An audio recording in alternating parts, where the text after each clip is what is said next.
So, doing fine, Cross. How are you?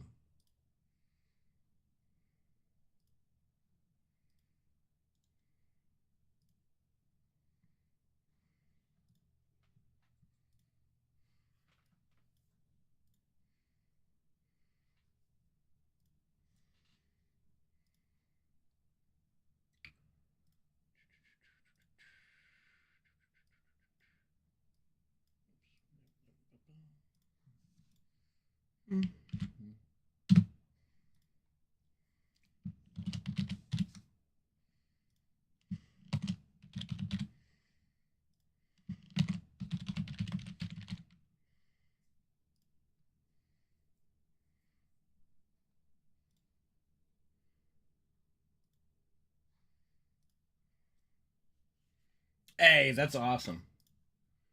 That's great.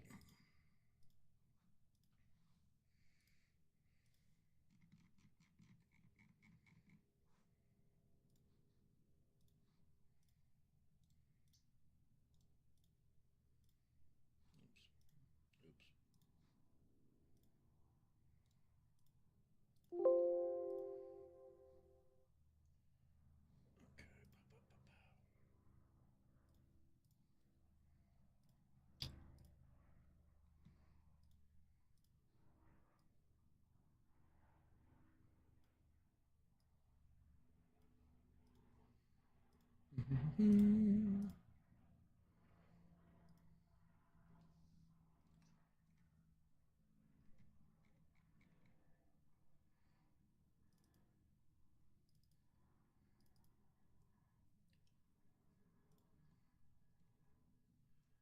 Okay. Why is it doing that? That's weird. That's just very weird.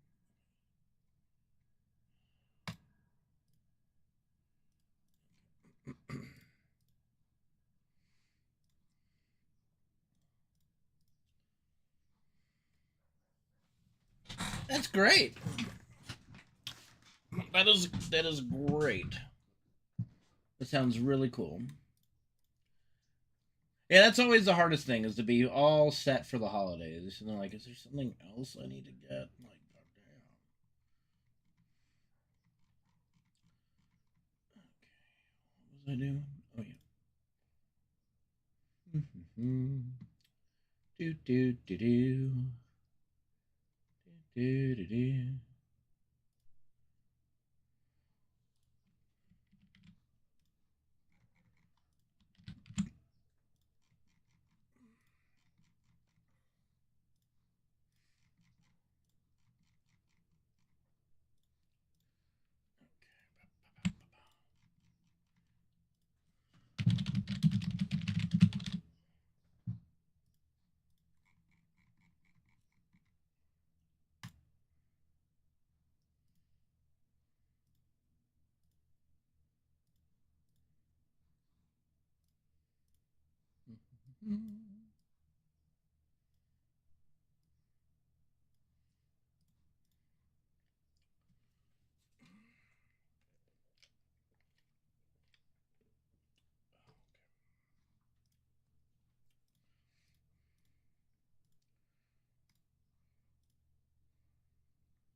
Yeah, I think they would. I don't think any remake of a classic game is gonna ever like be a minimalist format. Like every game that they've made recently has had that free roam aspect. Like look at FF16. I mean 15 even. Like I said, 15 to me when I first played it, and I still feel that way after I replayed it for the marathon, right? 15 for me seemed like a prototype for future Final Fantasy games. Like it was just something to build off of because you had a huge world that you freely traversed, but it's kind of empty. Then you had magic, but it's kind of basic.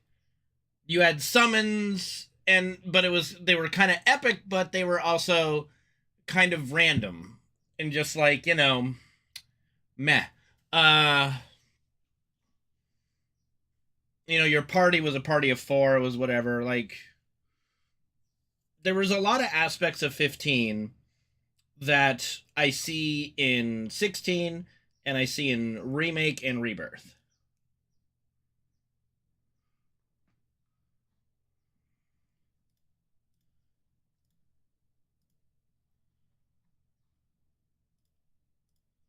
All right. Hold on. We're just getting everything set up here.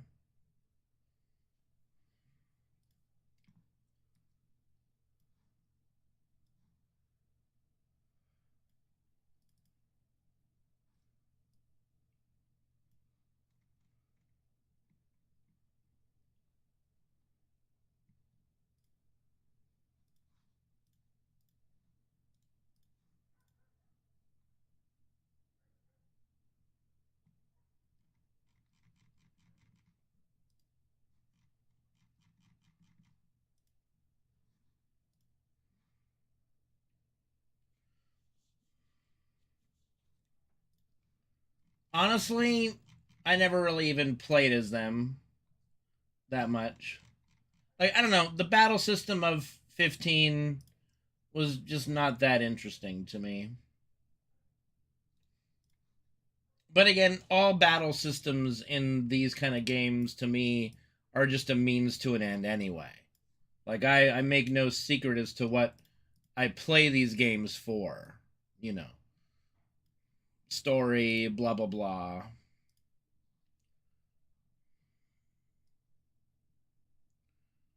Characters. Like, the battle system is the last thing that I even care about.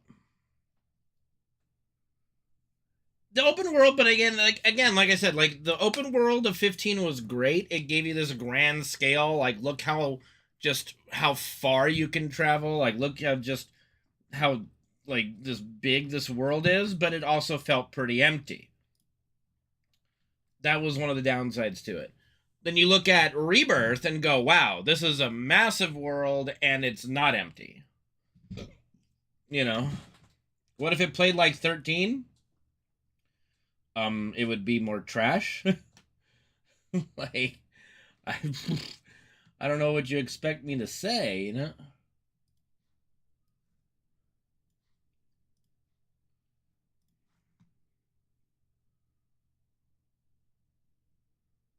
It's like when traversing the map in Rebirth, you're always coming across something, whether it be mobs or an inlet or a thing on the map. That's one thing that the busy work Chadley, that Mr. Chad put us through, felt made it feel full because there was always something within the horizon.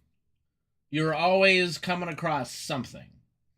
For good or for bad, that was indeed the case.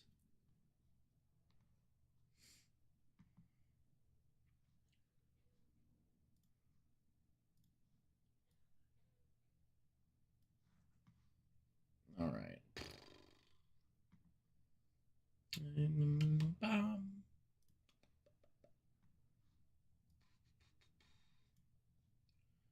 think we have everything ready to go.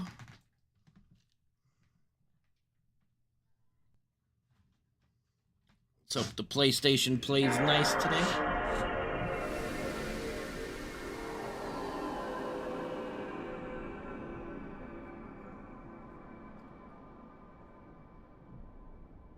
Combat is my least concern. Combat is my least concern.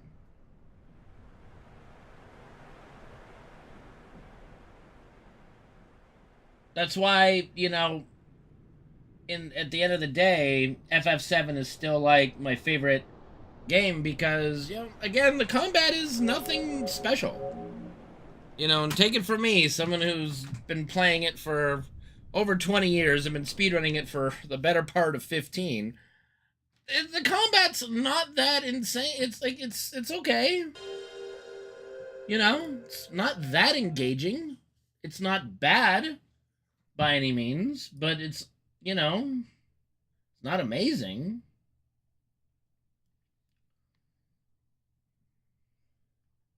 I mean, it would bug me a bit because it's worse. Like, just because something is my least priority doesn't mean make it complete shit too. You know?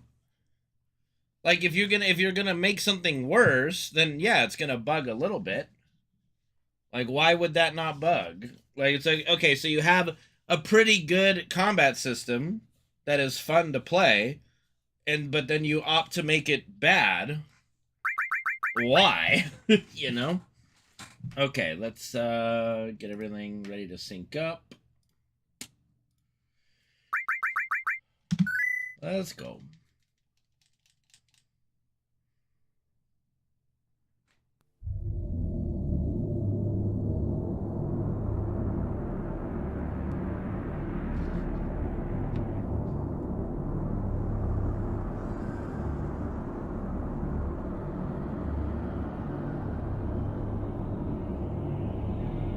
I don't know, Cross. I don't know the new no slots times with the new skips and shit.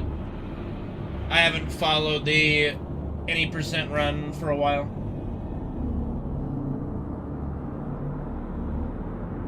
I fell into the point of not caring when the elevator manipulation was allowed, honestly.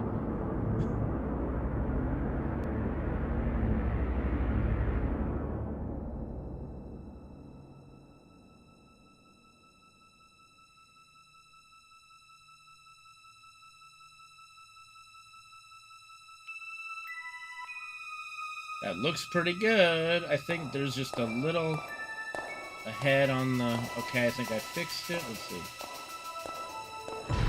That's perfectly synced up.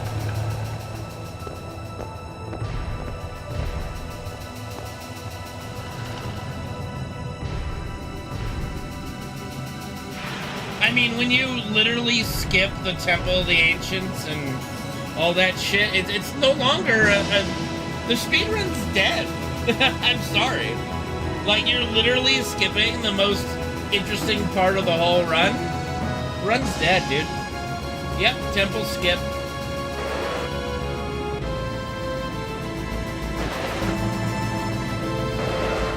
A lot of skips, because you go sometime after Midgar, I don't exactly know where, right to the end of Disc 1. Basically, I think you go right to the City of the Ancients. So, yeah. It's a shell of its former self. Let's just say.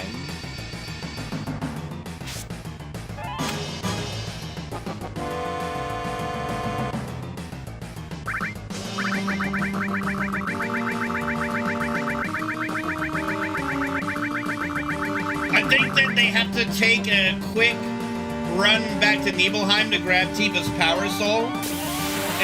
But again, I don't know all the details of it, but it is not that interesting anymore, in my opinion.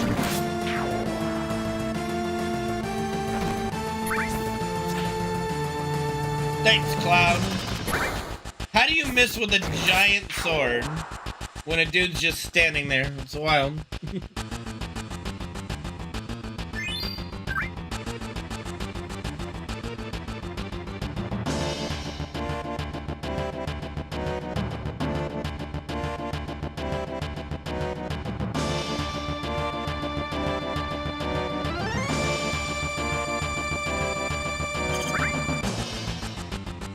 Hello, Johnny! Yeah, I mean, I like I said, like when I was discussing, like back when the elevator manipulation was like first coming out and was being debated, and you know, some of you guys were there when I was debating with Zeal and Dash, and Caleb came on the stream or rated the stream, blah blah blah. You know, right then and there, the run was on the precipice. Like, we're getting to the point where, like, you're tarnishing the run for the sake of convenience, despite the fact that, like, none of this should be allowed. Like maybe if one of those things that you do to get the elevator manipulation was all you had to do, then you could kind of justify it, no problem. You can have that argument. Because back in the day, you were allowed to use a spreadsheet for final descent manipulation, even though that was kind of controversial until we figured out a way in-game just to do it, right? Well, yeah, and that, I was getting to that point, Penguin. And so I told them, I said, you know, like, your guys are getting dangerously close to just making the speedrun uninteresting and virtually unwatchable for so many, because you're like, what? Like, they're keep trying to find glitches and skips, which is fine, but it's like, I've been saying for, oh goodness, I guess since the Cosmo skip was found, I've been saying that you're one major boss skip away from just killing the speedrun interest. And I said, like, Demon's Gate, Carry Armor, maybe Materia Keeper. 1, 2, 3, 4, 5, 6, 7, 8, 9, 10, 11, 12, 13, 14, 15, 16, 17, 20, 1, 2, 3, 4. Like, out of the big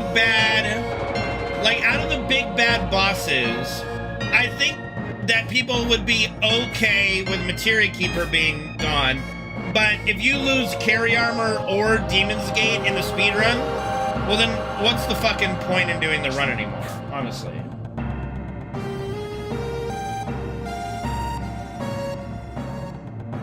And sure enough, now you completely skip the temple, so you don't see Red Dragon or Demon's Gate, so you don't get to have that fun little gauntlet of Red Dragon right into Demon's Gate, which is always a hype moment.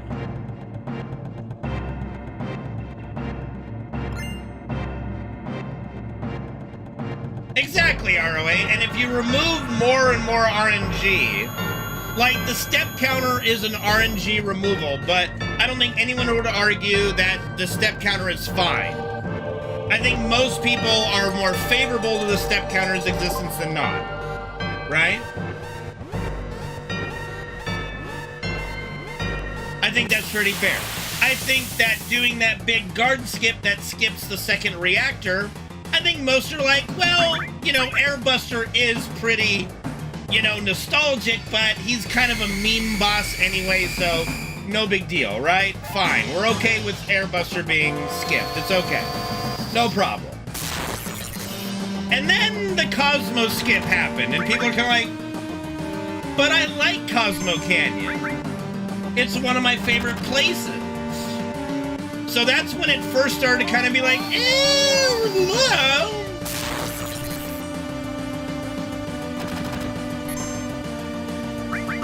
And then the Calm skip happens, and most are like, yay, Calm is skipped. But it was more like a precursor to, okay, if we're skipping that, what else is next, you know?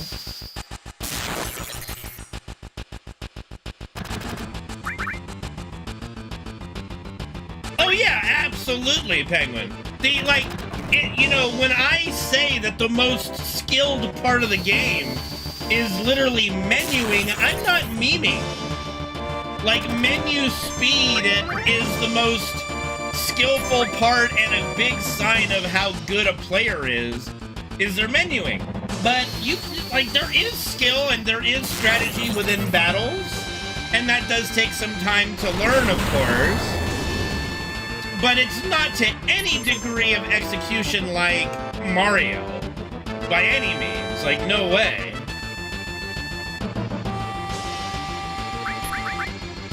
Like, not even close. But that's not what you're watching an RPG speedrun for anyway. You're not watching an RPG speedrun for platforming precision like Mario. You're watching it for the nostalgia, the music, the story, all that stuff, and all the other things are bonuses, you know? So the more and more you remove from that nostalgia enjoyment, the story, the music, like Cosmo Canyon is some of people's favorite music, blah, blah, blah, you know?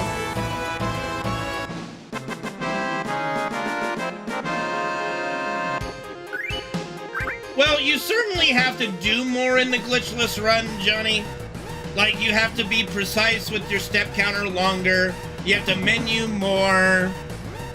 You know, the skill, like, the boss difficulty is around the same. So that part's fine. It's not like me running glitchless makes Demon's Gate already, like, free. It doesn't, by any means. 1, 2, 3. So, yeah. I would say to execute it does take a little bit more skill. But I just think it's a more enjoyable run anyway. Not just for me as a player, but as viewers. Like, you're not gonna miss anything. I mean, besides, of course, like the super bosses, but you get to see, like, the whole game. You get to see all the bosses except for the side quest stuff, which is always really nice. Like, you basically get 100% speedrun just without the weapon fight or the Wu-Tai side quest. You get a lot in the glitchless run.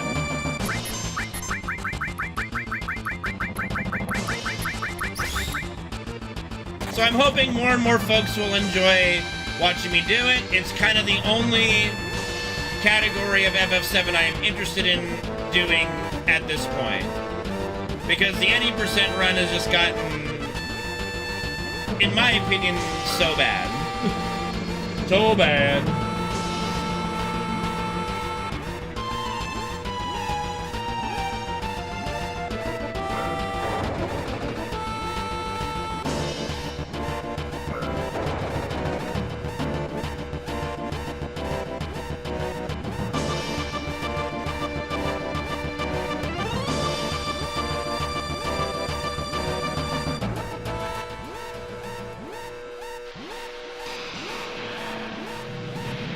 So if you guys are enjoying the glitchless run, awesome. Just, you know, keep coming back whenever I do it, and that'll be enough for me, as you know. I mean, I would agree, Penguin, if we're talking about like glitches that actually are difficult to execute. Like, none of the glitches are difficult to execute in FF7. It's not like Ocarina of Time or Super Mario 64. It's really not hard to execute the glitches in this game. It's some of the easiest stuff that you can do. So, yeah, like I said, I wouldn't even really put it like doing the guard skip is fucking easy as shit.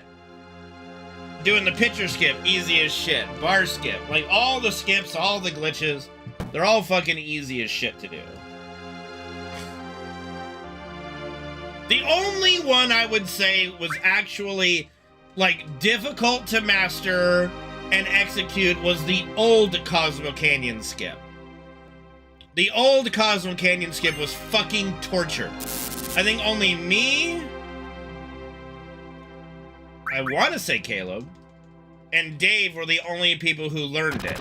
I don't even know if Zeal was running at the time. I don't remember.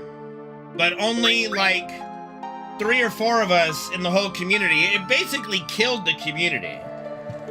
Only, like, 3 or 4 of us learned that horrendous Cosmo Canyon skip and were able to execute it in a run. And then sure enough, like a week or 2 after I spent the time to learn it and master it, the new way was found that's just free. Like, literally just free. Oh yeah, no, it was the death knell. So that is one instance where an improvement of a glitch saved the speedrun, because if that old Cosmo Canyon skip was still the only way to do it, this would have been dead long ago. Long time ago. We would have been on Glitchless 5 or 6 years ago.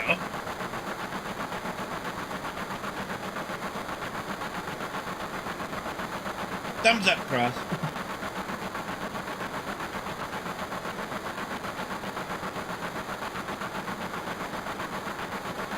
But yeah, you know, like, this is my favorite game.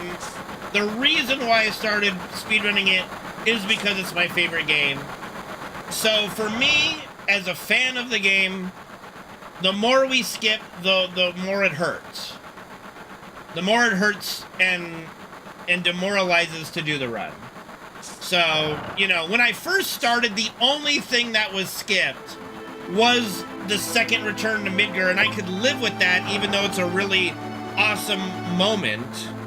But that was the only glitch that existed in the game at the time. Was basically skipping the Turk fight and Proud Claude. I'm glad, Lone Wolf. I'm glad it's so much more fun to watch. It's, like I said, it's so much more fun for me to play, too, so... Oh, shit, sir. Thank you, R08, for the 101 month resub. Appreciate you, buddy. Oh, yes, the old magic hammer. What a time, dude. Magic hammer, magic hammer. It did make Schizo really fun to do, though. The old strats are very nostalgic, but, you know, very primitive. And those were all, again, like, a lot of those strats were ones that were already in the game. And I just kind of had to, you know, adopt it. And it wasn't till, like, a year into when I started doing the runs that I started doing different strats. And we could trim this there, we could trim that there. You know, going from stealing, like, 6 right arms to just pure Deathblow RNG Demon's Gate was YOLO as fuck, but it was like 5 minutes faster.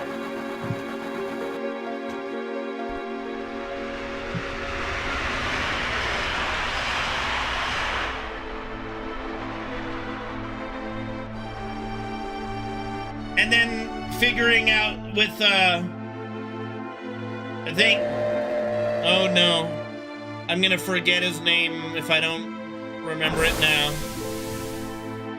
It started with a W, I think. I don't think it was Wally. Might have been. But it was a German speedrunner. Me and him got together and we figured out the Genova life strat that we do now. That made it so you didn't have to magic hammer anymore. I mean, you could, but, you know, the blitz create, like, it used to be Yoshiyuki water ring strats with Cloud until we figured out the current strat. I'm trying to remember. It was a German speedrunner. I believe his username started with a W, but I don't know if it's Wooly. Might be. Yeah, might be. That's the only thing that's coming to my head right now, so... I hope it's Wooly, or... No, not Wally.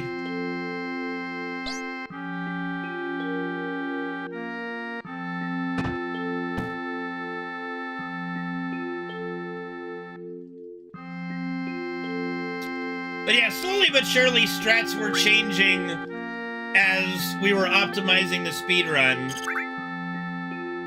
But it never involved, like, flat out skipping the bosses, right? It wasn't until the real glitchy people, like the people that are really good at finding glitches, started spending time with FF7. Then we started, you know, skipping a lot of shit. And for me, like, every moment we started skipping, it was just like another dagger being thrown into my chest, you know? Yoshiyuki strat?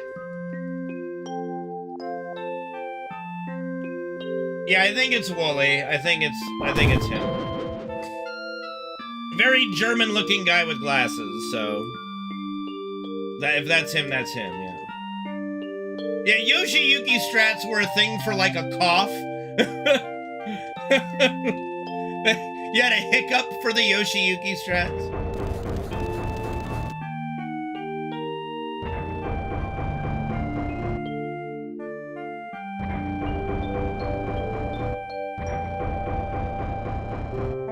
Yeah, annoying to set up, and The reason, like, it was just one of those things. It was like, surely there's a better way. Surely there's a better way, and sure enough, there was. Sure enough, of course, there was a better way. It just has its risks, because the Yoshiyuki strat is 100% safe. In fact, the funny thing about the Yoshiyuki strat is you want Aqualung. You want your characters to get wiped out by Aqualung, so the Yoshiyuki activates and you start doing damage to Genova. Well, that's why I'm kind of bringing them back to an extent, Solar. But yeah.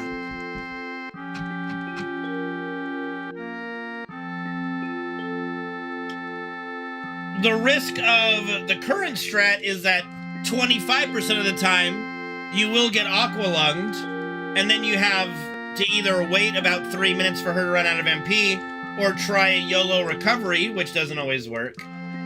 But that's still pretty good odds you're going to get what you want at the start of the fight, because it's 75% in your favor.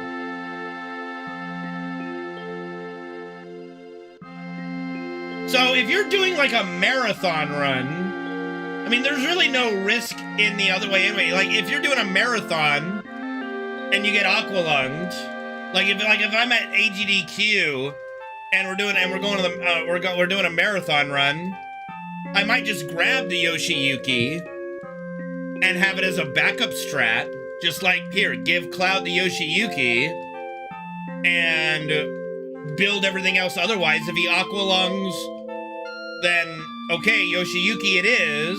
If he doesn't, then yay, normal strats, you know?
Pineapple! Good to see you, dude. Yes, I do know how I always make fun of how long One Piece is. Yes, I do.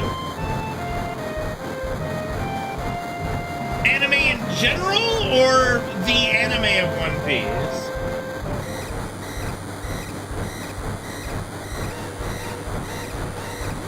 Optimus Primal versus Proud Claw.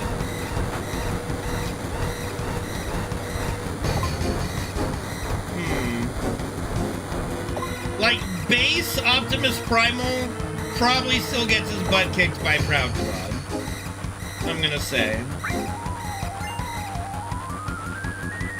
Oh, the fire trap?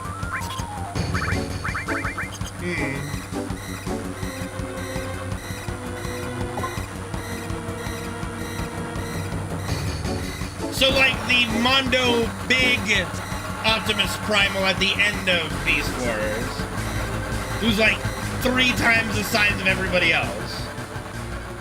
Okay, I'd probably give the edge to Optimus Primal in that scenario.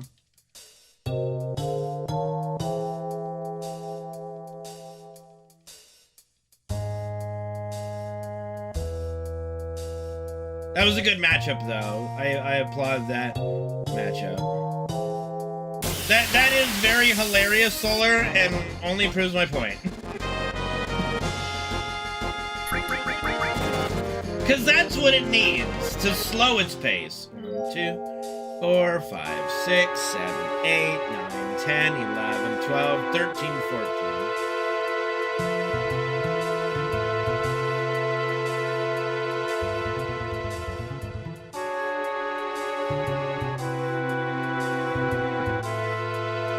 Hey, but if in those 26 episodes per year, they make better progress than in 11 billion episodes in a year towards going to the One Piece, I'll say well done.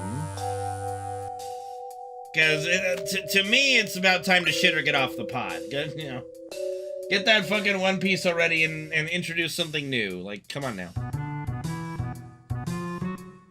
They gotta be running out of the world to explore at this point, right? Like, shit.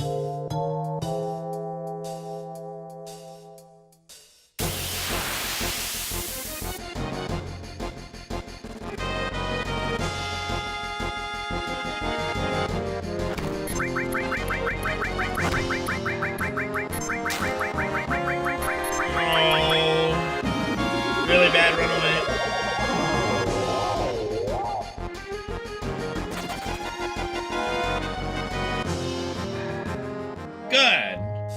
Good. I mean, or they're pulling an Attack on Titan where it's like the final season, part 3, you know, section B3. Like, are we done yet? We're really dragging this out, aren't we?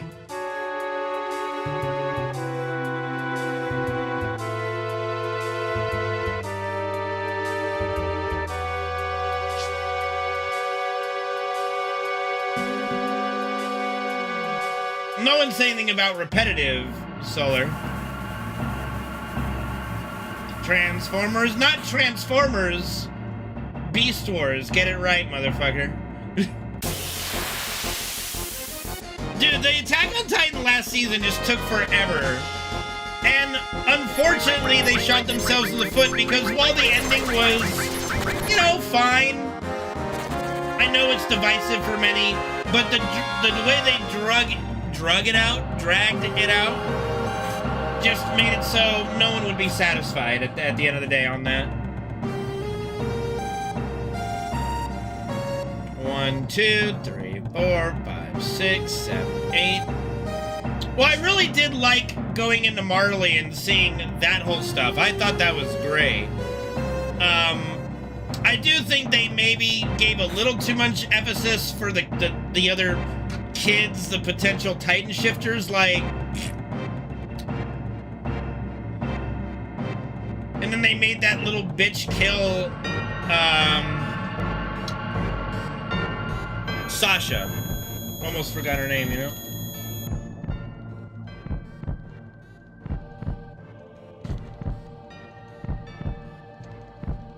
Yeah, I mean, the problem the problem Attack on Titan did was it introduced the idea of time travel.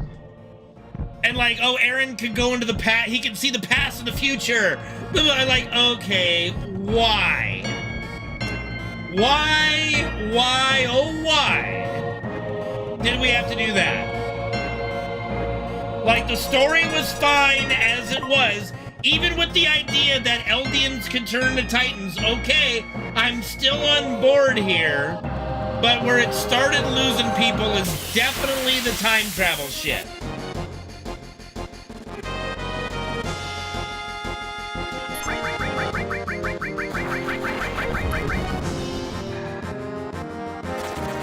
you gotta be very careful with time travel in any media.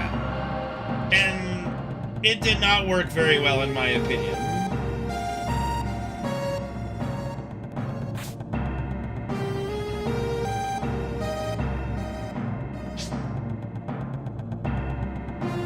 Beast Wars! You know, funny you bring that up. The official Transformers YouTube has all the Beast Wars episodes in a playlist, and I've low-key been watching them in the background while doing other things. Yeah. It's still good. It's still good. It's still enjoyable to watch. I didn't realize it as much until, like, now, but it literally does, like, the Sailor Moon 1, 2, 3, 4, 6, 7, 8, 9, 10, 11, 12, 13, 14, 15, 16, 17, 18, 19, 21.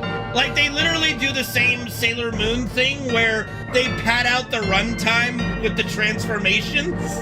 I'm like, oh my god, they're doing the Sailor Moon thing.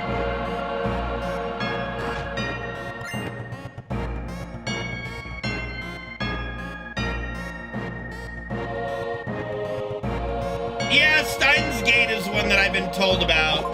I should probably hunker down and watch that. What is OPM?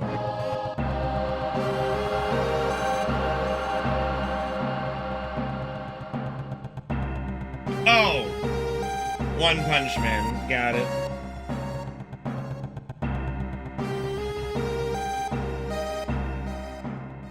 Understood. Oh, has it? That's unfortunate. It's really hard, you know? Like, you make a really good season of something and then to follow up. Like, we just got done with season 2 of My Dress Up Darling, and it's still very good. But, boy, you're like, You're hoping it would go a little bit further, but that's for season 3. Spy Family has been quality non-stop, which is great. See, Megatron turning into a gun is the dumbest thing ever. Like, to me, it's so dumb.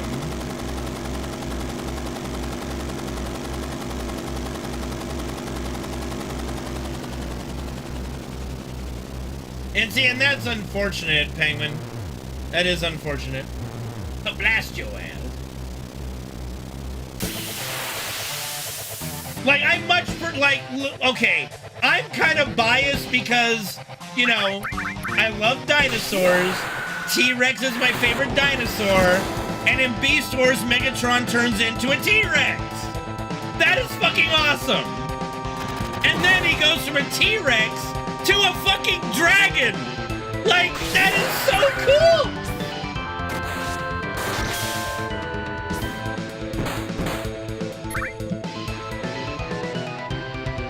Like, that is so fucking cool!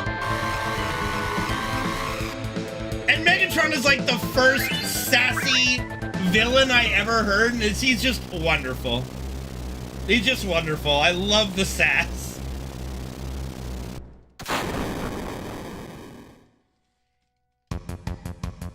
Starscream's in it for a blip, but yeah, he's good.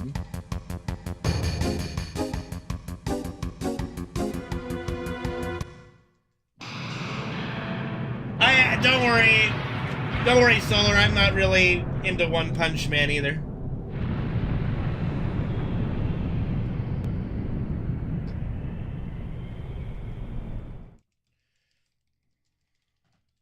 Well, see, the best thing about Beast Wars is every different, like, Predacon and oh god, hold on, don't tell me. I just watched it. Come on.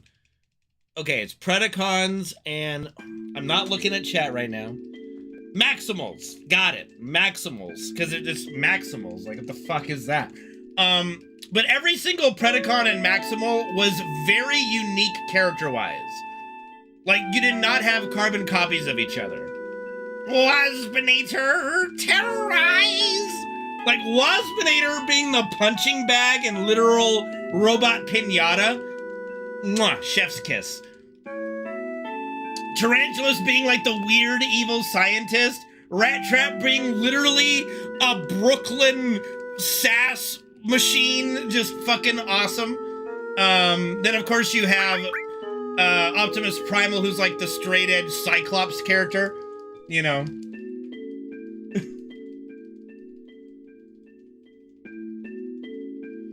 Well, see, like, Frieren, for me, I love the music, I love the story, but the world that they built was so interesting. My favorite episode is still, like, I think episode 6, where Frieren takes her new apprentice to Quark, not Quark, that's from Lunar.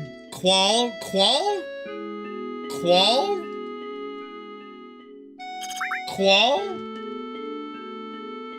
I think the sorcerer guy that they had to turn basically to stone for a bit because they couldn't kill him. And it's just such an interesting concept. Like, this dude had an unblockable death curse type magic move. And so they had to just kind of put him into hibernation for like 400 years because they couldn't deal with him. And during the course of those 400 years, they studied his magic so intensely that they were able to advance magic and defensive magic to the point where the most devastating killing magic ever created is now as easily blockable as any other magic spell. And it's just such a really cool encounter with him. And the way she uses his own magic to kill him was just really awesome too. And the music was fucking nuts during that scene. Beast Machine sucked, but it is what it is. Like, you had lightning in a bottle with Beast Wars, and whenever you try to follow up something that's great, you have a problem with it, you know? You have like, it's always difficult to follow up something amazing, you know?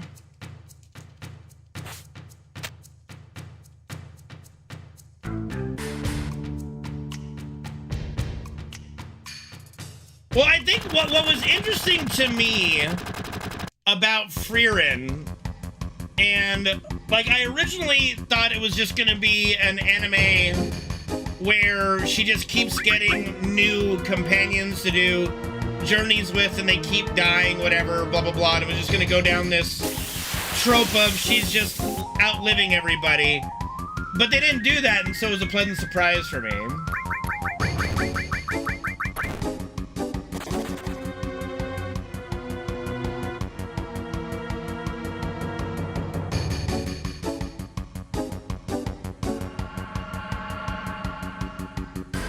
Yeah, I need to load up my other chat so I can see the emotes.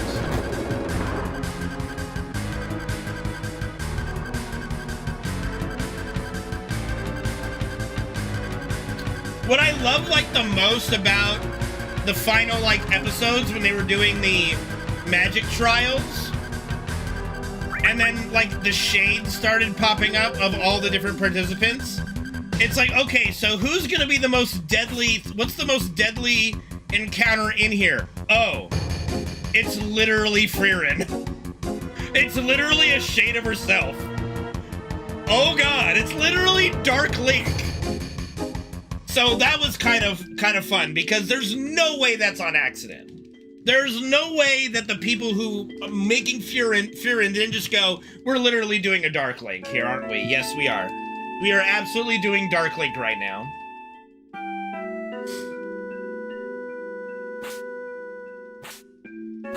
It's like nothing would be more deadly in that dungeon trial than if Frieren herself was fighting everyone.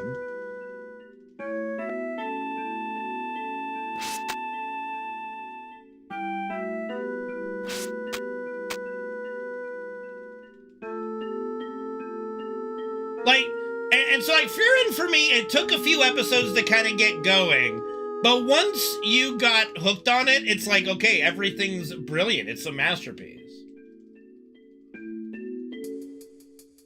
Like it's...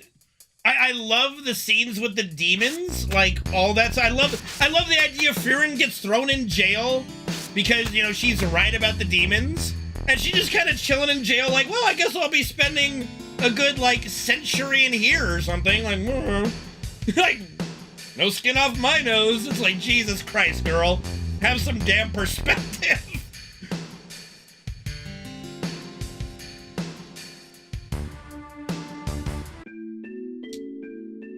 That's a good question. It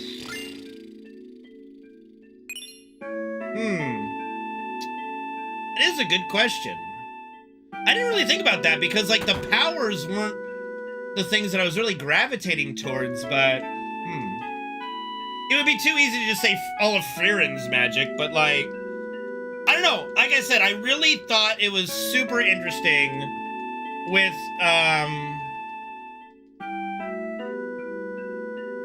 like the long, like with the sorcerer guy in like episode 6. I thought his magic is the most interesting.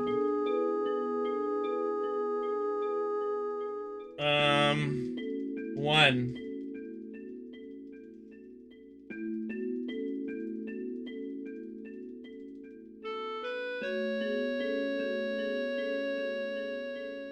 The perspective of time, like, again, I thought it was gonna go down this road of, okay, we're just gonna keep getting in, like, the story that it's gonna try to tell is the loneliness of an immortal, which is interesting, but not what I wanted to watch an anime for. And so I'm so glad that they didn't do that. Like, they started to and made me think that's what it was gonna be, and then they put the brakes on that pretty quickly. No. Hello, Mayoni. How's it going?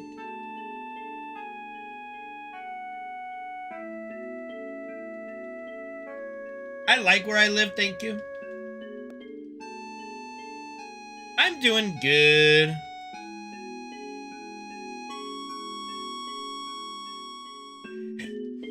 If I had all of Frieren's magic, surely there's a console repair spell in there somewhere, right?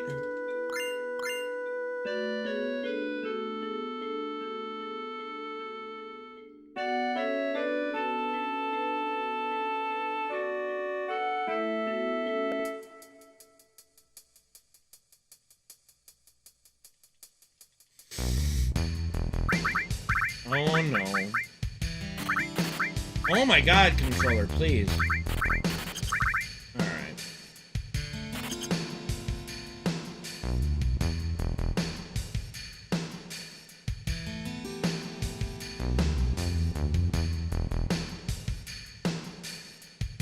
Bro, that's literally, but I think that's what makes Frieren so relatable, because low-key, if we all had access to magic, the majority of the spells we would want to learn is just, okay, can I just zap this trash into nothingness?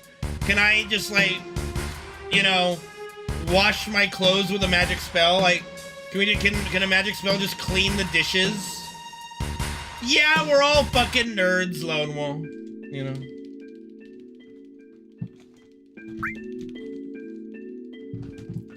Like, just the day-to-day activity magic is what most of us would want.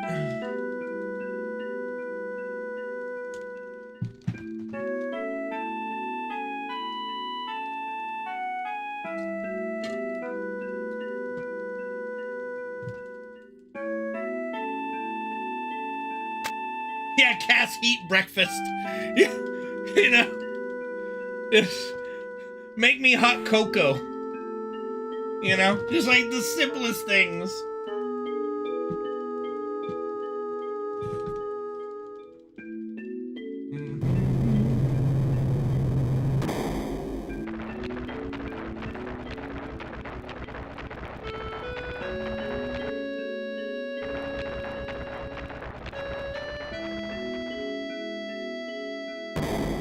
Yeah, no, it just, oh, I spilled some food on my shirt. Pew! All clean. Excuse me.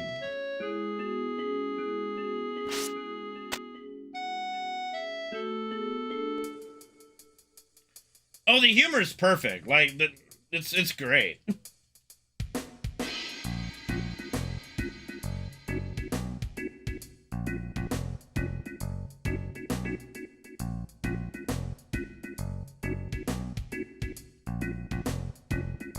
Sorry, Elusive. That was just the bubbly coming up from the Coca-Cola I just finished. I think, like, for me, it took literally up to episode 6 to really get into Feared and really go, okay, this is actually awesome. This is actually awesome. Oh, there are a couple that run it already, yes. Cornfed is one of them, and I believe he currently has the best time for it. So, I don't know if anybody else is doing it, but hopefully.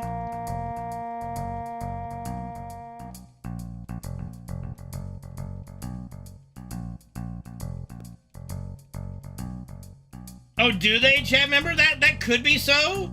I'm not native German, but I did take 4 years of German. I didn't really, I mean, they were more like fun little Easter eggs for me. Just be like, oh, there's a German word. Funny. So I don't know. Like, maybe a native German speaker would find it annoying, you know?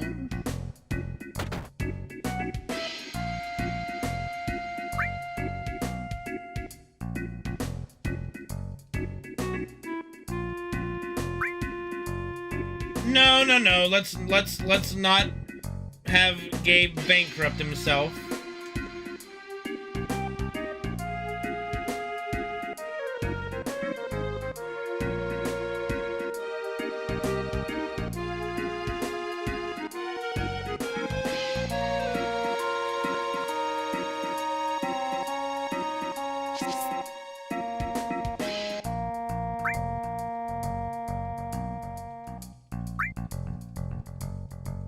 I'm pretty sure 10,000 bits is $1,000.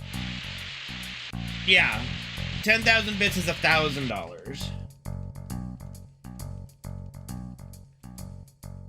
Not a small sum by any means.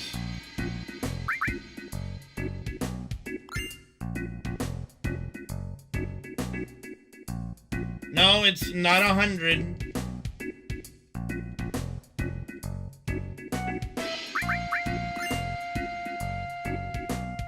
Is it? Might be.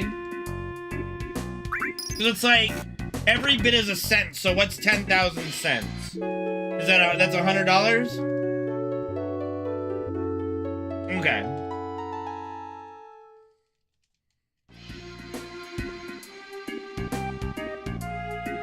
Hello. Fran Falcon, thank you for the follow, appreciate it.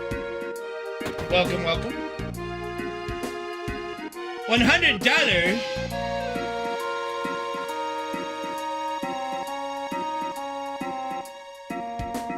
Say sorry for what? I didn't insult anybody. I just was like, we're just sitting there trying to do maths really quick, you know? Yeah, very silly, Eldraken. Yeah, extremely silly. Well, I mean, I'm not... Yeah, I'm like, yeah, no, I'm pretty sure 10,000 is 1,000. We're just wrong, you know?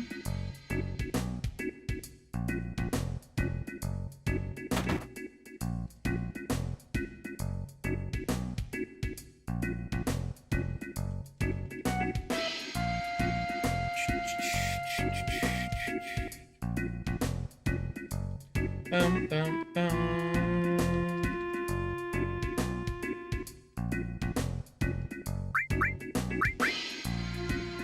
Unfounded oh my lord.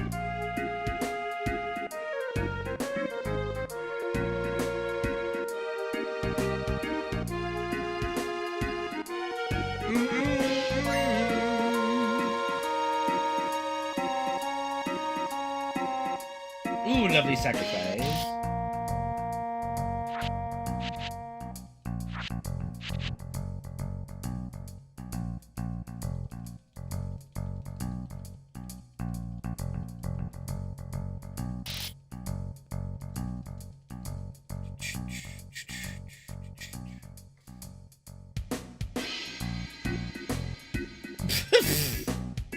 We don't really have a housing crisis yet.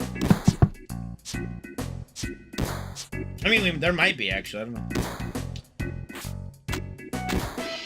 I don't think so. Just more of an affordability crisis at the moment. At least here. I don't know about Australia.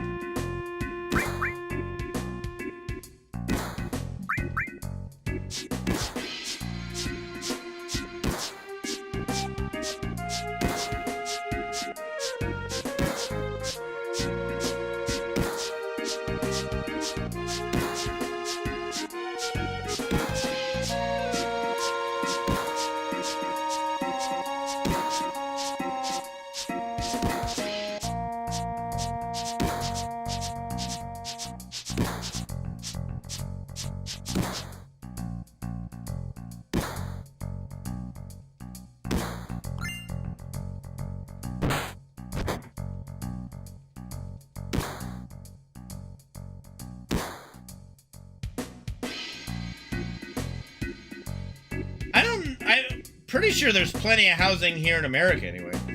In the States.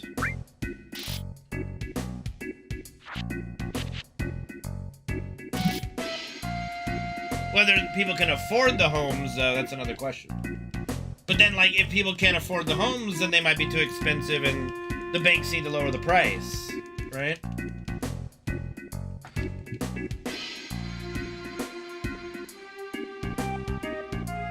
Yeah, I don't know how it is in Michigan, actually. Because California, I think it's fine. Like, there's plenty of homes. It's just whether you can afford to be in a home. That's the question. I don't know anything about Michigan's housing.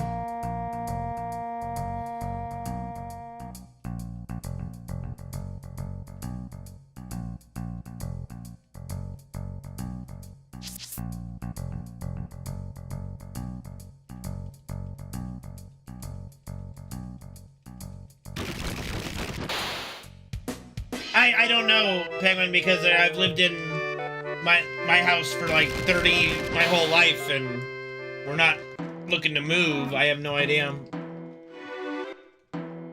How about them wings, bro? Like, first time since the Russian 5 have the wings been relevant. It is kind of nice to see them relevant again.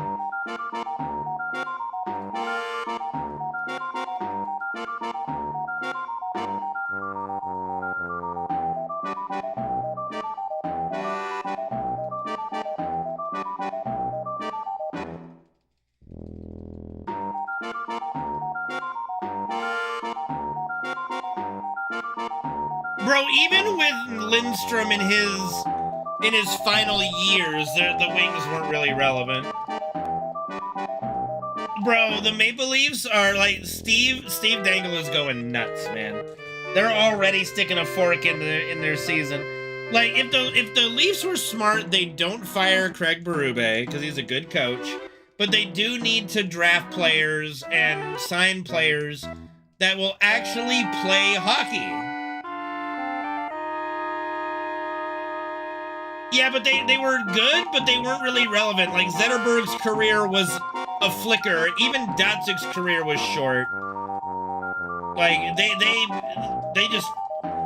came in when Lindstrom was on the team, and Lindstrom outlasted them pretty much.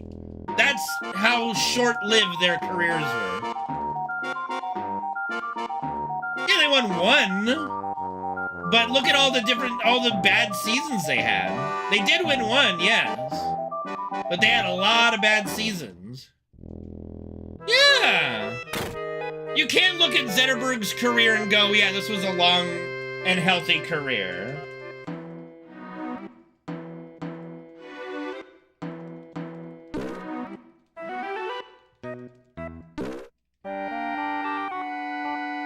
I said they won one, yes.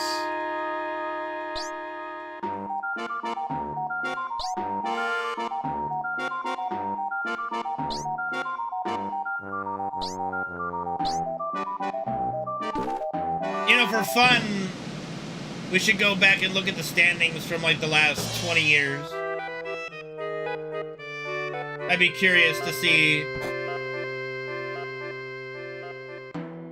Because the Wings have been bad for like a decade, it feels like. Might not be, but I don't know. I don't think they played that long. Like, there's no way Zetterberg was 16 years. That just... there's no fucking way. I would be shocked if that was true. Nathan McKinnon is very good, but Connor McDavid's still the best player.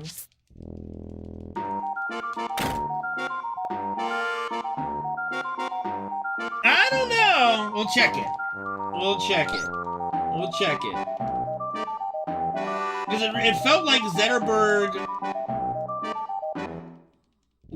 Like, everyone, like, all the, like, the hockey bullshit I watch that talks about Zetterberg is like, oh, what could have been Henrik Zetterberg?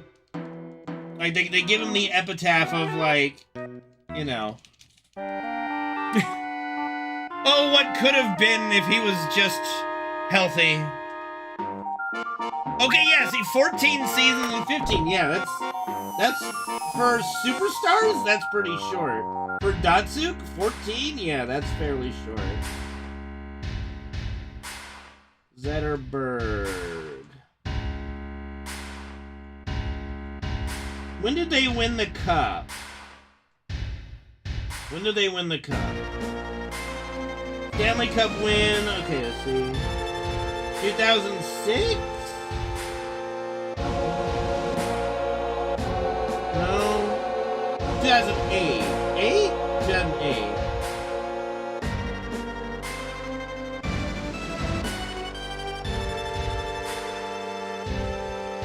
Yeah, the reason you can say, okay, I know exactly why you would say Henrik Zetterberg's career was short. He barely made 1,000 games. He barely made it to 1,000 games. His career was cut short. He had a lot of injury-racked careers. Like, he might have played 15 years, but he didn't really play 15 years, let's be honest. Datsuk was, I think, more consistent, though.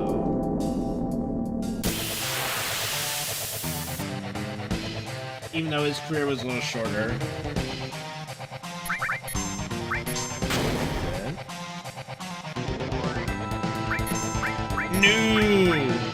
No, it is not. In an 82-game season, that's 12 seasons. That's 12 seasons.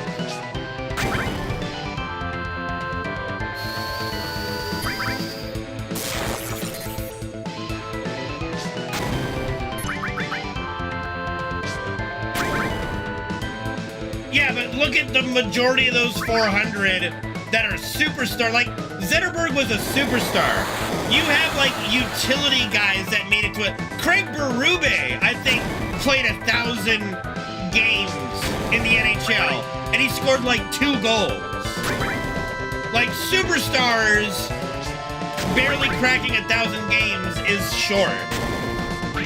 Like, any way you slice it.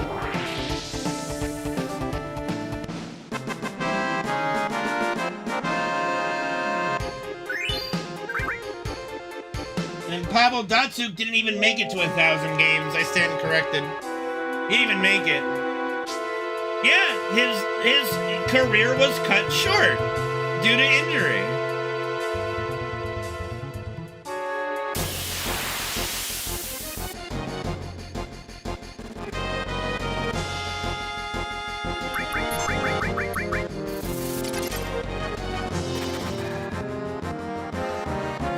It's very unfortunate.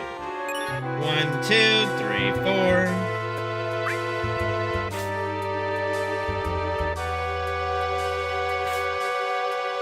Yeah, but Russia doesn't really count, unfortunately.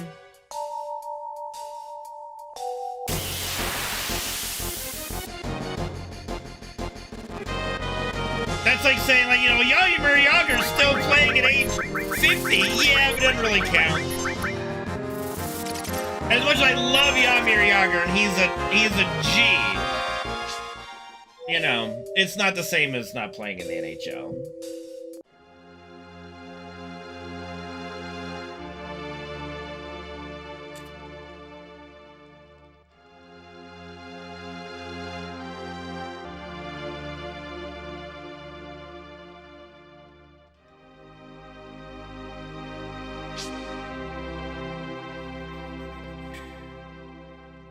1, 2, 3, 4, 5, 6, 7, 8, 10, 11, 12, 13, 14.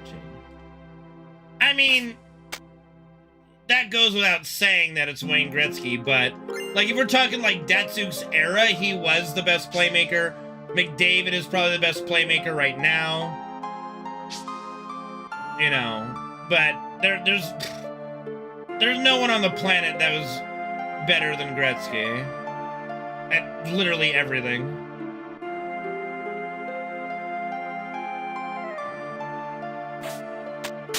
McDavid is gnarly. McDavid is like, if McDavid was on a good team.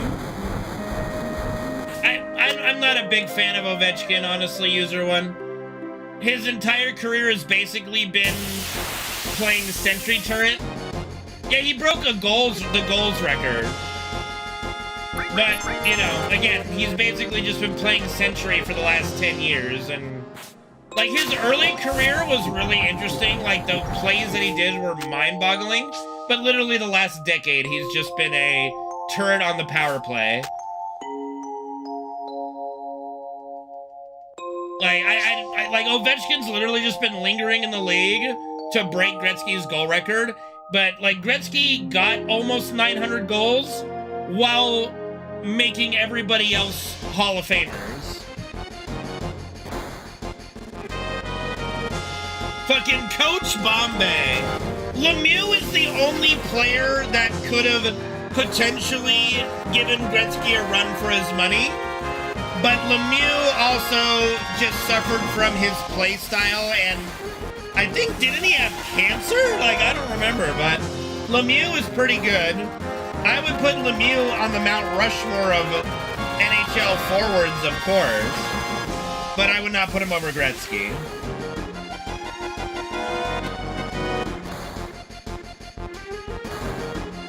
Like, legitimately, the Mount Rushmore is probably Gretzky, Lemieux, Messier.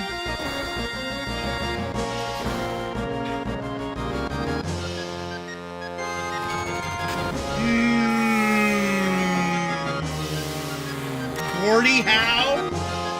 But that would be a little too old school. Maybe, like, if we were going with a more modern player, maybe Sid the Kid?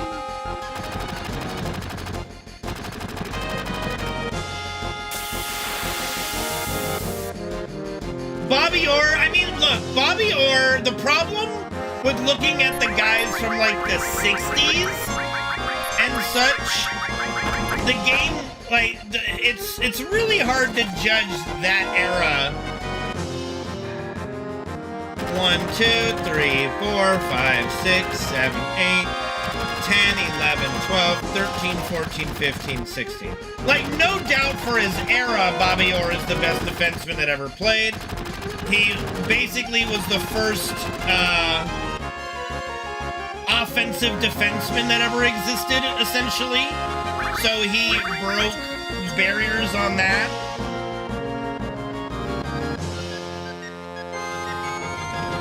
But, like, if you look at the Hockey Hall of Fame, it is littered with Wayne Gretzky's era. Like, Gretzky didn't just, he wasn't like the goat in a pond of bums. He was the goat among goats. Like, the greatest players of all time played in the era of Gretzky and just afterwards. Like, you look at the era of Sakic, Fedorov, Yzerman, Lindstrom, Forsberg, blah, blah, blah. Like, there's just too many to name. Like, Gretzky's era and close after is the era of Hall of Famers. And that's not just players, that's goalies as well. Like, the greatest goalies of all time that ever played were in that same era. So it was not just like, oh, this is just a shooting gallery. No.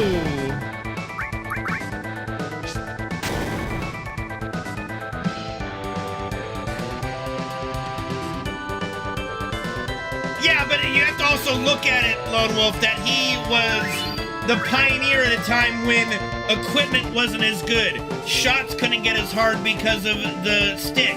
If you took Gretzky and just had him born 20 years later, I think he's still the GOAT.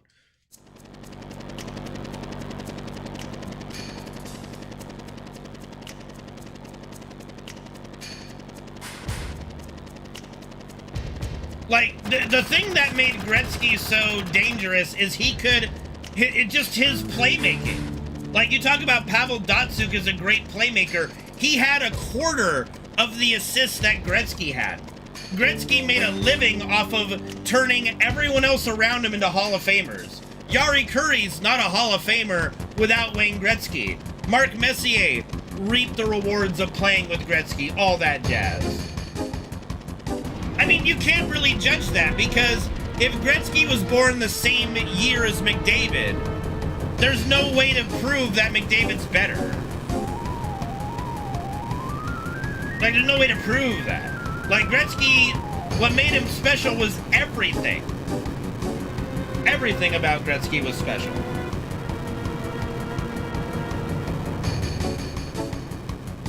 And again, he was doing all this when the game was slower too, with the two-line pass rules and shit. Like there are so many games that these big breakout plays and amazing, like, breakaway passes were called back because two-line pass.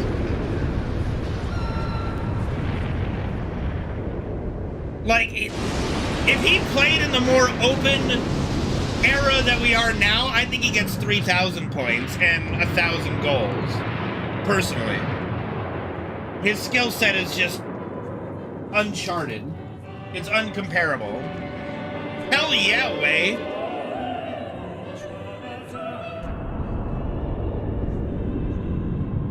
Sports ball.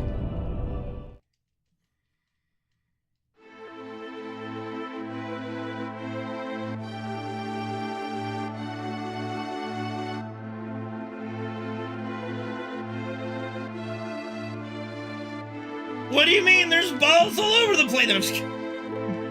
The players throwing them balls around. Haha.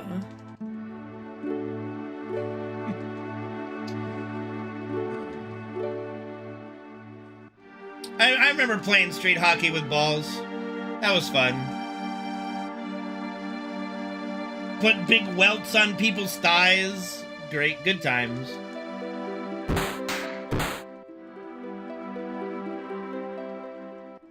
Never seen Slapshot? Good movie. Still pretty good movie. Very funny, but still very good. And the hardest thing for movies to do, like, hockey is such a fast-paced and chaotic sport, it is hard to capture it in movie form.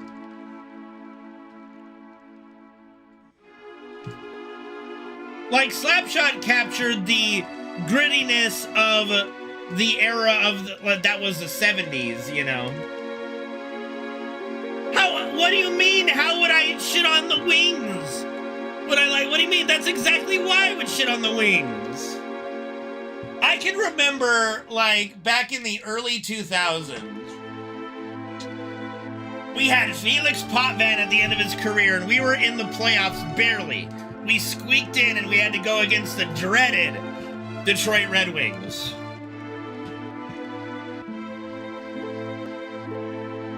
And we eliminated y'all. The Stanley Cup favorites got fucking wrecked by my Los Angeles Kings. Kings do not suck, hello? They've been at the top of their division nearly every year since they've won the cup. They haven't had a bad season since they won the 2 cups in 3 years. What are you talking about? The Kings have been competitive every year for the last decade plus. It's just wildness. It's craziness.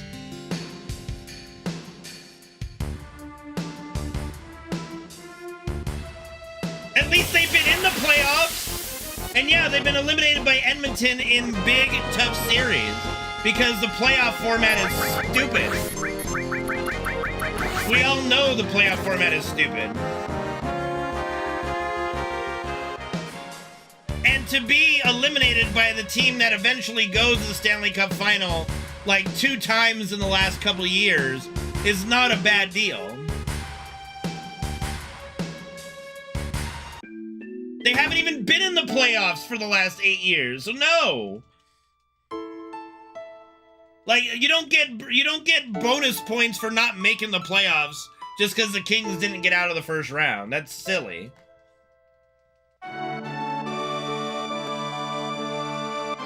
You have to be in a series to matter, I'm sorry. If you didn't even make the show, if you didn't even make the playoffs, you're not even in a conversation. What's up, Matchit? How you doing?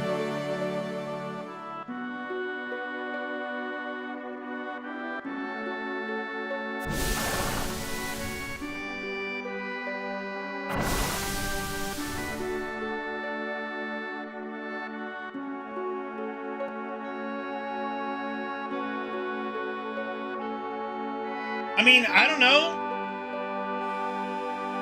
Kings won it 2 more recently than the Detroit's won theirs.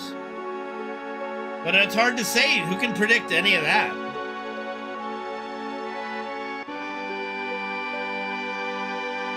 Let's let the Red Wings have a good season first before we start counting cup rings again.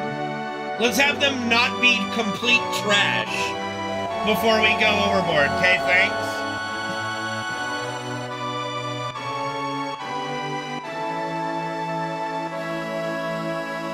Yeah, 22 games in. Congratulations. Let's give him the President's Trophy now. What?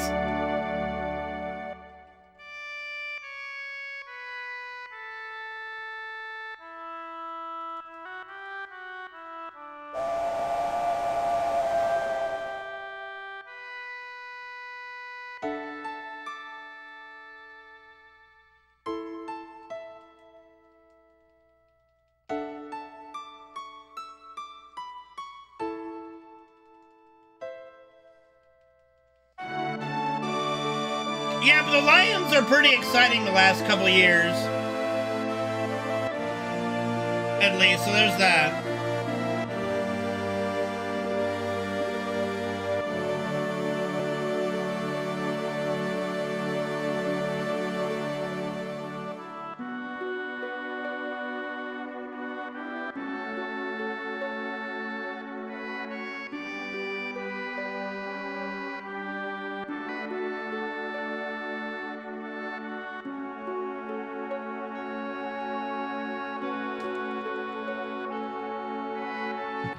Look, the Lions have never been a good team.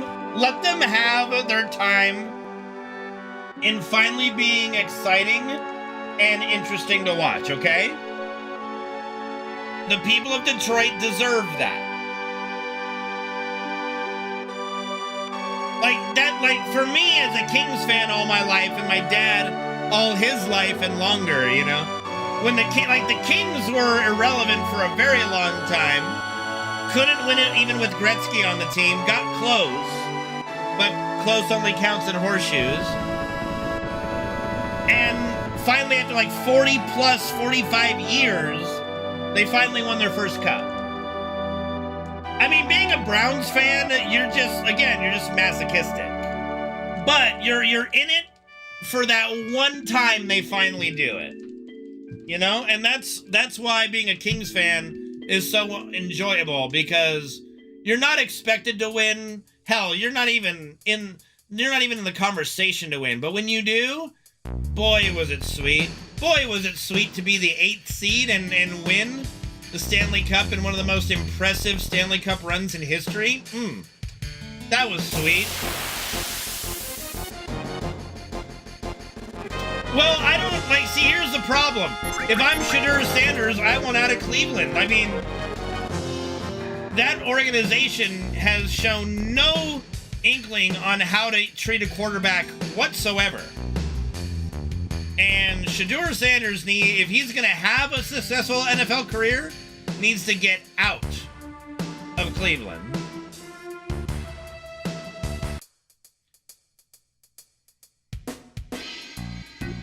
I mean, Lidstrom is the GOAT of defensemen. I don't think anyone's going to argue that.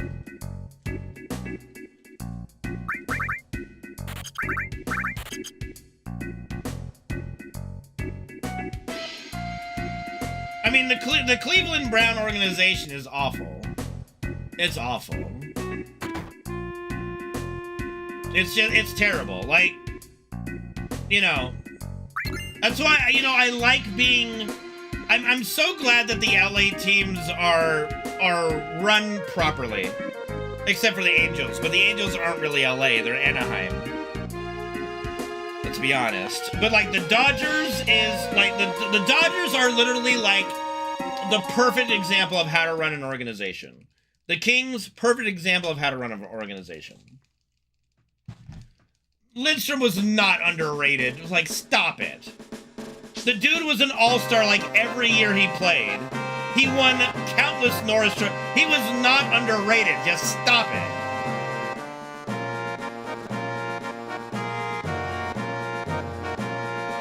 Just stop it.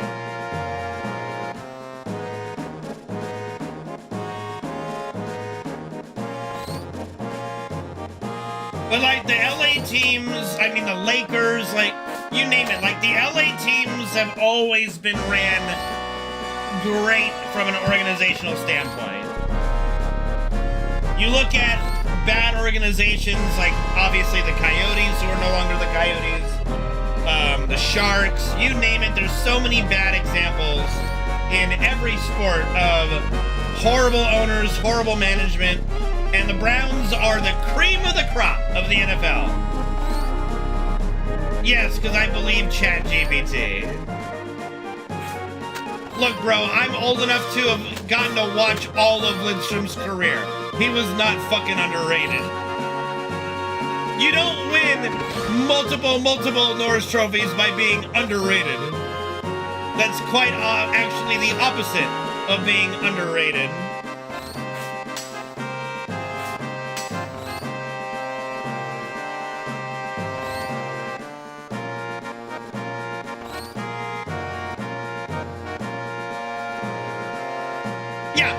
Sorry, you don't win 7 Norris trophies while being underrated. That goes against the definition of underrated. No, he was highly rated. Like, I'm sorry, that's not how that works. If he didn't win a single Norris trophy, yeah, that's called underrated. Nope, I am not confused. I think you guys don't understand what underrated means. Like, look up the definition of underrated. That does not meet Lidstrom's criteria. He was regarded by all the players as the best defenseman every year that he played. He is not underrated.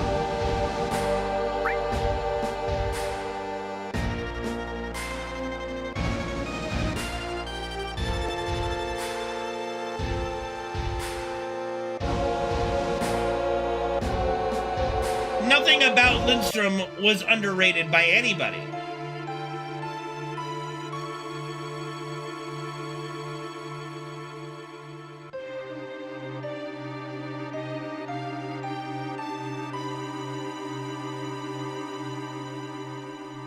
Oh god, dude, the invisible walls. Don't block me, bitch.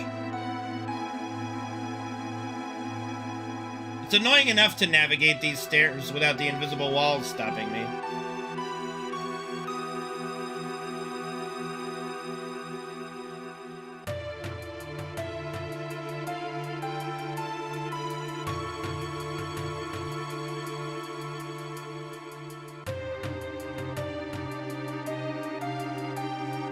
Like, Lidstrom played, what, 20 years? I'd be curious how many All-Star appearances he had. That again would be a metric of underrated.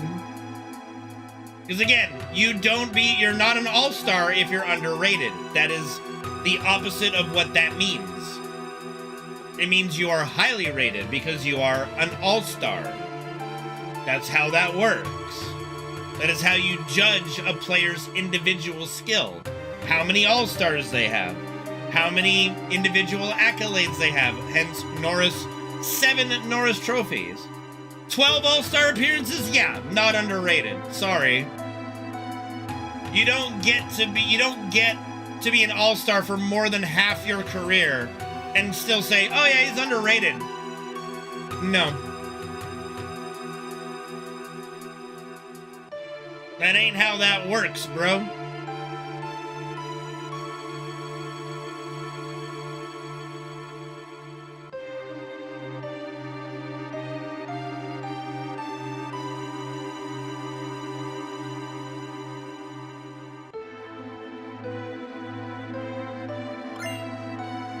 Also, I believe he was captain for, oh god, over 15 years of the Red Wings. It feels like. Because what, Yzerman was captain and then it was Lindstrom. Maybe not 15 then. At least like a decade of being captain. At least a decade of being captain.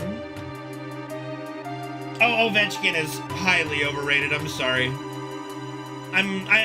I never liked Ovechkin's game the last like decade at least, so no. Ovechkin's really overrated.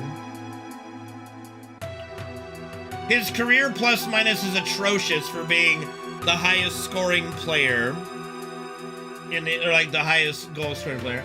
Only captain 6 years? Damn. Yzerman had a longer tenure than I thought. Because I always feel like Yzerman also had a shorter career than you would have expected. But yeah, you don't get to be named captain if you're underrated either, you know? Yeah, Yzerman, you know what? Maybe Yzerman did just play a long-ass fucking time. Maybe he did just play a long-ass fucking time, and Lindstrom would have been captain if Yzerman bowed out sooner. 19, see now that's a long, that's a long career for someone like Yzerman, yeah. Yeah. The only reason Lindstrom wasn't captain longer is because Yzerman was still playing.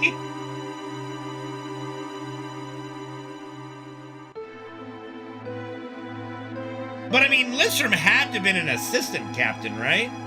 During that time? He had to have been.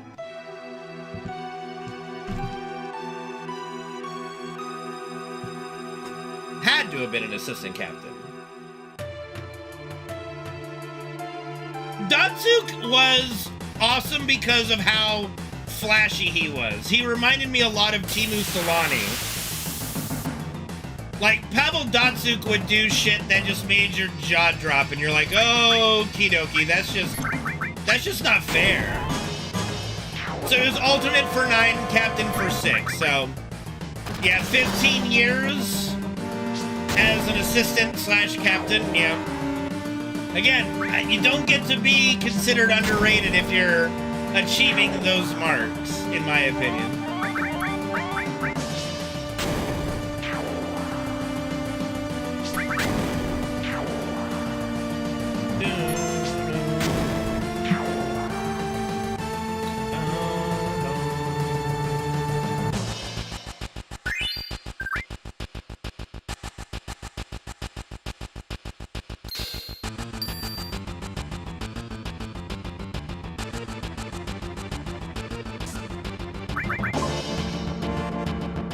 If you want to go with a Red Wing that I would consider underrated, I would say, like, Chris Osgood. Like, Osgood wasn't the greatest goalie, but he was definitely good enough to help them win a lot of cups. Same with, like, Mike Vernon, you know? Like, I would say the goalie tandem of those dominant Red Wings teams are very underrated.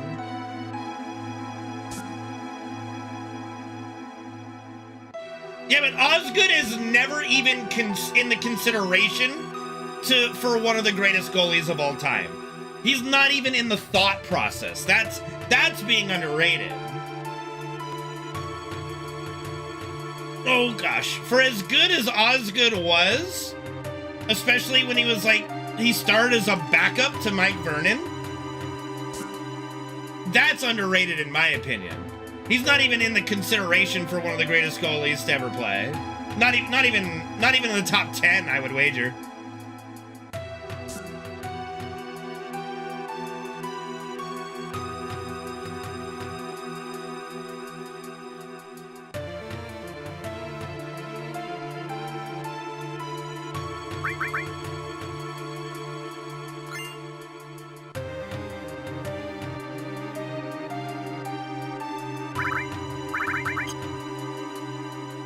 See, the problem with Chris Osgood is he was a man amongst gods. He was a man amongst gods such as Hashik, Wa, Belfour, you know, Brodeur. Like, you go down the list, bro. There were just too many godly beings in net that Osgood was just like, yeah, he's like pretty good, you know. Philip Gustafson? Does he even still? I don't even fucking know. I don't even know who that is. Yeah, goalies were just, and you know what? It was the best era for goalies because they were all psychos. Like, all those goalies were crazy people. Like, you see interviews of them, they're just nuts. Like, they're all fucking crazy. And they all had really awesome names, too. Like, it just was like, that's such a goalie name.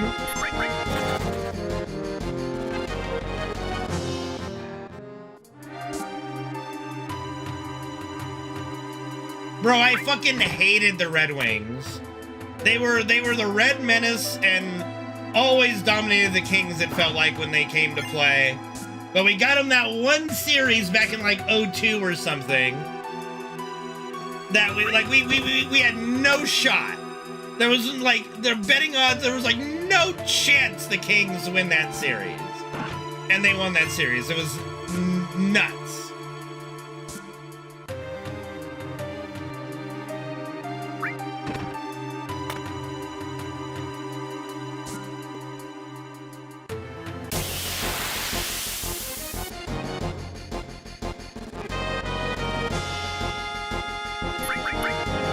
Like, that Wings team was probably gonna win the cup if the Kings didn't eliminate them, honestly. That was a stacked Wings team, and somehow the Kings just beat them. And got wrecked the next series, but still beat the Wings. It was crazy. Me and my dad went to one of those playoff games, too, so it was extra special. It's going good, Nick. How are you, buddy? How are things? Oh yeah, I meant to talk to you again last night, Nick. I think last night I brought up Faster Than Light because in my PB video, I shit you not, you were talking about how much you wanted to play Faster Than Light like 4 months ago, and I thought we were talking about it just now, or like just now yesterday, and so I was like, yeah, dude, Faster Than Light's pretty good, and I think I remember you saying, yeah, I've already played Faster Than Light, and it's like, that must have come right out of left field for you, like, what the fuck is he talking about? Yeah, I was like, because, you know, after one of my mini reset skin, I went back and was syncing up the PB video and went, wait a second, Nick's talking about Faster Than Light in my PB video. Wait, did I just, what? Well, don't even forget that they did have Chris Chelios for a spell too. You can't talk about the dominant Wings without throwing Chris Chelios into the mix too. Not to mention all the bruisers they had at fucking in front of the net all the time.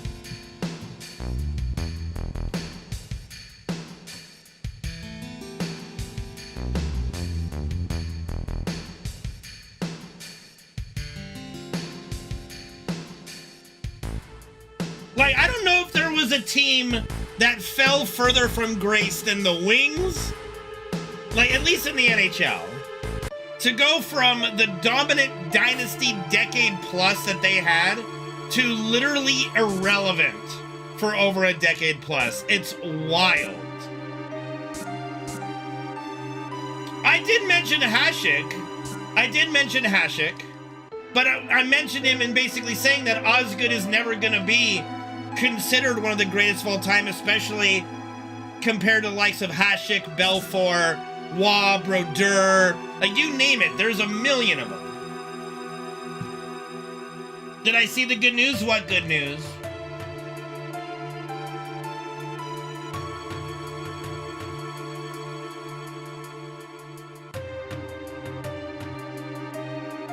Yay! Congratulations! Like, the thing that made the Red Wings special and so dominant before the salary cap era was you had bruisers and you had finesse players, you had strong offensive defensemen, and you had Lindstrom, who was literally just, you're not scoring a goal when he's on the ice. And he was on the ice for half the game. So, good luck. That was it. Like, that was literally the Wings in a nutshell. It's, if Lindstrom's on the ice, you're not getting a goal, so don't even bother trying. And good luck for the other half of the game. Hopefully you're not behind 3-0 by the time you finally get a goal in when Lindstrom's not on the ice. And that's going against the Wings in a nutshell in that era. And to go from that to literally we suck donkey nuts is one of the biggest collapses in the history of sports. It is fucking nuts, Lone Wolf, especially because he was not an offensive defenseman. He was not an offensive defenseman. Being plus 450 with his stat numbers is even, it just goes to his dominance as a shutdown defenseman.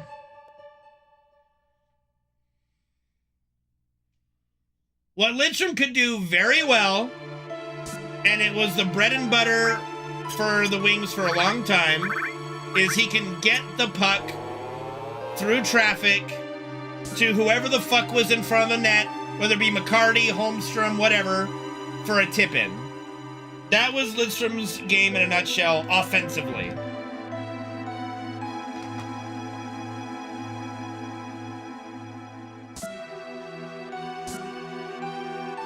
Legendary.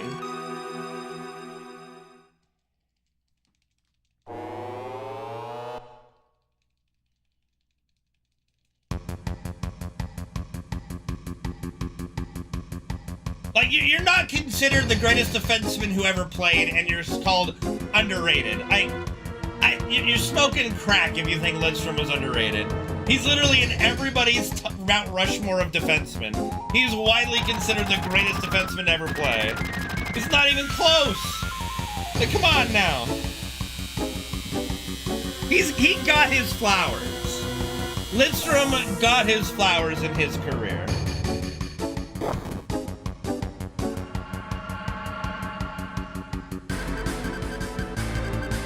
I mean, hell, even the Kings legend, Luc Robitaille himself, had to go spend a season with the Red Wings to get a cup before coming back to the Kings like, okay, guys, I got my ring. We're good. We're all good. You know, like, even Luc Robitaille had to do that. Technique, thank you for the follow. And, like, Robitaille is a king for life. And none of us as Kings fans blame him in the slightest for going over to the Red Wings for a stint to win a ring and then come back. Nobody cares. We're like, yeah, good for you, Luke. You deserve it, buddy.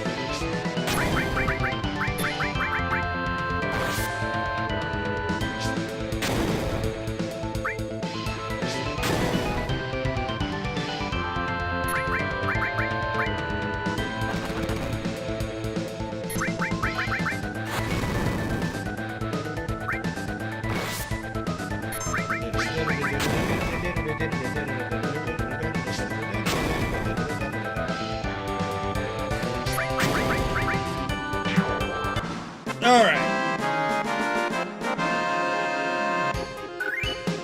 I'm pretty sure it was the era elusive where the Red Wings were like the pioneers of recruiting from Russia. That's why you had what is called the Russian Five. You had, I think they had the most Russian players, not even at one time, but they probably drafted the most Russian players in history. Because they didn't really just stop with the Russian Five, but it's like, you know, the Red Wings drafted well and they signed they pioneered the signing of those foreign players. Alright, let's not forget to walk now. Like I did yesterday.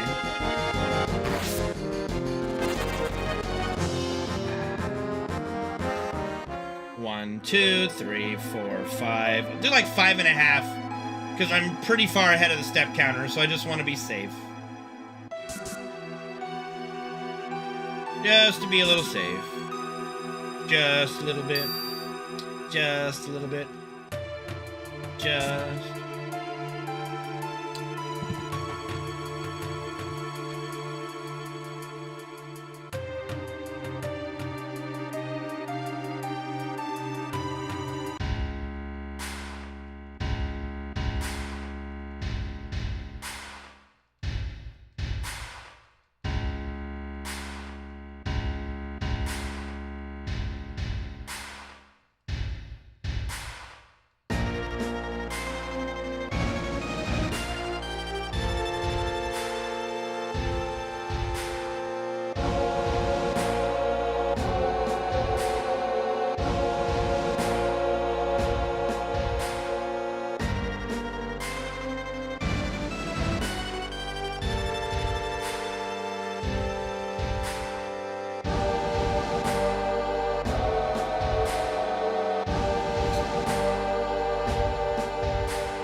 kind of been autopiloting this run while we've been chatting about hockey for the last like 45 minutes.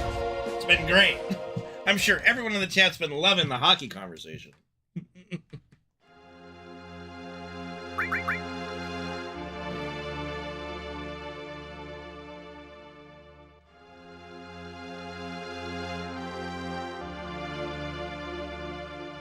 No, the time's fine. I'm just saying, I've been just autopiloting all the way through.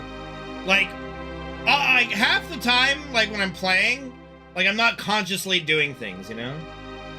I know, Penguin, I know. Hence why it was basically me, Lone Wolf, and Elusive talking for the last 45 minutes. I'm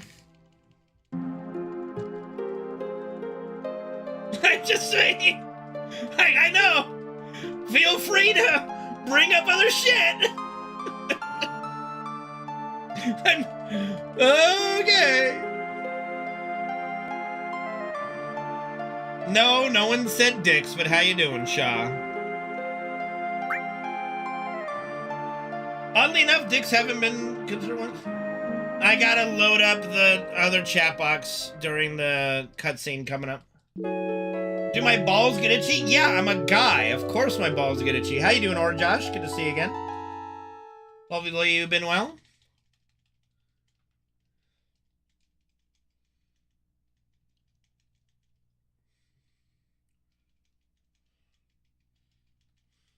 My balls are itchy. My balls are itchy. You know, I'll bet like the first draft of Eminem's Lose Yourself had something to do with balls are itchy. He's like, okay, we can maybe take out balls are itchy. Mom spaghetti? Okay, that's a little bit better. Mom spaghetti, balls are itchy. We can take out the balls are itchy, keep mom spaghetti. That's better.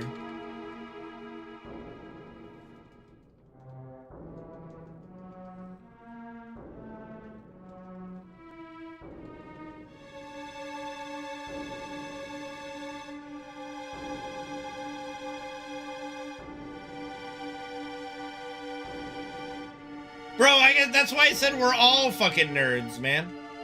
We all fucking nerds. Nerds rule the world, brother.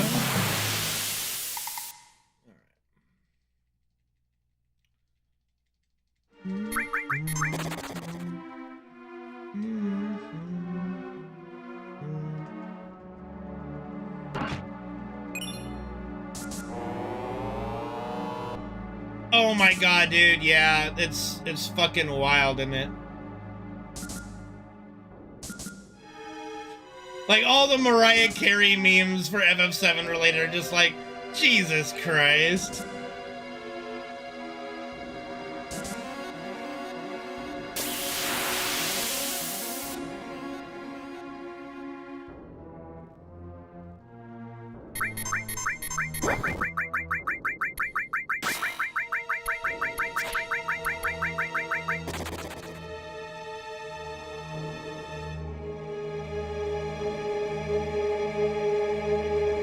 So I mean we all can nerd out on certain things, different subject matters, you know.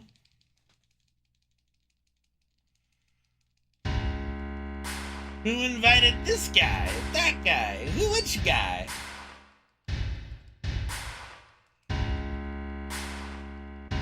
It's well written. You know what bugs me, though? Like, you know, when you're having a conversation with somebody on Twitter, or a debate, rather, and instead of, like, so you're typing up shit, and you're limited in the amount of, like, you can only write 140 characters, for fuck's sake, on Twitter, right?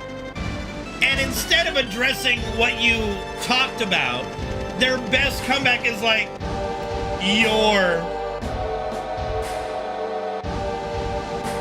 Y-O-U''RE.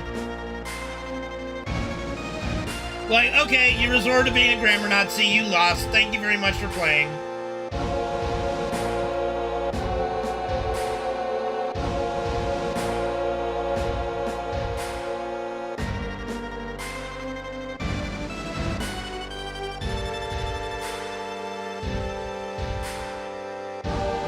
Why on earth would you want to buy 10-2 ever?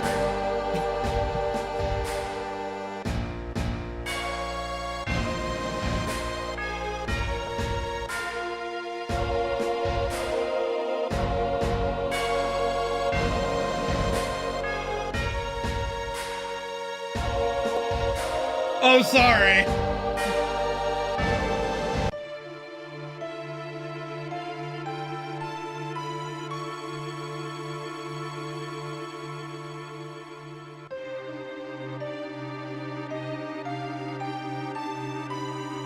Yeah, why would you ever want to buy 10-2? That's what I said. Yes, it's 10-2. Why would you ever want that shit? Yeah, I'm working on it. I gotta get there first, Penguin. I'm working on it. Like, oh, dude, I'm so fucking high, bro. Really? With a name like Youngin420? I wouldn't have guessed. I'm not complaining. Who's complaining? That wasn't a complaint. That was just me saying, yeah, I'm working on it. That was an acknowledgement, damn it. I'm always whiny.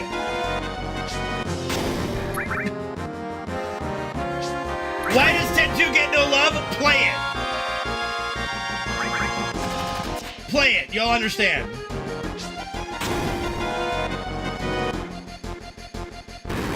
Oh my goodness, Penguin. Thank you for the reminder. I appreciate it.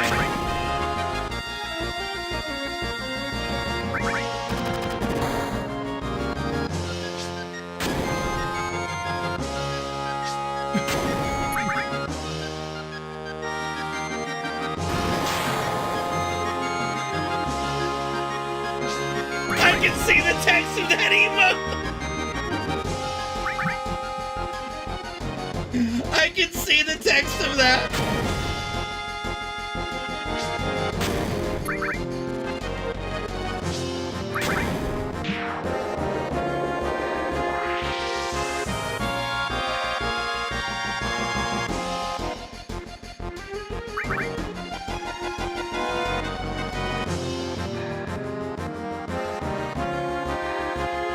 Your.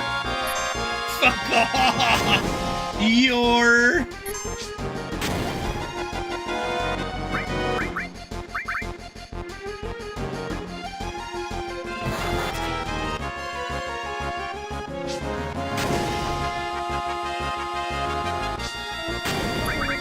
I could say something really bad, or Josh, but I'm gonna refrain.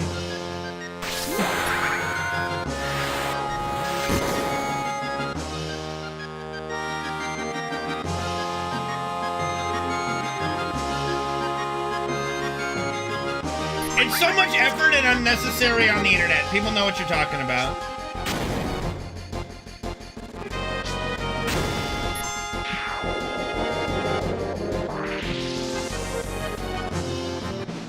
FF12 is not that easy. You can grind, though, to get really strong, so just keep grinding. I don't know, I don't think it looks very wrong. I wouldn't say it looks very wrong to the point where you don't understand what it's saying. You know? Like when you said you're welcome, that doesn't look odd to me anymore. Laugh it up, bitch.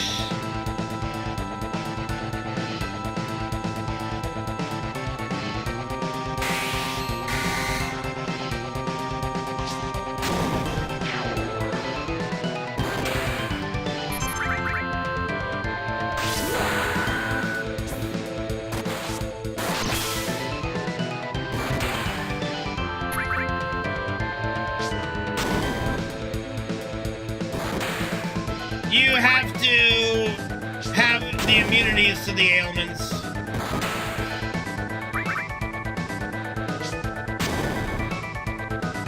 The most drunk I've ever been was when I played ice hockey for Cal State Long Beach.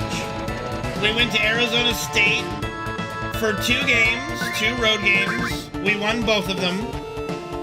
Got drunk as fuck off of Captain Morgan in the hotel rooms. Threw up all over the place. Woke up.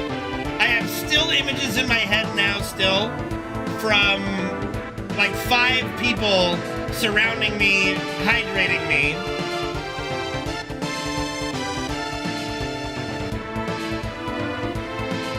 And the worst hangover I ever had because it's the only one I ever had. Miserable. The entire drive back to Long Beach from Arizona, I thought I was going to throw up. Never did. Horrible.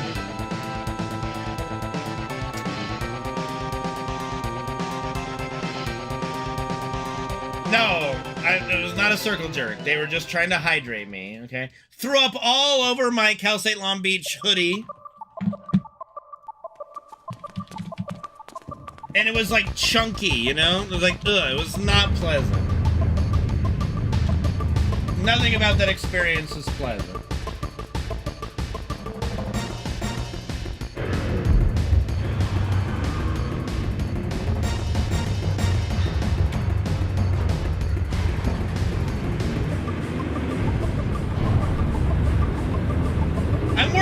I'm doing it right now.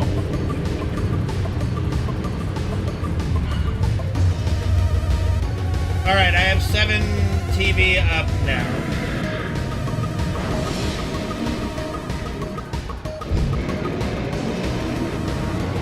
I can see that it was not what I expected it to be. I'm a little disappointed that it is not. There are no booba in that emote.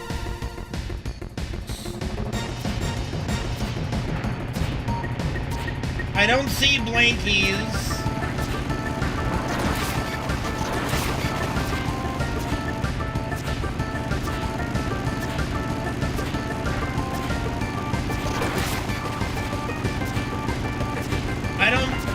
Dude, I don't see any booba in that emote. What do you mean? I don't have gifts disabled? Where the hell is that setting?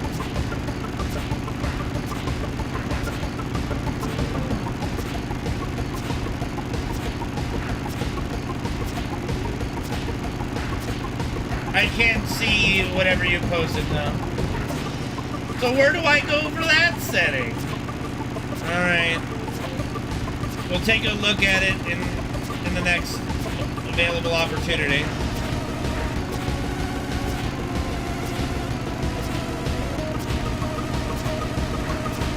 We'll figure it out, yeah. Maybe I can find the settings in the creator dashboard as well. I'm not sure. We'll see.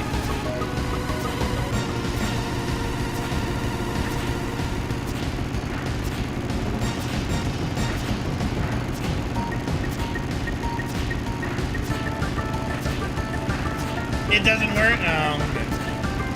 Pain in the ass.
No crit, that's good.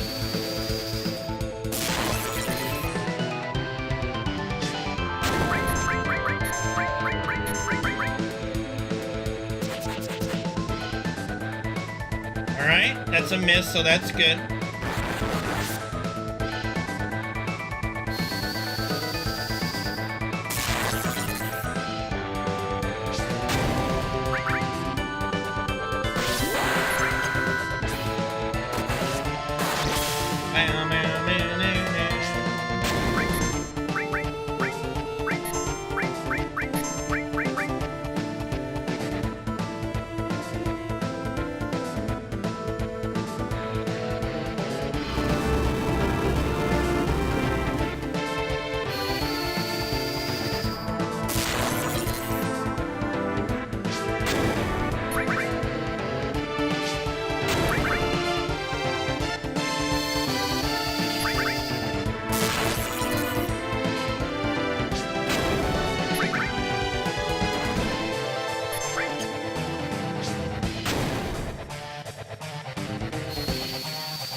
We out of Midgard! Let's go. We out, baby! We made it.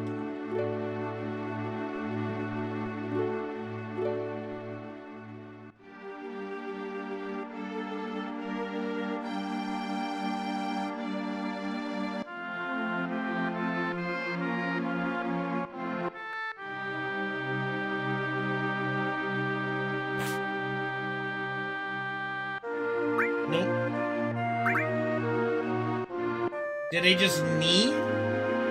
No. Knee! Knee!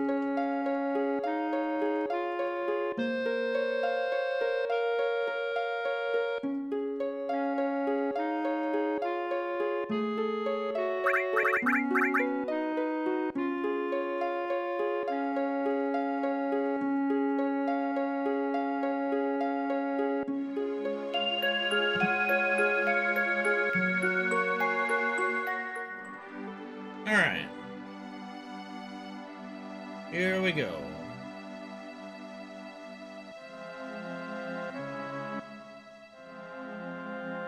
Good, no encounter on the way.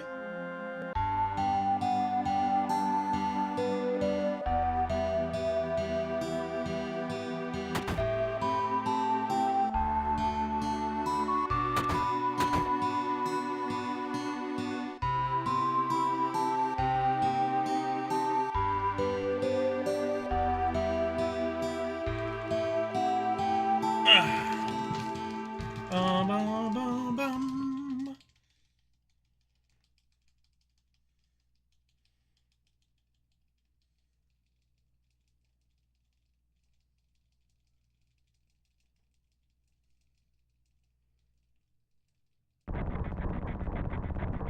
All right.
Well, so it begins. That's one. That's some time loss already.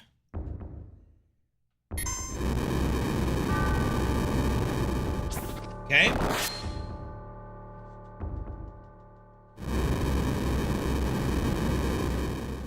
That's two.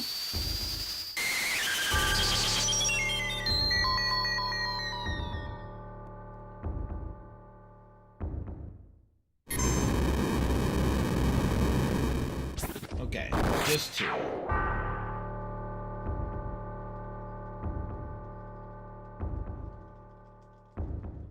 Gabe, why are you so fucking weird? Almost a three-peat.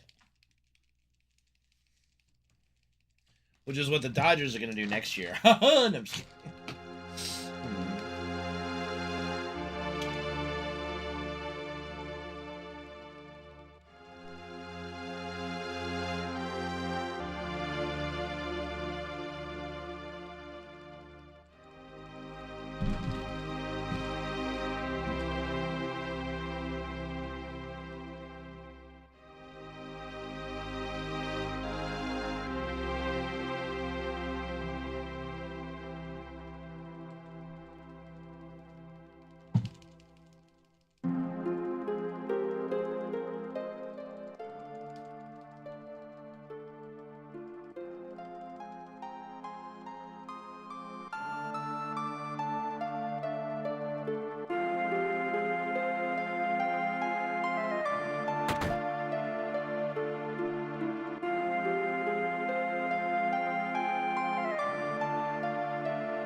No. No. I'd walk out. Be like, that's disrespectful. No.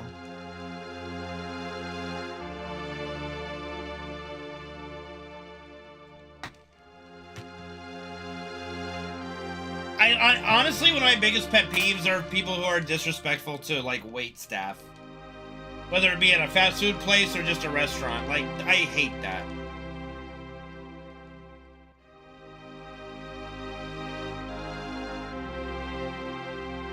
Like, there's very few things I consider more rude than just being rude to wait staff.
Two, three, four, five.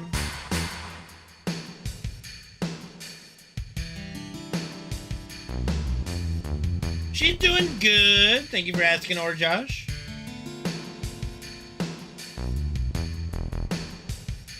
Gee, I wonder why, Gabe.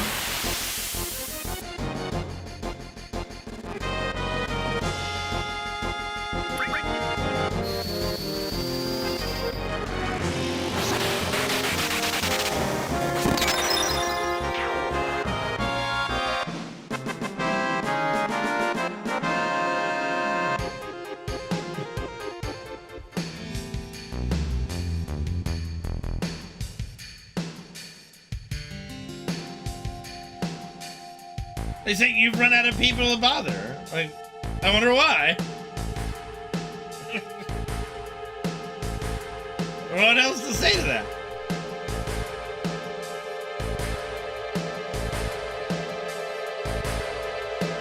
How do you defriend?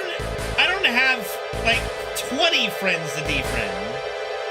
How the fuck do you defriend 500 people? That's not even a thing. Yeah, it looked really cool, Solar, and huge. Like, they made it huge.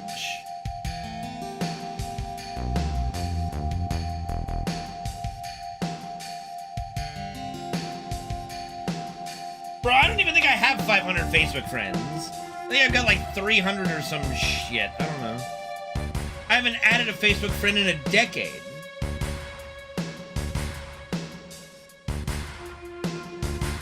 That is just fucking gross.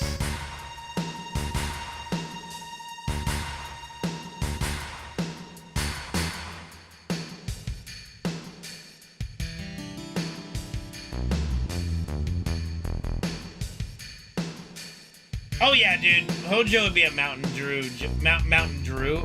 Dew junkie for sure.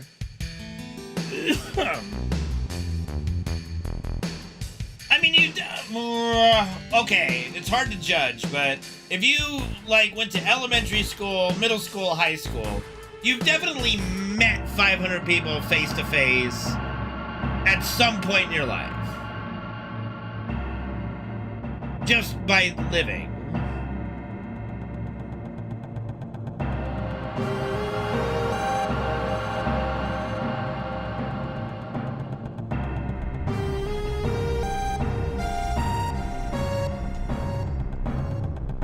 Bro, I remember MySpace was like, the thing about MySpace was that was like the top 5 or some shit. Like trying to, like, you know, how important it was for the right people to be in your top 5. Why am I not in your top 5, bro? Why am I not in your top 5? The whole, like, dating scene at the time was like, why is your relationship status single still? Am I not important to you? Do I not exist? I just don't do social media, I'm sorry. Like, Except you, Tom. You're always there for me. Was it top 8? Okay, it was top 8. And you were like really a G if you had a top 8, but you kept Tom on there as one of the 8?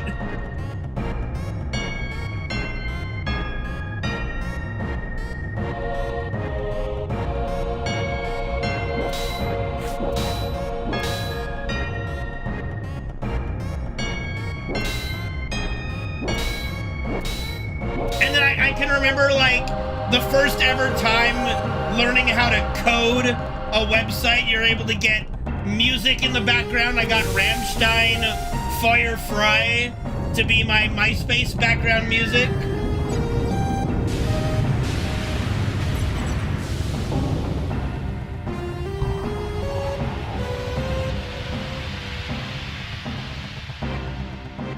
Fuck yeah. Those fucking days, dude. Those fucking days. We're old. We are all old.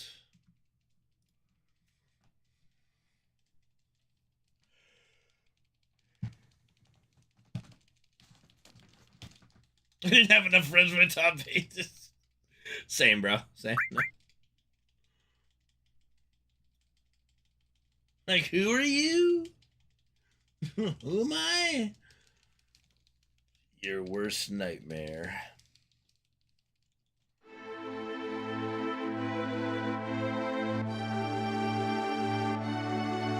Yeah, back when, like, WWF was WWF.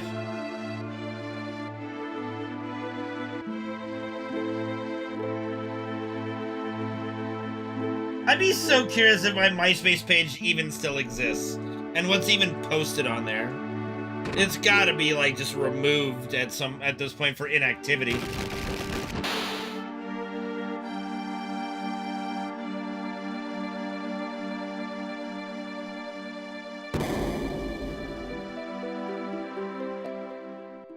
The World Wildlife Federation? Yeah, those fucks. I don't even know, Gabe. I don't have a clue. I haven't been on MySpace in basically 2 decades.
I am pretty vanilla, Gabe. I don't think I've ever done anything sketchy / illegal. I guess it would just be like, oh, I got a traffic ticket. You know?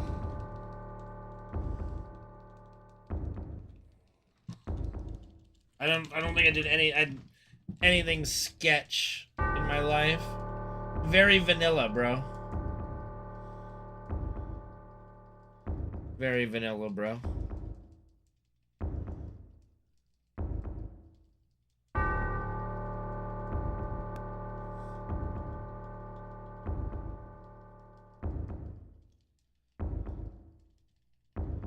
If you're gonna say the phrase, at least say it right when you say attorney-client privilege.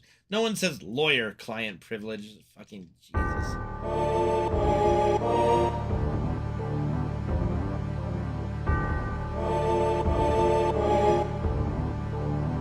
Let me think.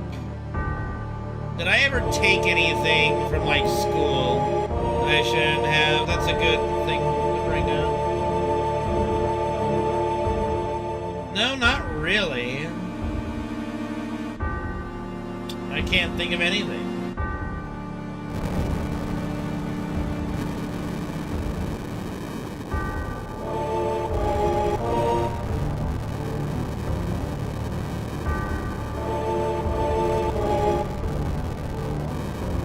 Who the fuck is Lionel Hutz?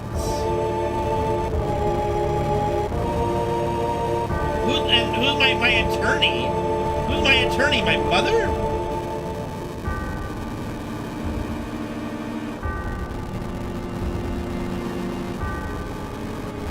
I mean, I guess if I had to pick between Lionel Hutz from The Simpsons, Gabe, or my mother, I'll pick my mother, I suppose.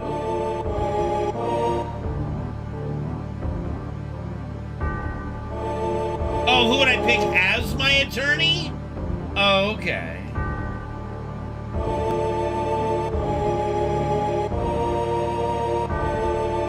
I guess I go with Lionel Hutz because he's at least got a degree. I think he does. I plead the fifth, Nick.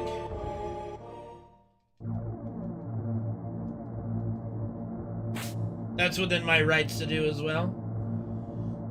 There's no real difference between attorney or lawyer. But just the phrase is attorney-client privilege. No one says lawyer-client privilege. I guess you could say that attorney is the more legal term.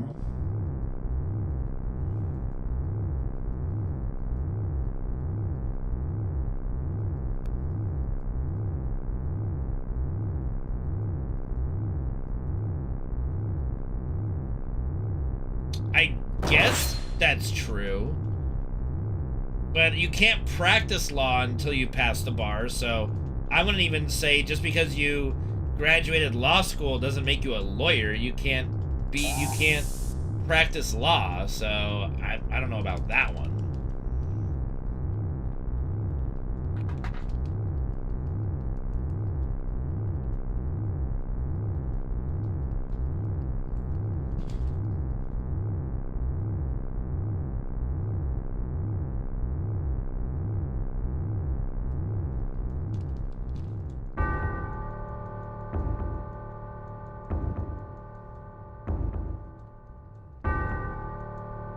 Like, being an attorney, being a lawyer is different than most professional jobs. Like, you don't... Like, I believe when you are a doctor, like, you go to medical school, you get your doctorate, you graduate, you are now certified to practice medicine. I don't think you have to pass another test. Unless that's what the MCATs are that is in Meet the Parents. Like, unless you have to pass that as well. So then, there you go. Jerry Gallo, I'm Jerry Callo! C-A-L-L-O.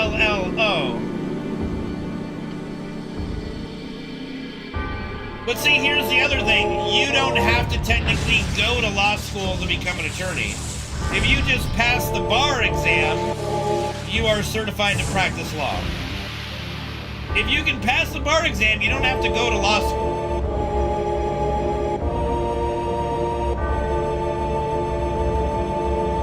In any state, Gabe, not just Cali. If you pass the bar exam, you're able to practice law.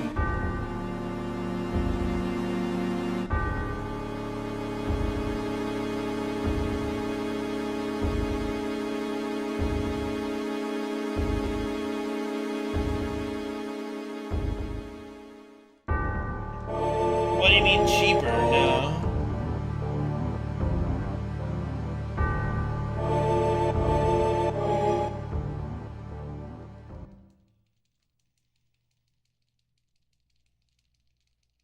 Well, you might not be looking to join a law firm.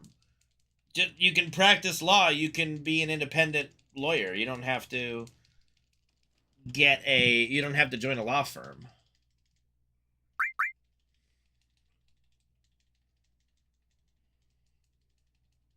The majority of lawyers are not a part of a law firm anyway, so... You know, take that for what it's worth.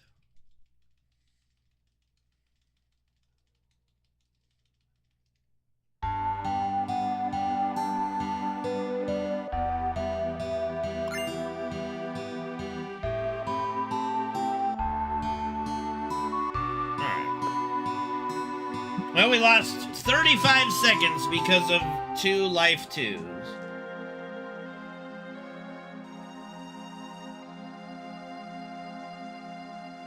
Pretty much, Penguin.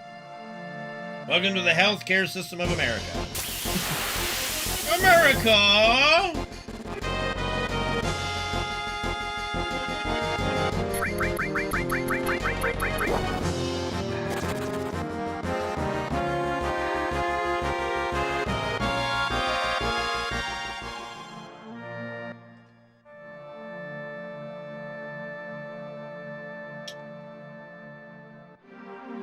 That's a good spot for the Zalem if he discovers me. He did not see me, so we're just gonna cut and hope. That's unfortunate. Come on, come on, come on, come on. Damn it. That's why I hate this sometimes, this manipulation. I was in the perfect spot and he did not notice me.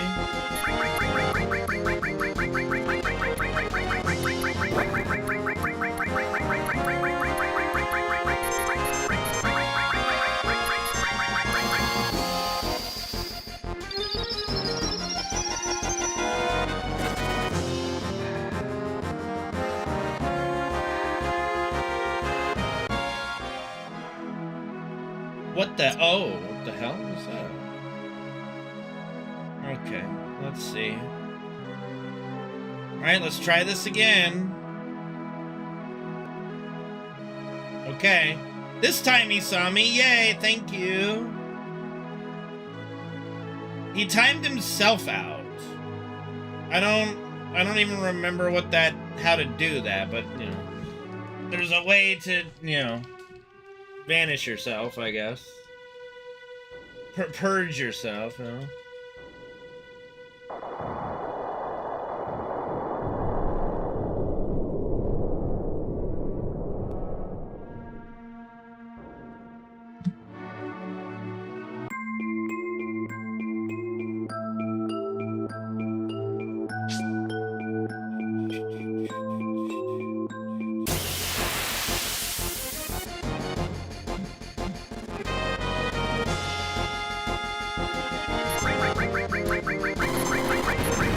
Big gulps, huh? Well, see you later.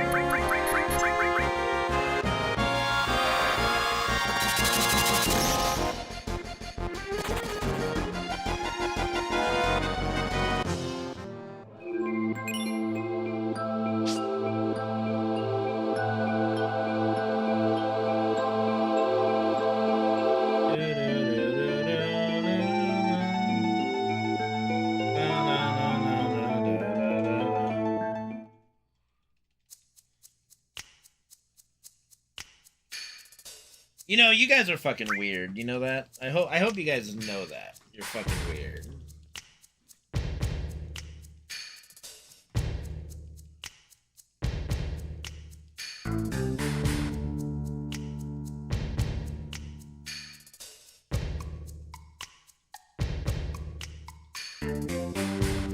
Just, no one said anything weird, just y'all acting weird. That's all. Y'all just acting weird.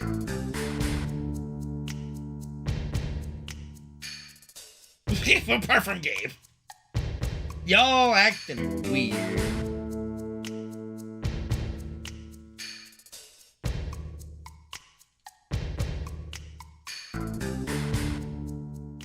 Hey-o, what's up, Suede?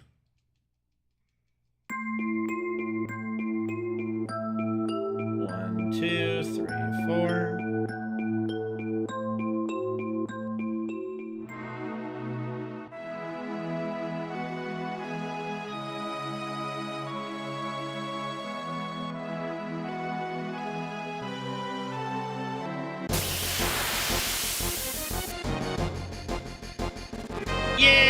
Derby Derb. I hope it goes well.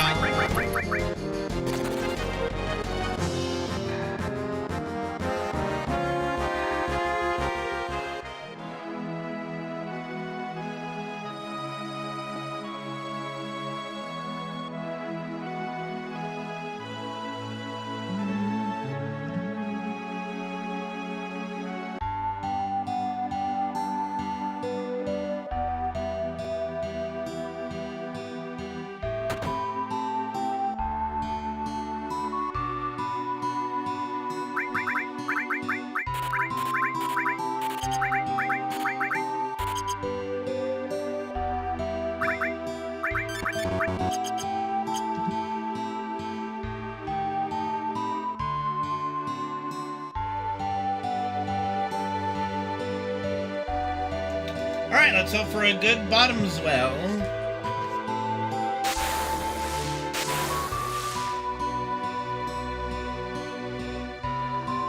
Mouth-to-mouth resuscitation is not kissing anybody. That being said, it's being phased out. I don't believe you do mouth-to-mouth anymore. There's some other shit that you do. Like just chest compressions or something.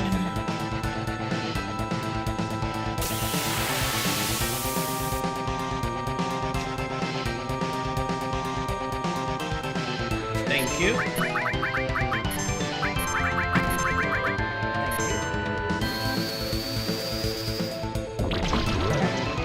Okay, no first turn poison.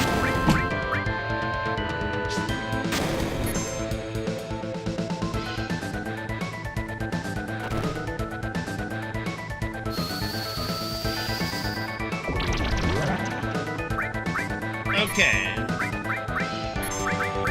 We'll be fine.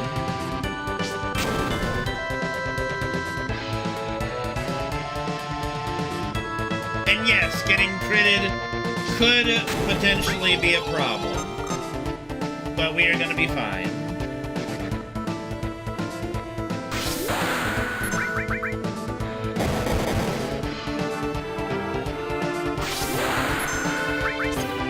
Hopefully Tifa gets put in the bubble just because she has the most HP, but I don't think it'll matter.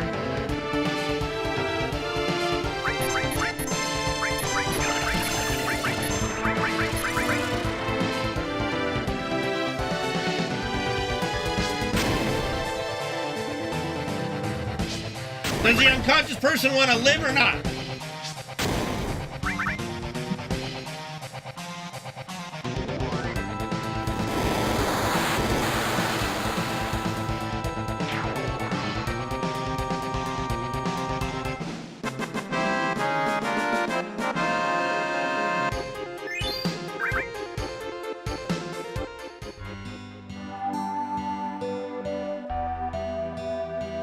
Like, do I have permission to save your life? They're not responding. I can't give them CPR.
Are you talking about like the summons, Gabe? I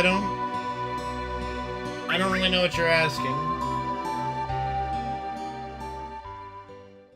Yeah, I mean, you'd have to be more specific of what your question is, because the last team battle with that cunt Chadley does not help me understand what you're asking.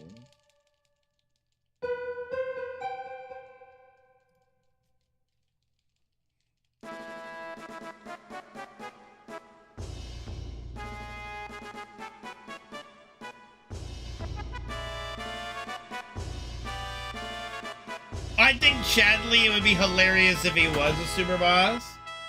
So I'll put it on my bingo card.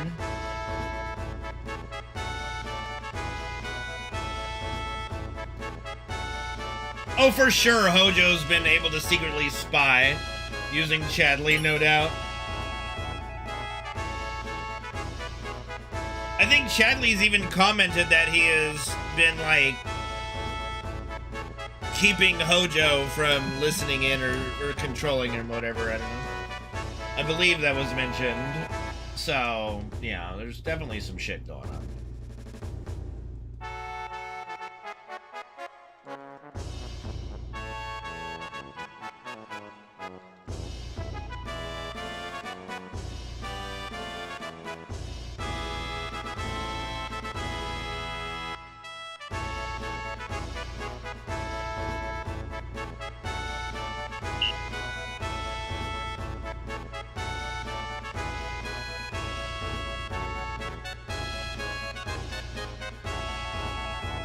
R1 Sephiroth? I don't know what you're talking about, dude. I just beat them up. I just kicked their ass. I don't know. I don't do anything special. I just Tifa face-palmed them to oblivion.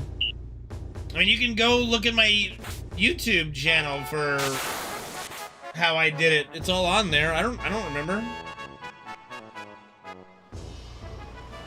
I just beat them up.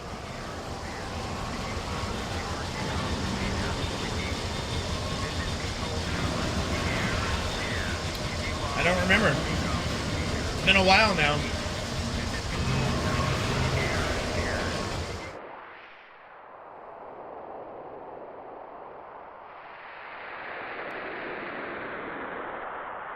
Oh, glad to see you watch Caleb's before mine. Now I know where I stand.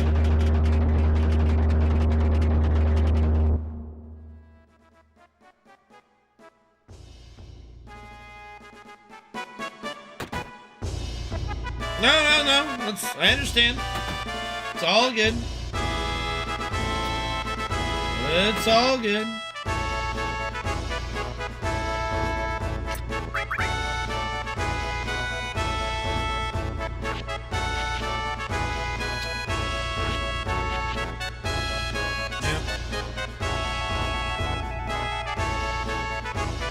Yep.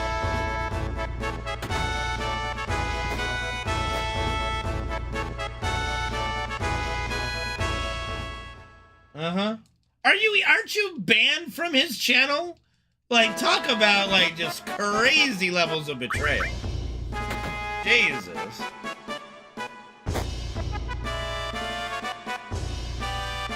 Alright, fair enough. That's good.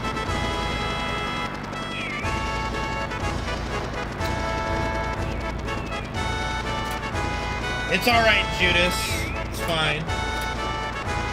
Thanks, Disguyer Sick. Appreciate you.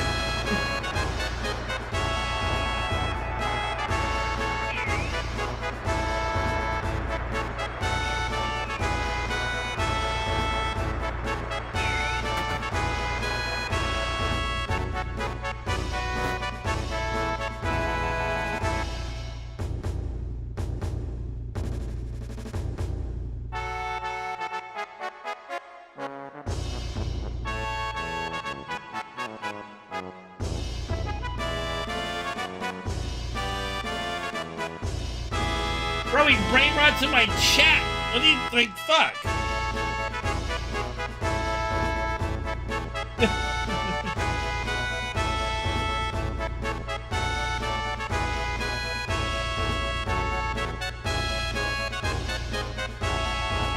I'm sorry, Shaw, I have to. This dagger in my back hurts, I'm getting fidgety.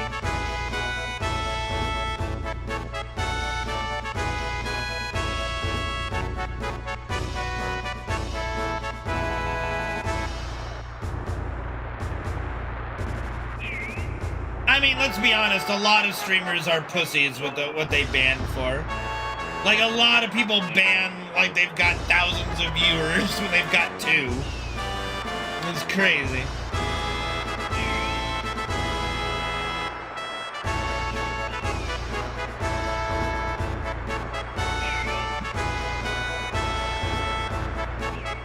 Not a very good starting TV rating, but it's doable if we get lucky here. Alright, we're Gucci.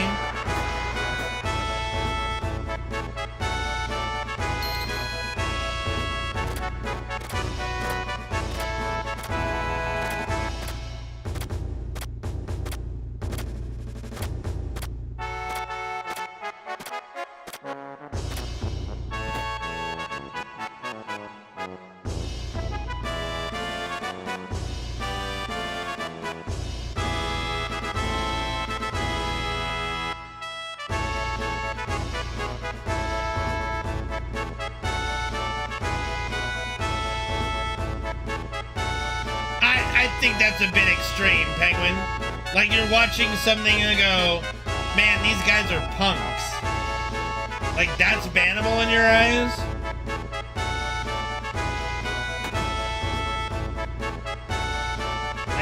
I don't know. That seems really fucking soft to me. Time outable? Are you mad? Weird. No.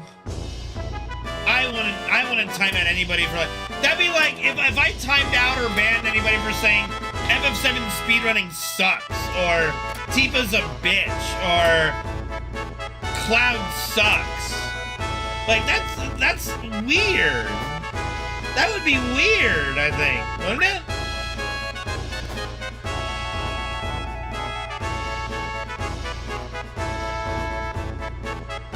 Like, that would be really weird.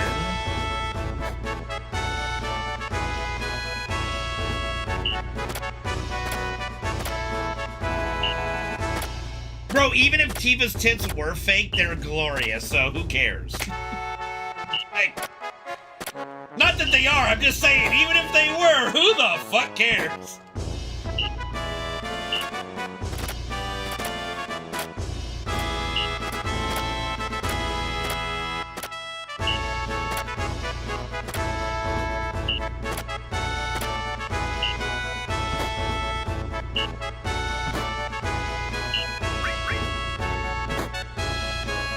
Humphrey, like, the people have been banned in the channel.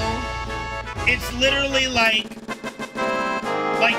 you insulting my family, like personally insulting either a longtime viewer or a mod, and like you're like brand new to the channel. Like, you have to do a lot to get banned in my channel. Like, the people who have been here for over a decade can tell you the amount of bans they've probably seen is not even a 10.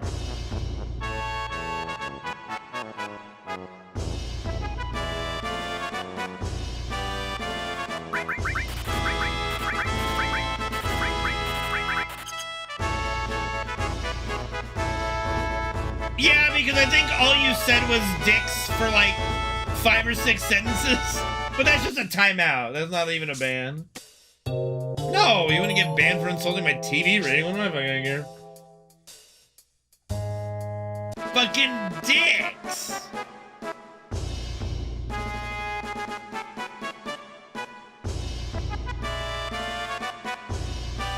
Additional dicks. Dicks everywhere.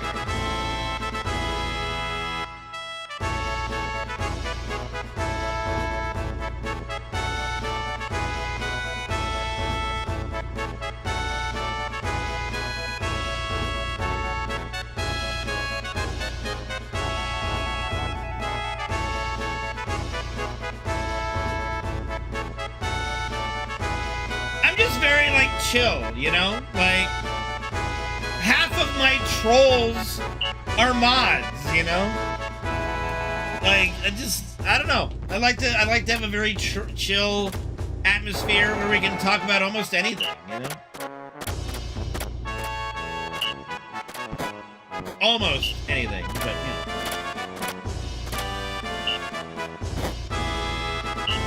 I mean, fair, Solar, but yeah. Half my mods are trolls would have been the right way to say that. And half my chat are trolls. Anyway, so... I know, because I'm not entertaining enough, yeah. Are you not entertained? No. Well, sorry. My bad.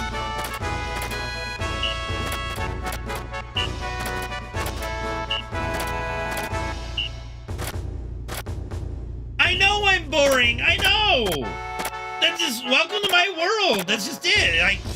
I'm sorry. I'm not like the crazy entertaining guy, you know? Just me.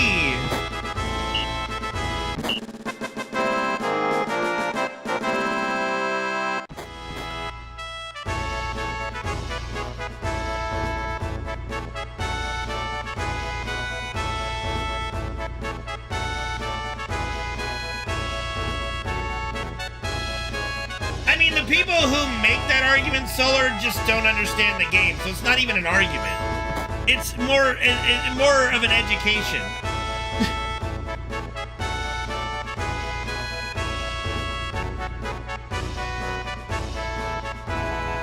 Like this person on Twitter I've been trying to get to come to the channel to have an actual conversation.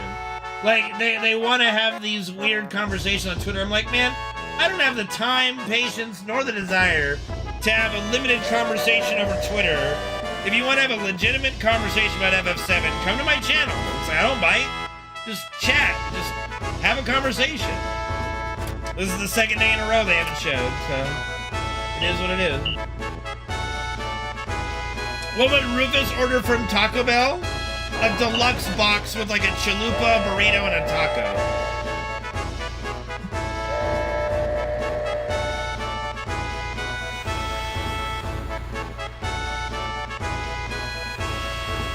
Sometimes, Solar, it depends. Like, you know, I don't like seeing people ignorant on a subject that I'm passionate about, you know, especially when they're trying to claim things that are just not true. No, Rufus is a Pepsi guy. Rufus is definitely a Pepsi man.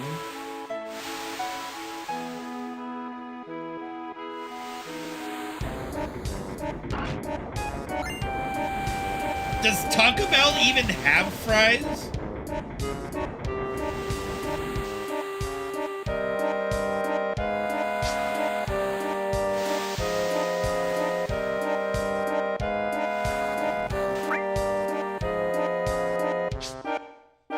Oh, well.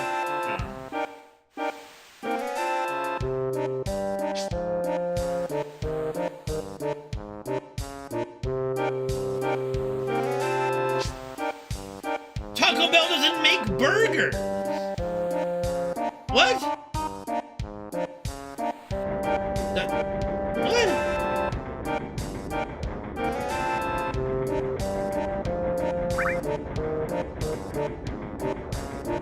No one's talking about fucking Dairy Queen. Who the fuck's bringing up Dairy Queen in a conversation?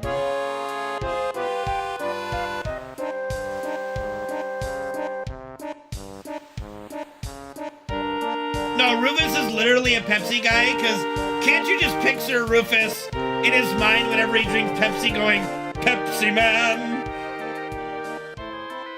Like, you know, absolutely he would. Sprite bullshit. Get out of here with that crap. I mean, I like Sprite, but Rufus ain't no Sprite man.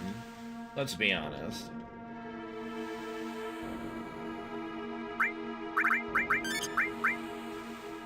Hello?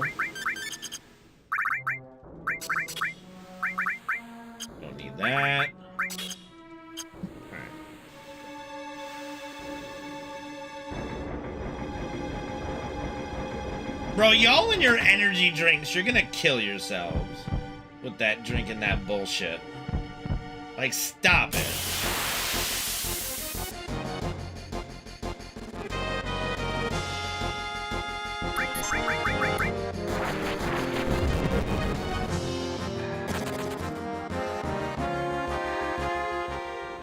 One, 2, 3, 4, 5, 6, 7, 8. I talked to Sprite and hates you too. Okay, you got me.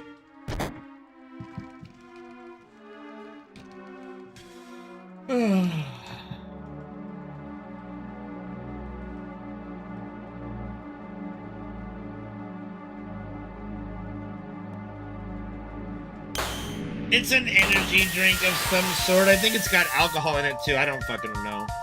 I don't drink that shit, so I don't even know.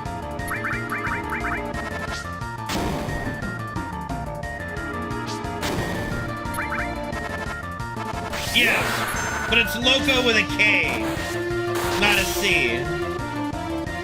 And yes, trust me, we all know what Loco means because of El Pollo Loco, the fast food chain, the crazy chicken.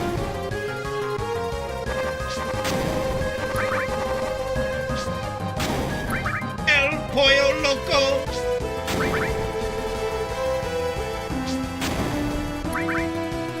It's not a show.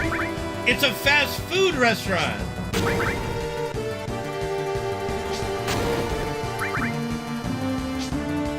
Oh, Genova loves Coke, for sure. The one true drink. No, I'm just kidding. I mean, legitimately, the best soda is Barks Root Beer, bar none, but...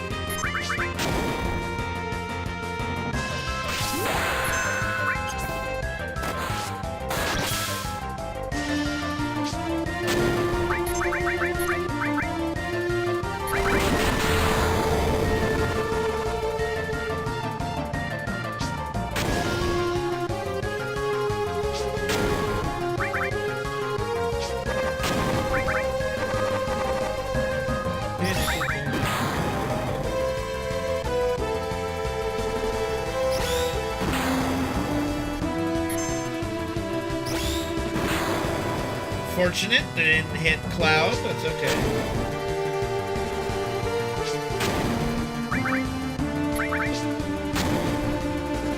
Yeah, I know, Humphrey, it is kind of funny, isn't it? We're just, we're just bringing it. You guys bring those grenades? Yeah, we got them! Unleash hell!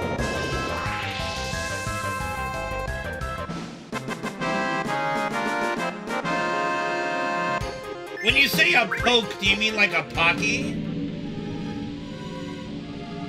Hey, Steven Esto, or Stefensto, I think is what you're going for. Root beer floats are amazing. Enjoy.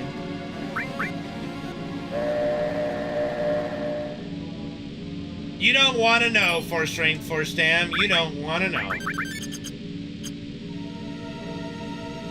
That's okay. Then I don't know what poke is.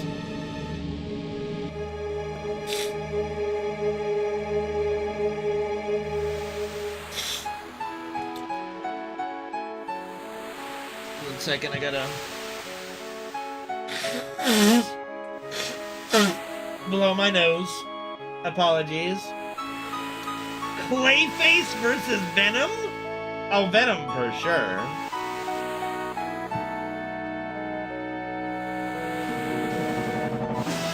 Oh! I don't know, whenever we mixed drinks, we just called them suicides. Didn't ever have a term for combining two together, just literally suicides, I don't know. Alright, if it's your first time watching my stream, please pay close attention to the top right corner on the helipad. Don't look at Rufus or Heidegger. Just look at the top right corner on the helipad. Yeah, but Clayface isn't gonna know to need to turn himself into a bell. If that would even work. Alright. How about a magic trick? I'm gonna make this use the UPS man isn't here. Watch the UPS man. He's a little stranger than usual. That UPS man. Don't we all just love the UPS man? I know. Yeah. So, it's simple. We kill the UPS man. Ta-da!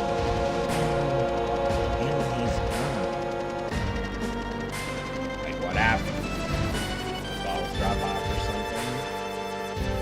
Fucking Brown do for you.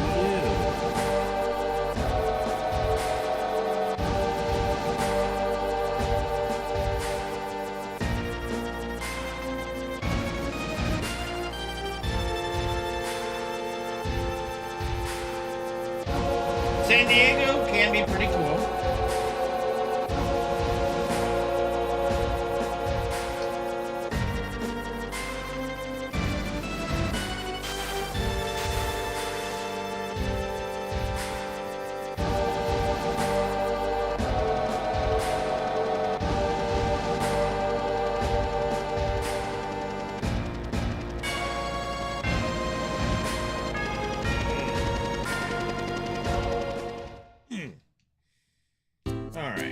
Here we go.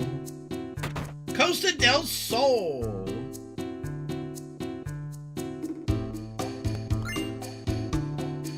Barrett always has his left hand. What do you mean? What?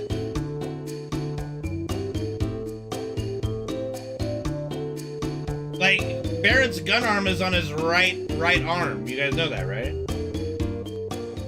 No, this is not Midgar.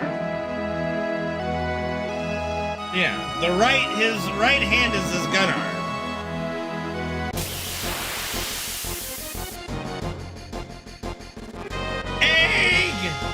Eggs it is!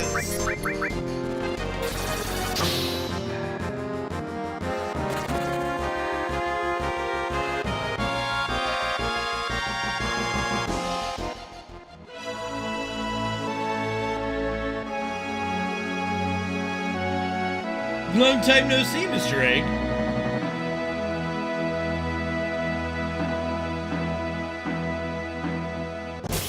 How about 2 eggs? Anybody want 2 eggs? Here's 2 eggs.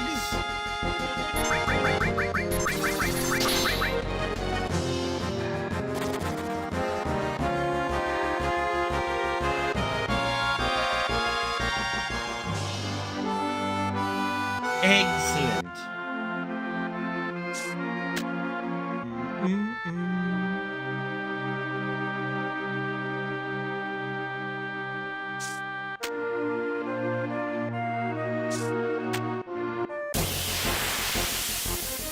Because this guy is sick, use the on-screen celebration with donating 50 bits to do that or whatever. 1, 2, 3, 4, 5, 6, 7. I assume, because I can't see what it looks like on the screen, but that's what this guy or sick did with like the on-screen celebration. I think that's what it does. So, there you go.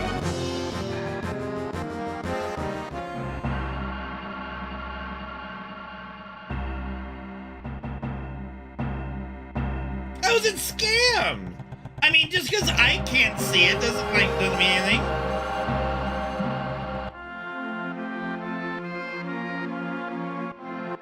Like, if I had my stream preview playing, I would, but that just runs, you know, CPU space or whatever.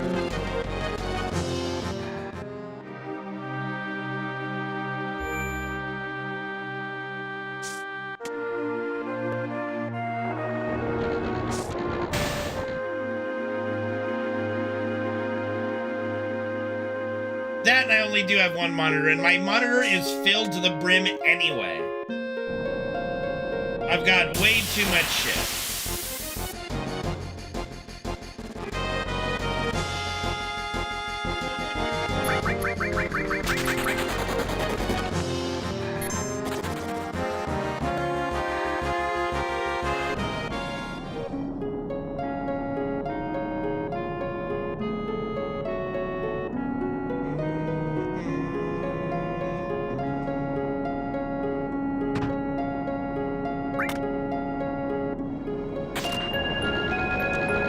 The music is very nostalgic, Humphrey.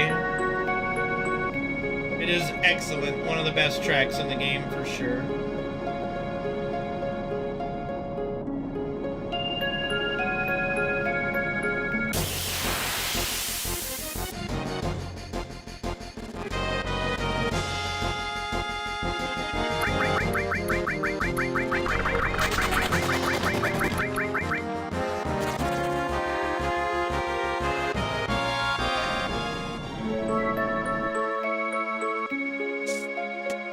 One, two, three, four, five, six, seven.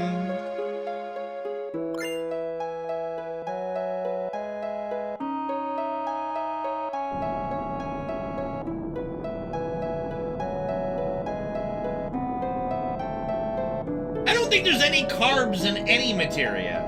You don't eat materia. Jesus.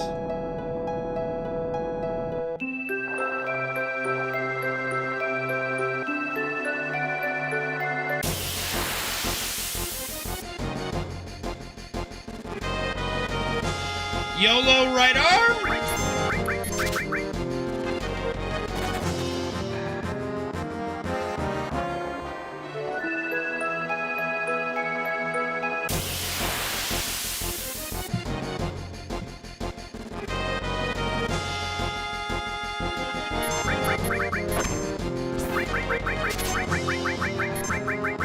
Give it one more go.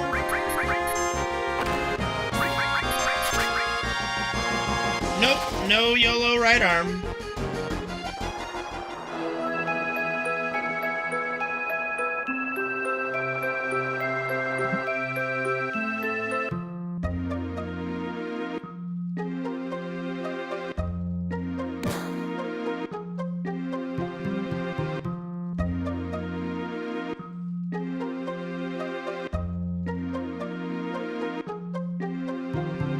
I don't think there's any carbs in materia. Like, you don't eat materia. Materia isn't food.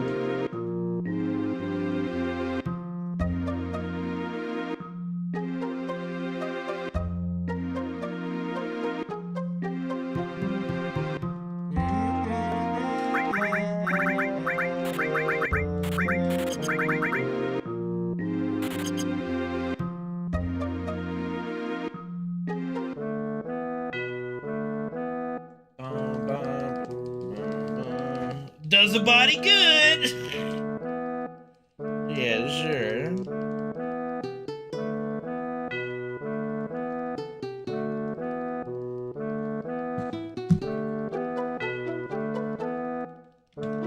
No, a man did not eat a plane.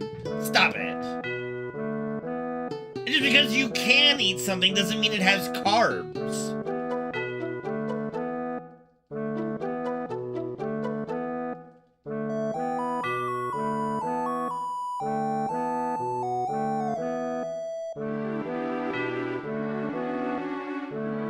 There's plenty of food that doesn't have carbs.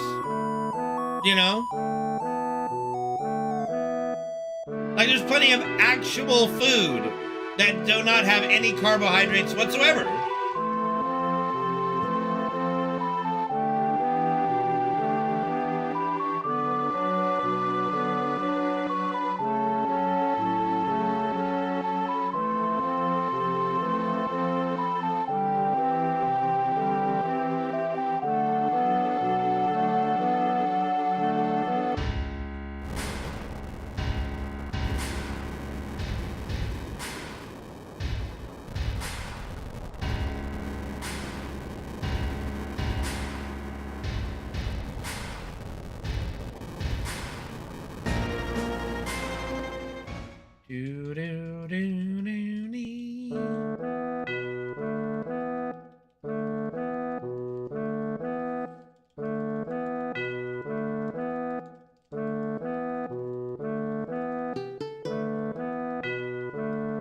You did a thing, Gabe! All your support.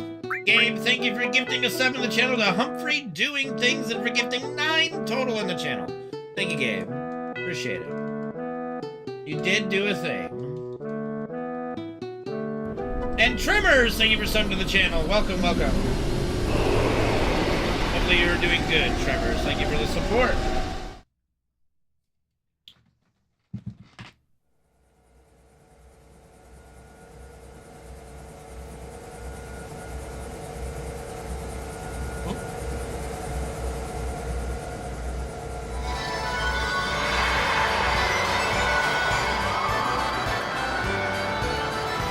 It is a whole large pizza, indeed.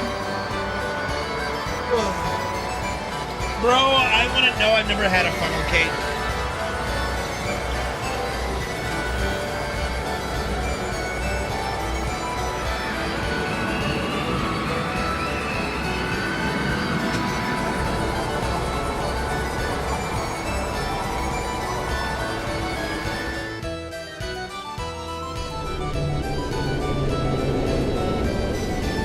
I can't get the Gilligan's Island theme out of my head whenever I hear the Gold Saucer theme. It's literally, like, part of it is the Gilligan's Island theme, I swear to fuck.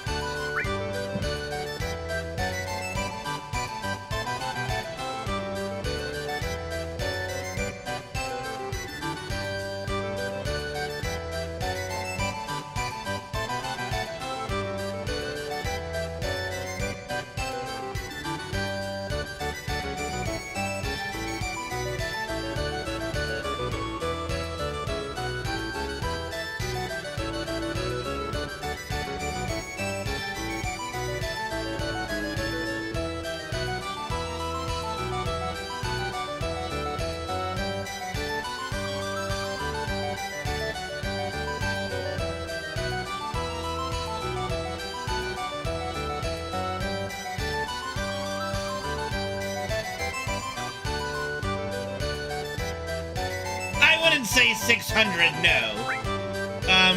Adding the snowboarding minigame would be good. And fixing the 3D battler minigame to not being ass would be all that I require. That would be all that I would say is needed in Gold Saucer.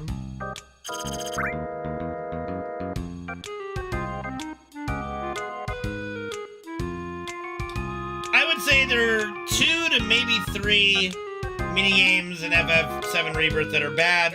Chocobo Glider for sure. The 3D Battler, and then the, the Cactuar Fighting Arena with, like, Yuffie and Aerith. That was a little annoying, but it's fine.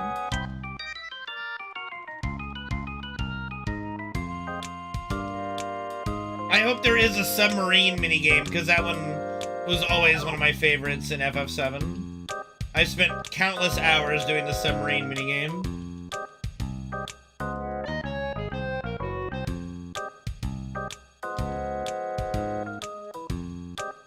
Well, I still think that they should put a version, like, you can even do the PC version if it's easier. But, like, I do think they should have an old school version of FF7 within FF7. Like, go to Gold Saucer, boot up a PlayStation within Gold Saucer and play the old version of FF7. To me, that's a no-brainer. That should be in Gold Saucer somewhere.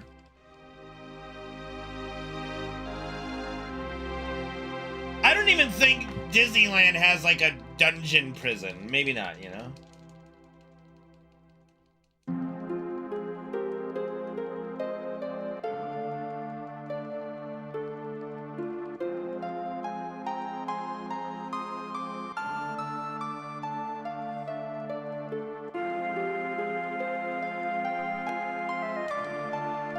Why?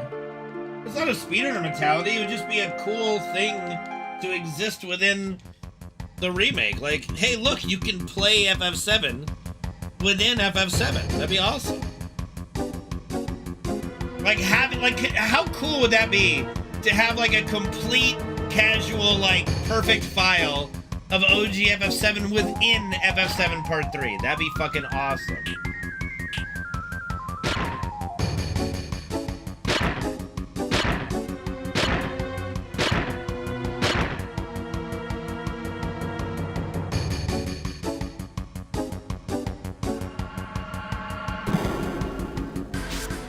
And it would kind of be interesting to see if they did put FF7 OG into FF7 Part 3, A, would it be the fastest version on console? B, would it have all the glitches? Like, would it be legitimately the PC version on a console for all those glitches and shit? It would be very interesting to see. I hope it wouldn't, because it might be kind of fun to speedrun it on the PS5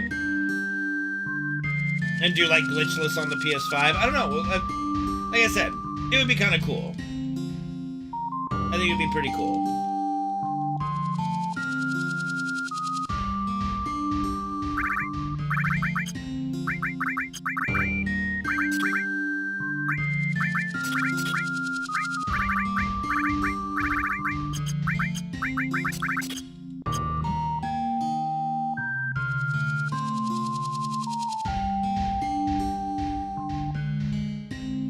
Thanks, Force Strength, Force Dam.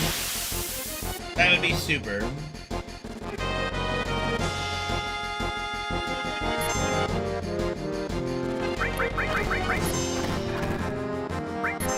What did he take? High potion, that's fine. I can live without the high potion.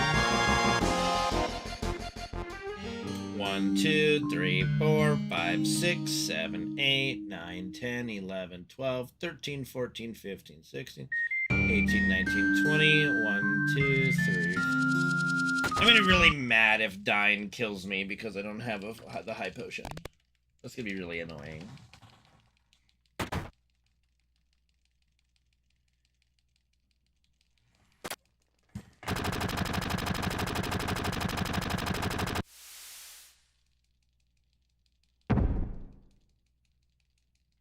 Doesn't matter where it is, Gabe. Who gives a shit where it is, as long as it's there somewhere.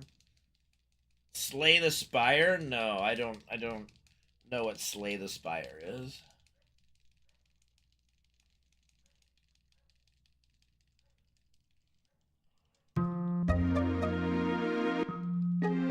I usually eat 2 to 3 times a day. Morning, afternoon, evening, typically. How do I not even... I don't know. How would I know what it is?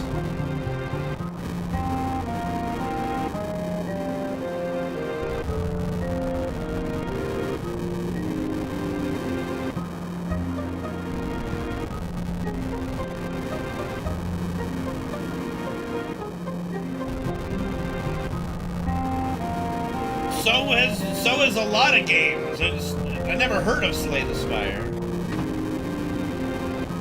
I don't even know what it is.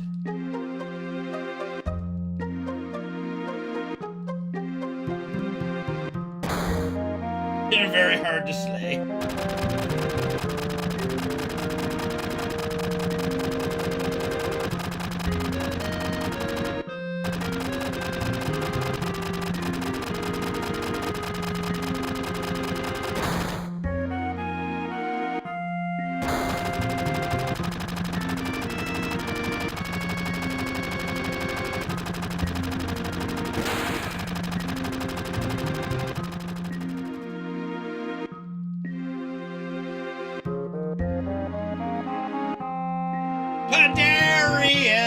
What's up, buddy? I'm doing good, man. I hope you're doing well. Padarius. Good to see you, bud.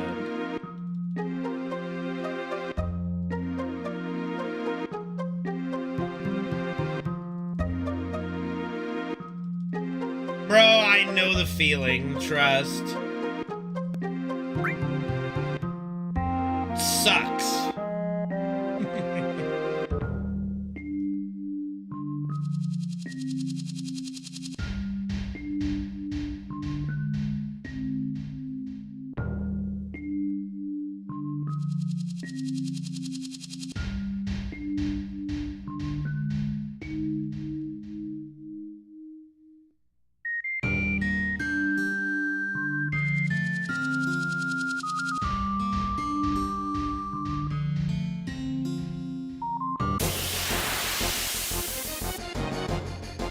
Pretty fortunate not to have any really bad, like, unsightly nose hairs. I am pretty fortunate in that regard.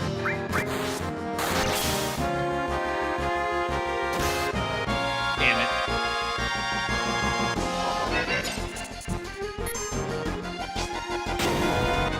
Like, the worst I get is weird, like, earlobe hairs that I gotta pull out, you know? Like, that's the worst I get. So, I'm very fortunate in that regard. You know.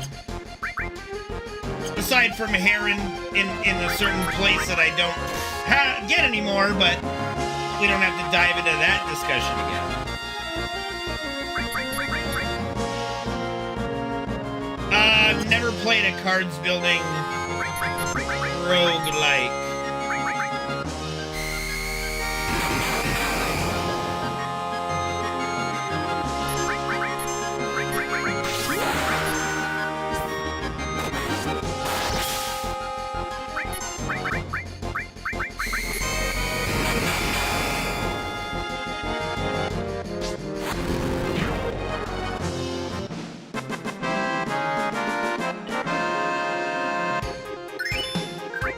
Okay, we're good on that. I guess I miscounted somewhere.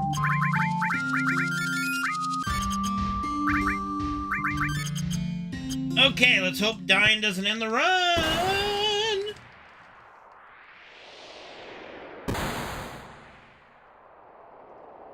Okay, Gabe, what the fuck is that sentence? I feel sad. Like, okay, I'm gonna speak. I feel sad. I've lost games of weird with friends recently. People weirder than me. Shrug. The fuck does that even mean? I've lost games of weird. What is a game of weird?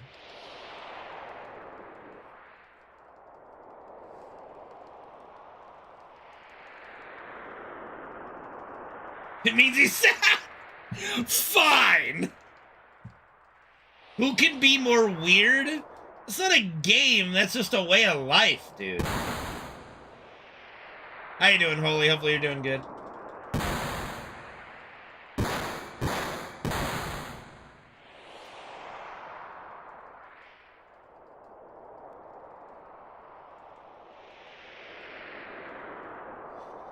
Alright.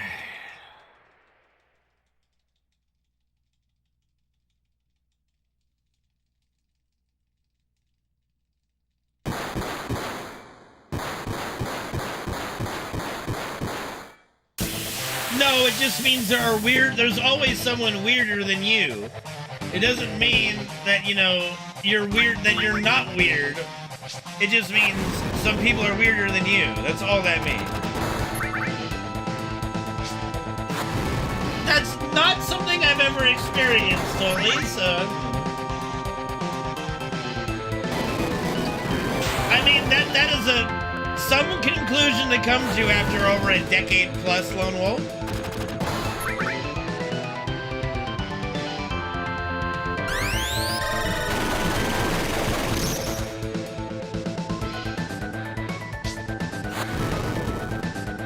Well, that was a quick 9.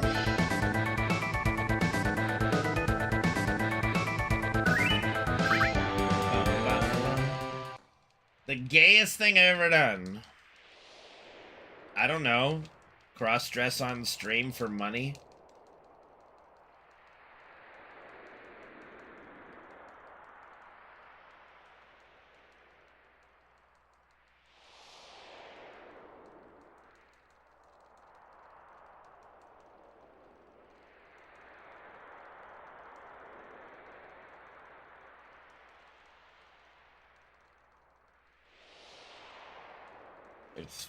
That's probably, you know.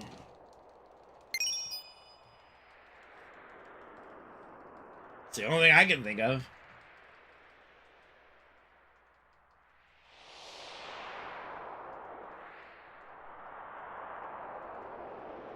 It does help my case quite a bit. You know. But, okay, so now, was I technically cross-dressing if you're... Yeah, I guess you are still even if you're, like, you're cosplaying as a dude in a video game who cross-dressed to infiltrate a man, it's still cross-dressing at the end of the day. Rip Torn?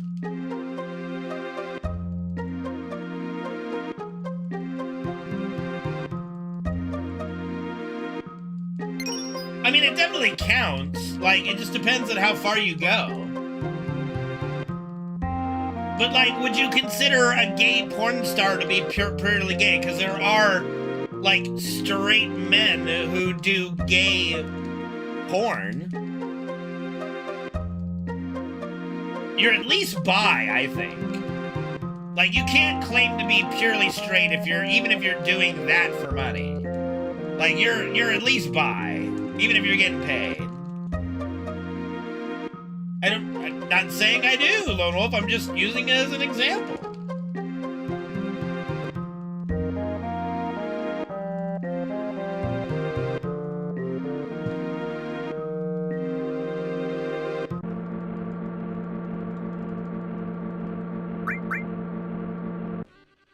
Why are we, like, why not?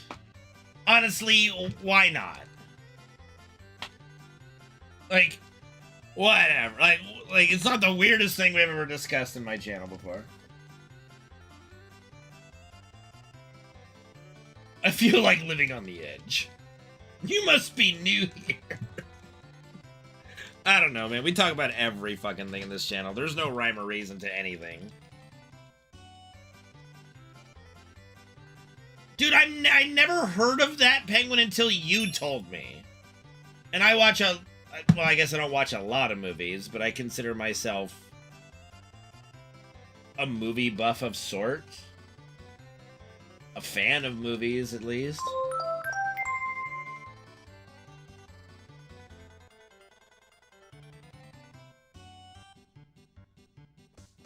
Maybe they are, Lone Wolf. I don't know what's discussed in other streams.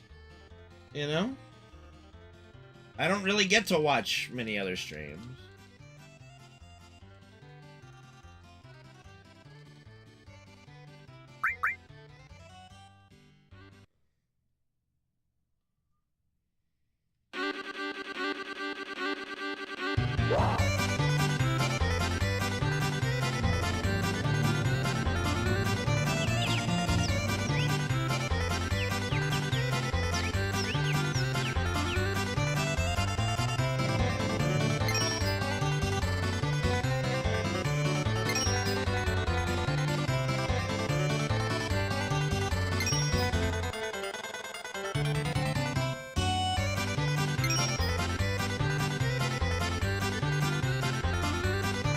No, Twitch did not make him change his name.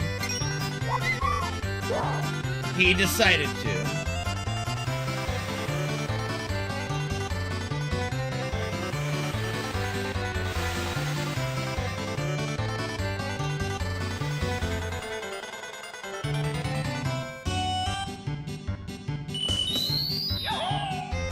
He had never skipped the original brand.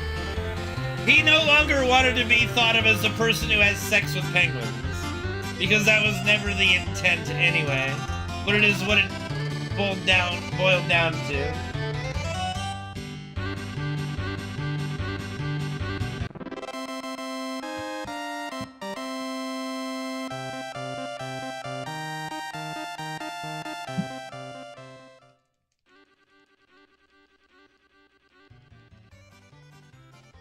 It is pretty funny too. I think it's a good change.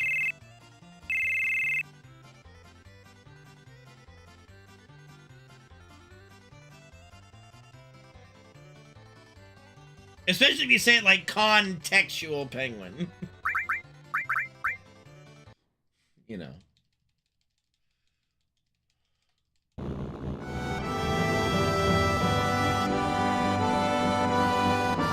Oh well.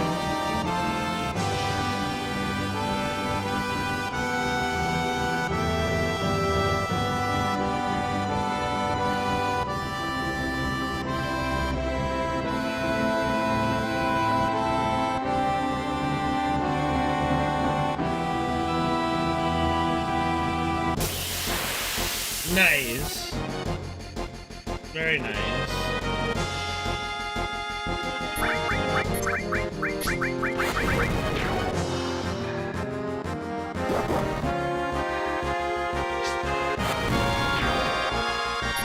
I don't think chocolate mini dicks are a thing. But you know what? Never mind. I'm sure they are somewhere.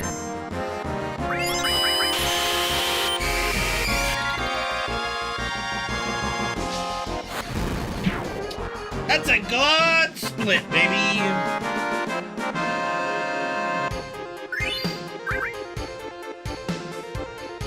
We had 2 eggs already in the run. We didn't need a 3rd.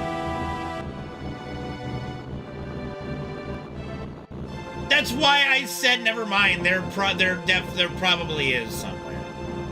Okay, that's why I said never mind. There probably are.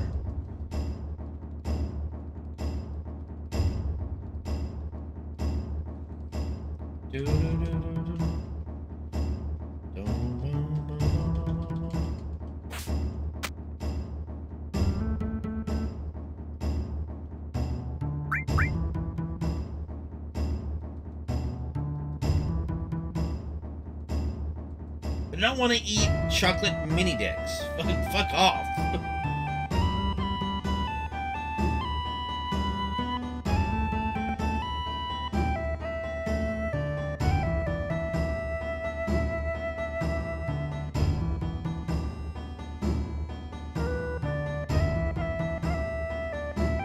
I'll bet you do. Ooh, the little cream-filled kind.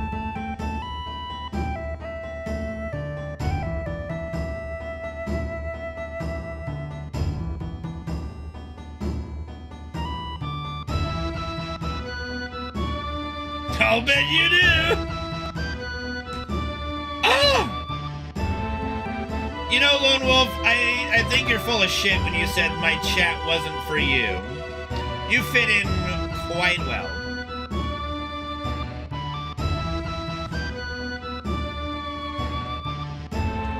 Yeah, shut up.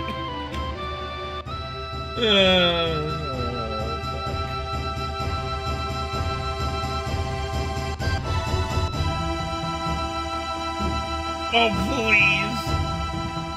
But, I mean, true, yeah.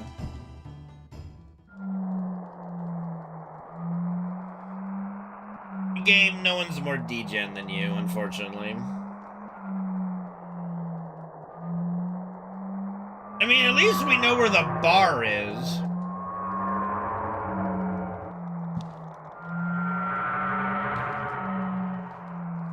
That wasn't a compliment, Gabe.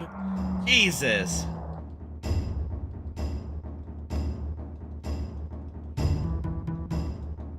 Where is the bard? There's no fucking bard.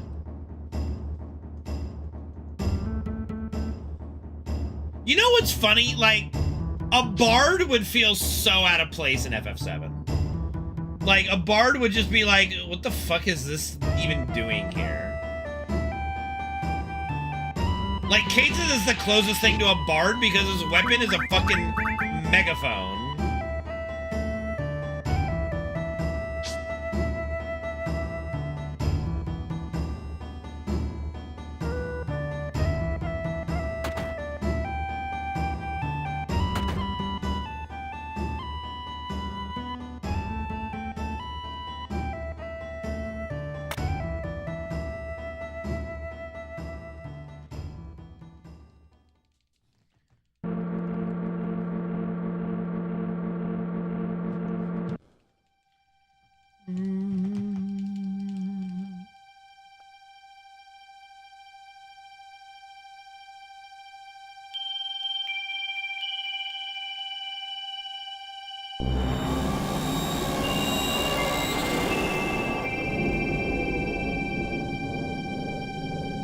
Yeah, that's what I'm saying, Humphrey.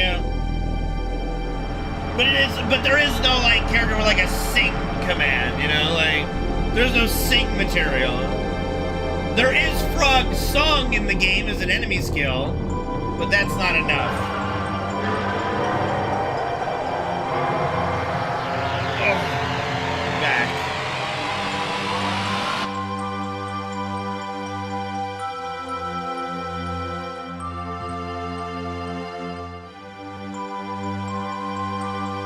Okay, during this cutscene, Penguin, let's see if we can't figure out the setting for, I guess, GIF emotes. Where would where do I even see 7 TV?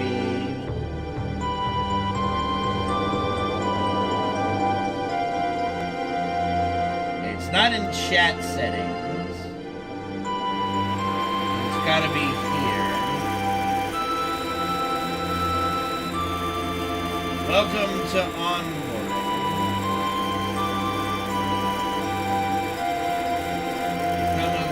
Animated.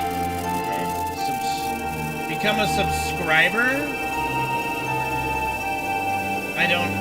I'm not subscribing.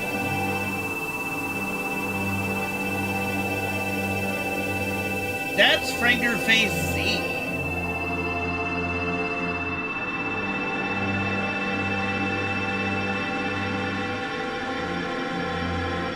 Emote menu.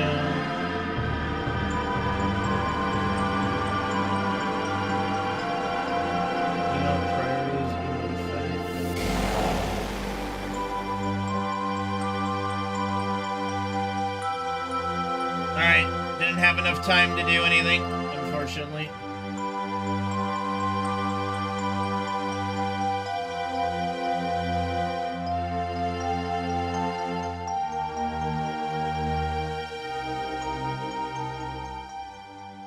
We'll have to look at it later. I mean, if I have to subscribe to 7 TV, it's probably not worth it for me, but I don't think I will.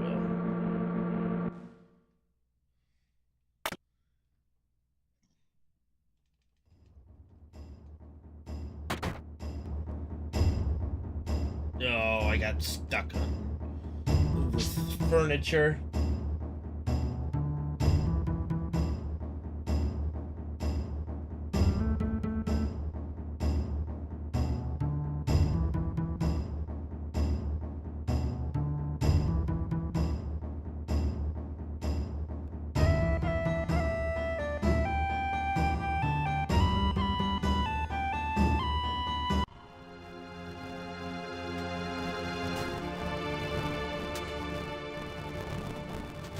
The fuck is a backup blanket? What are you, Linus? Carry on a blanket and then you lose it? You have a backup blanket? The fuck? How can you hate the Cosmo music? Jesus, that's crazy.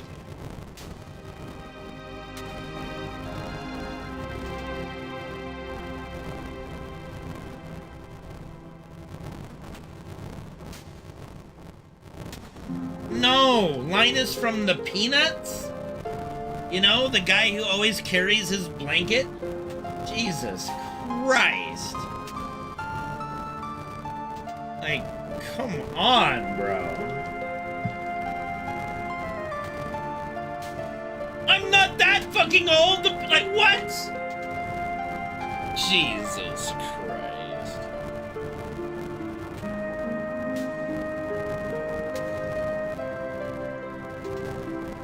That's just disrespectful to the Peanuts gang. You're a wizard, Harry.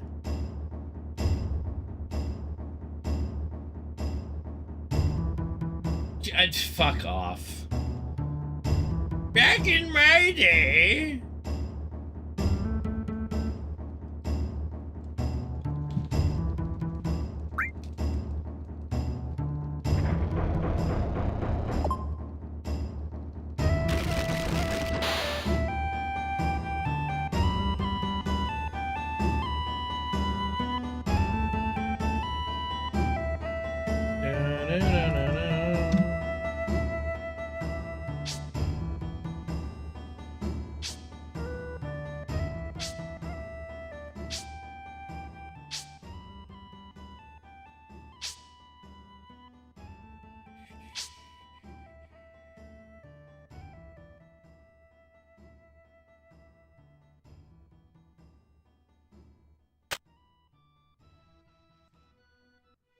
One, 2, 3, 4, 5, 6, 7, 8, 9, 10, 11, 12, 13, 14.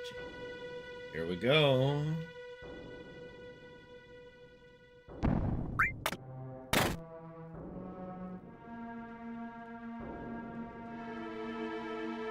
Bro, I've told this story before, but I legitimately, as a kid, did not think color existed back in the 50s. Like, watching I Love Lucy, I was like, wow, I wonder what life was like with no color. That must have been rough.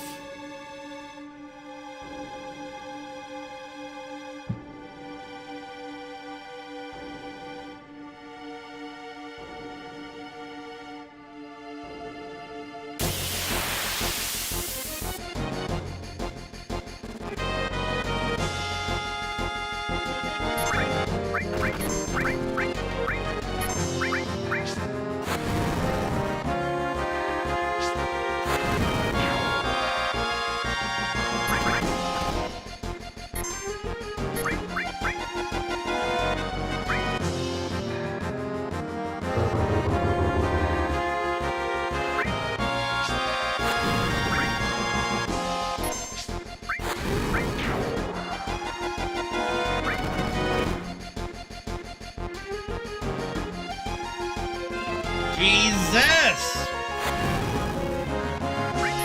Enemy skills have not been amazing. Alright.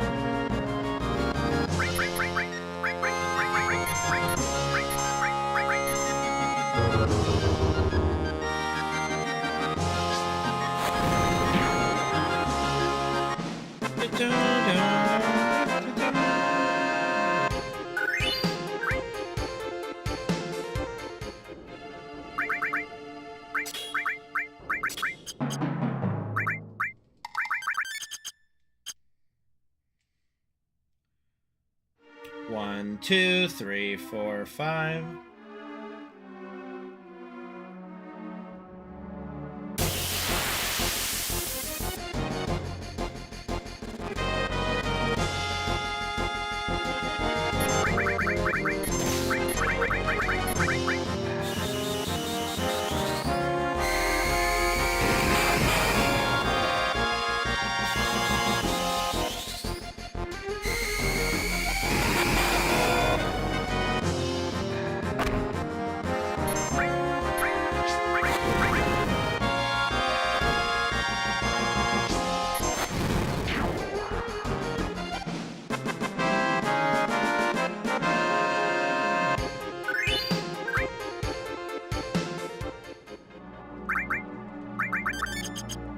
Correction, Twitch was Justin TV, not is. It was. It is no longer.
Bollocks.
what's up, Joe? I play good games all the time, man. Thank you for the good luck. I think Beast takes out Red 13. Like, I don't think Red has enough, like... I mean, it depends, I guess, what materia Red's got, if we want to go down that road. Like, if he can, like, zap the shit out of Beast, I mean, he might have a chance. But if we're talking just raw strength with raw strength, I think Beast wins that.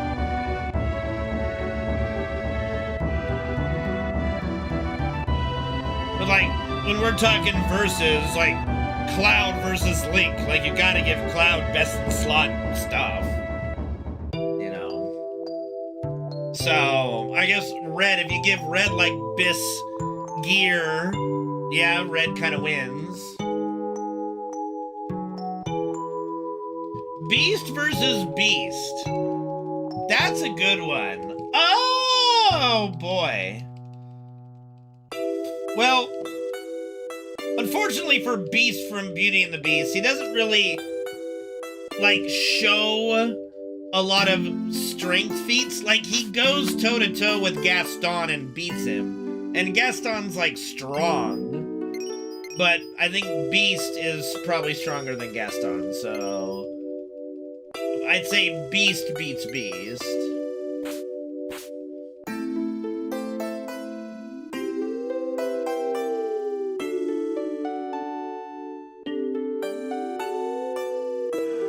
I mean, no, he doesn't. Gaston rips the thing. But I guess if, you know, you could say Gaston ripped the thing, and then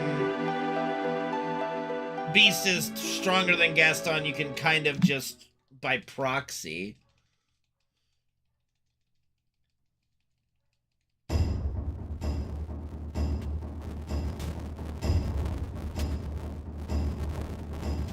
Is that a feat of strength? I don't know. I don't know if I would call that a feat of strength.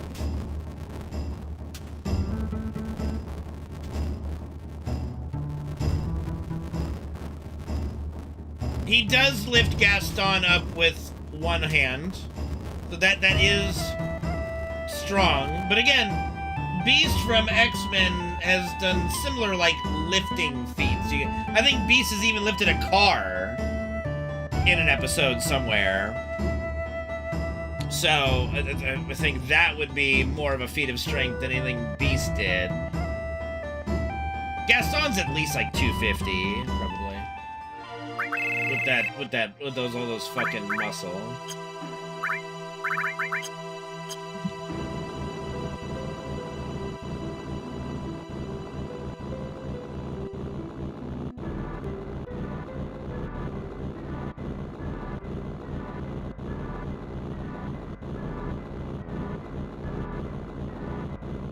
Like, Gaston's at least like 6'5" or some shit. Like, Gaston has that build of, like, you know, bodybuilders back in the day. Like, look at, like, Arnold Schwarzenegger when he was, like, winning Mr. Olympia, I think, or whatever it is. I think it's, like, that's a pretty good gauge, I guess, on how much it would weigh. Yeah, Arnold's, like, 6 foot. He's not that tall. So, I mean, but you go, like, Gaston's... He seems a lot taller, like 6'5" at least. Would be my guess. I don't know if it's ever been officially listed anywhere. Like, maybe the Disney Wiki has, like, height and weight for every character somewhere.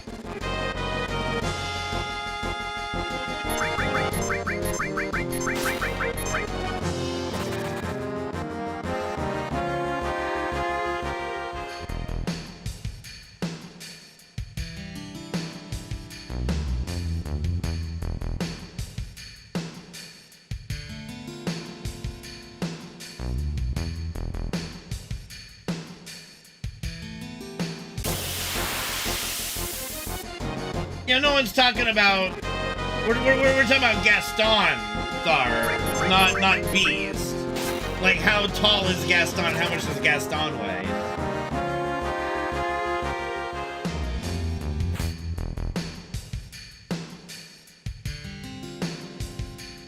Yeah, see, that's the issue, Lone Wolf, with comic book characters. You can find some bullshit anywhere, you know?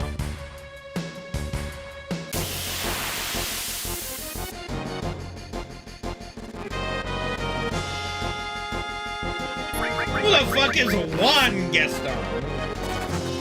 Gosh, it disturbs me to see you, Gaston, looking so down in the dumps. Alright, I gotta focus here really quick. Make sure I do all my menuing properly.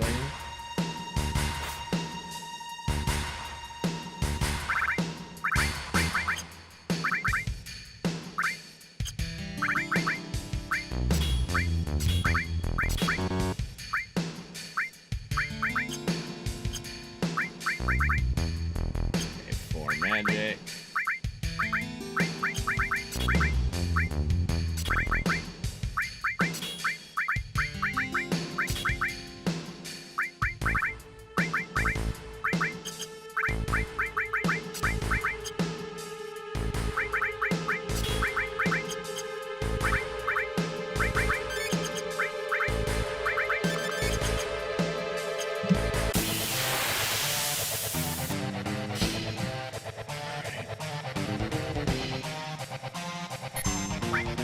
Here it comes. I knew it because of the fucking delay. You cunt.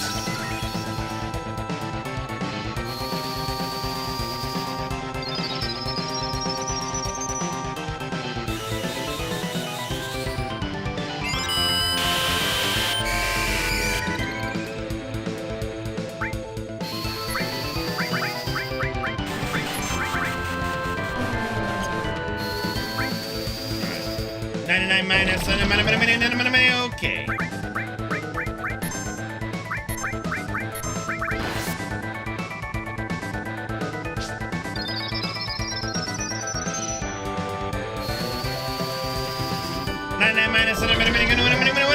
Oh, brother.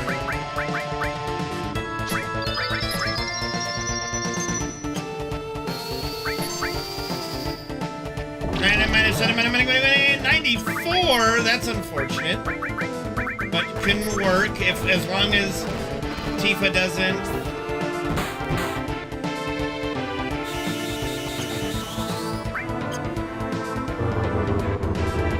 As long as Tifa doesn't get hit here. Oh, god damn it. I'm gonna have to hope that. Okay. We're just gonna blast myself with some shit here. That should be enough, I think. Nope. Was not enough to work.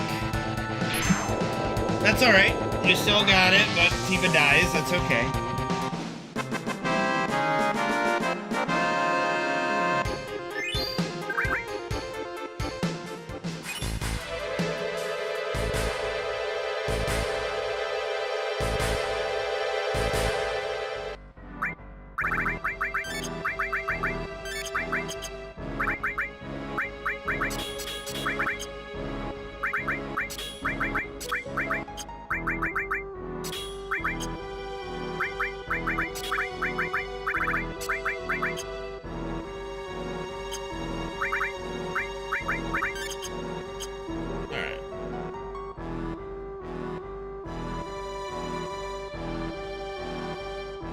Which is kind of the strongest Disney character based on feats?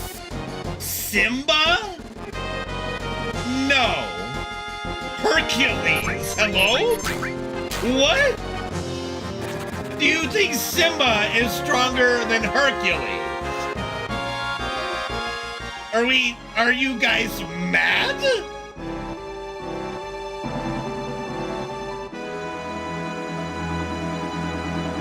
Same, Humphrey, same. Genie could be, like, based on magical strength, but if we're talking, like, physical strength, it's definitely her. But, like, Genie, like, freed Genie is not that strong. Like, he can't kill anyone either, remember?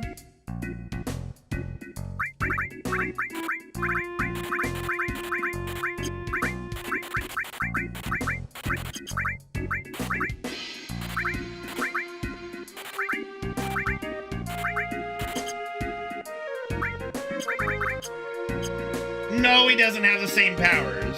He literally says he does not have the same powers since being freed. Like, he literally says he's weaker.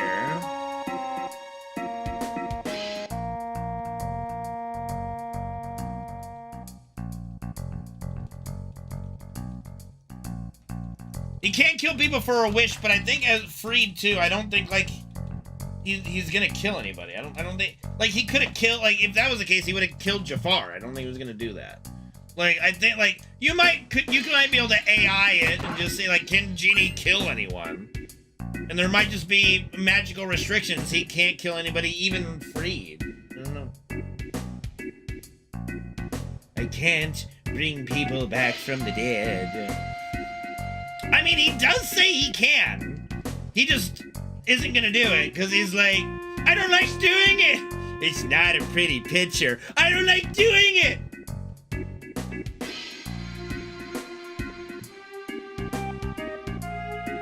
It's still really strong, but again, he's weaker, and I don't think he is stronger than Hercules, the literal god of strength.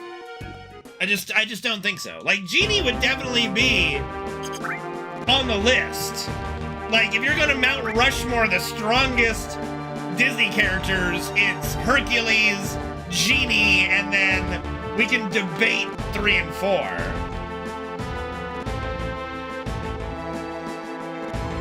I don't think he could yeet Hercules to the sun. But Hercules did yeet all those titans into the solar system.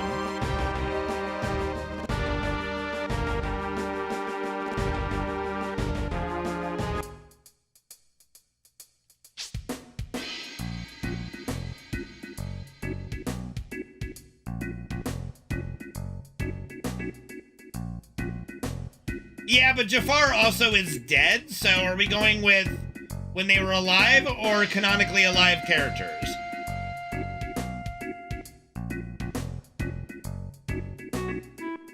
I hope so, Sparty. Good to see you. I hope you're doing well.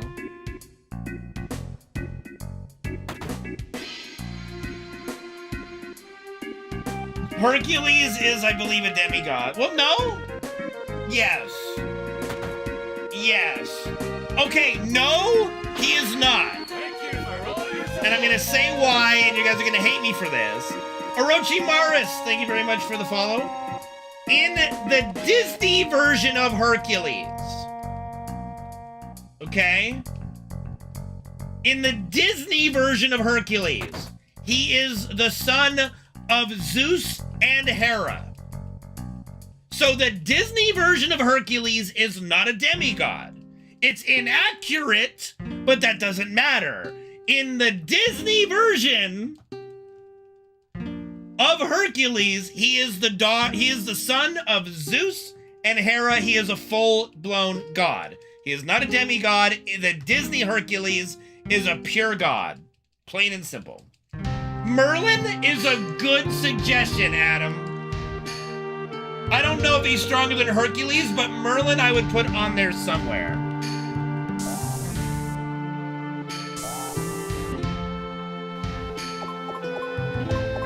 I would put Merlin in, like, the 4th spot of the Mount Rushmore, probably.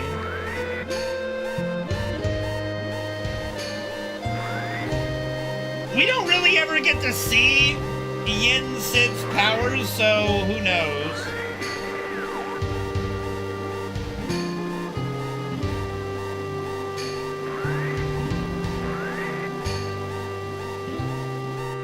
I do like the bringing up of Merlin, though. Very, very good thought. Pinocchio? Fuck out of here.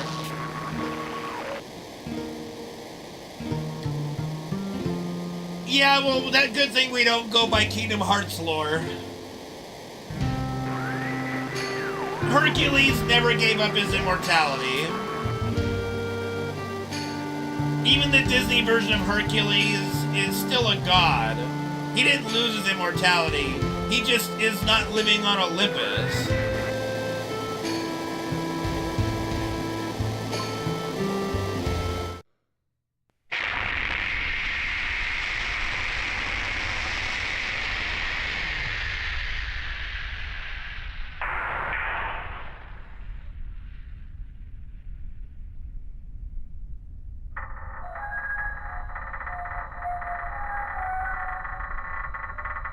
Get out of here with that Bahamut Sin bullshit. I'm not even gonna entertain that.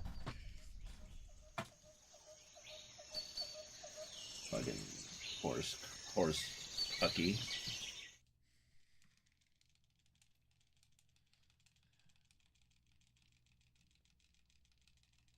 No, I'm not acknowledging that.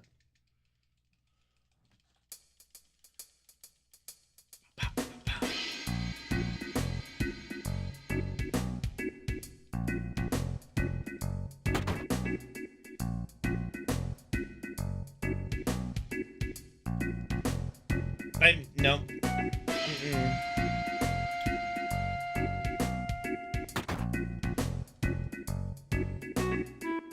Bahamut Sin is trash. Everybody knows it. I swear to fuck, if they put Bahamut Sin in part 3, it's getting a fucking 50 DKP minus.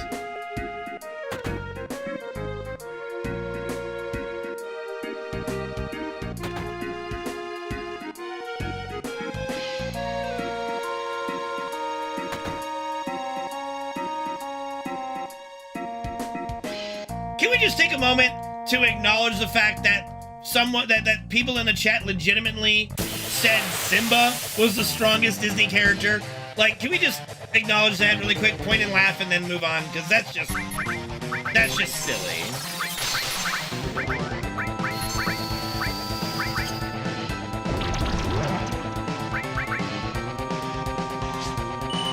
Oh, god damn it, I didn't put ATB on active. Fuck me.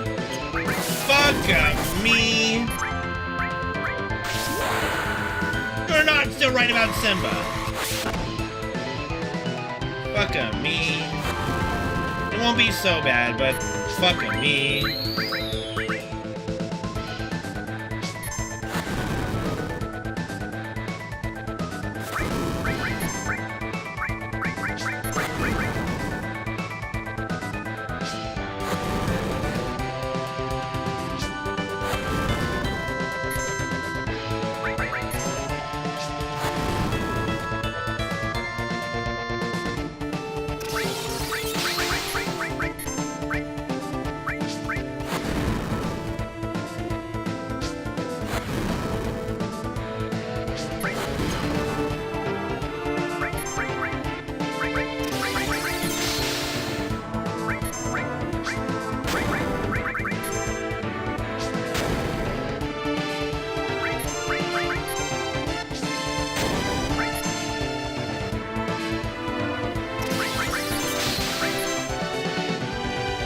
Alright, still saved a little time, but unfortunate that I didn't have ATB on active.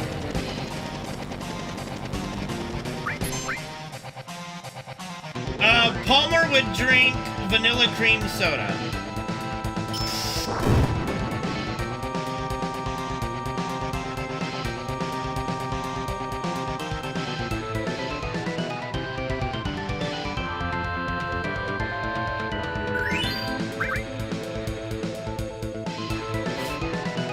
Mr. Pibb!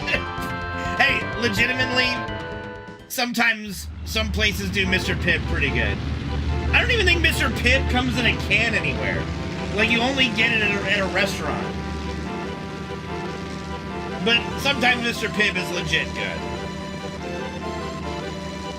Like, here's the problem with Dr. Pepper. I love Dr. Pepper, but sometimes the fast food places do it so badly that it's cough medicine. Like, Dr. Pepper is apparently an ingredient here or a missing ingredient there from being literal cough syrup.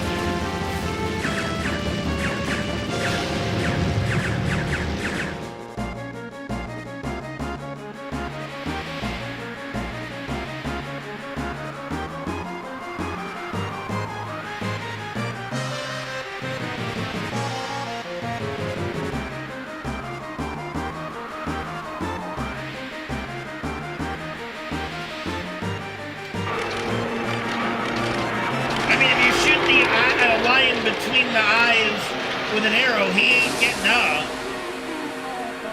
You know, he ain't living through that. He, she, whatever.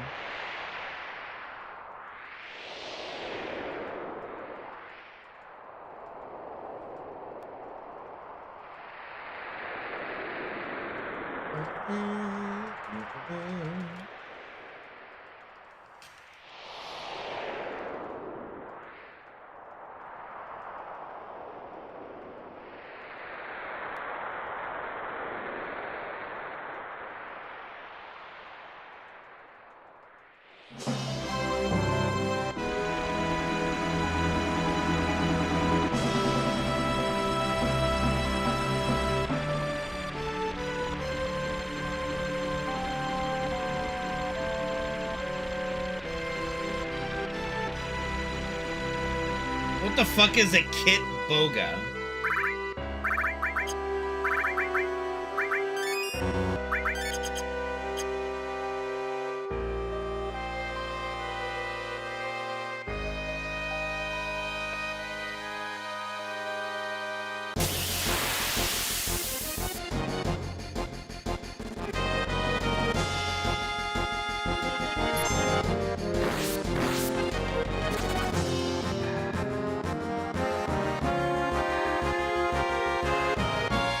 That just sounds like a pain in the ass, but probably pretty funny to many.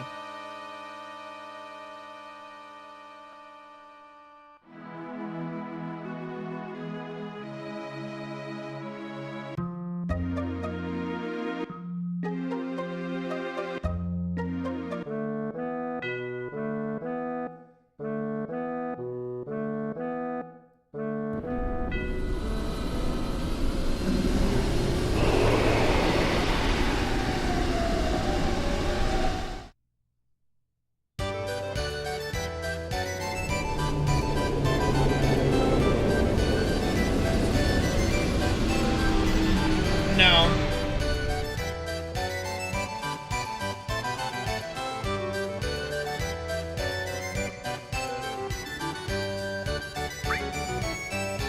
I mean, at this point, if you were wouldn't you, if you were one of those scammers, wouldn't you have seen this guy and know, okay, gotta steer clear and hopefully, you know, see the signs that you're calling that person?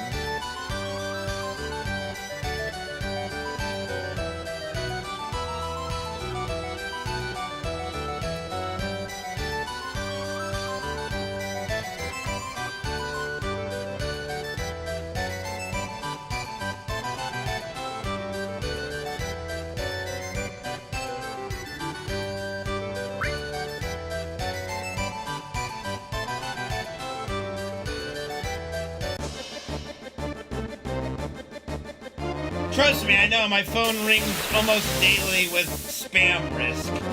Like, okay.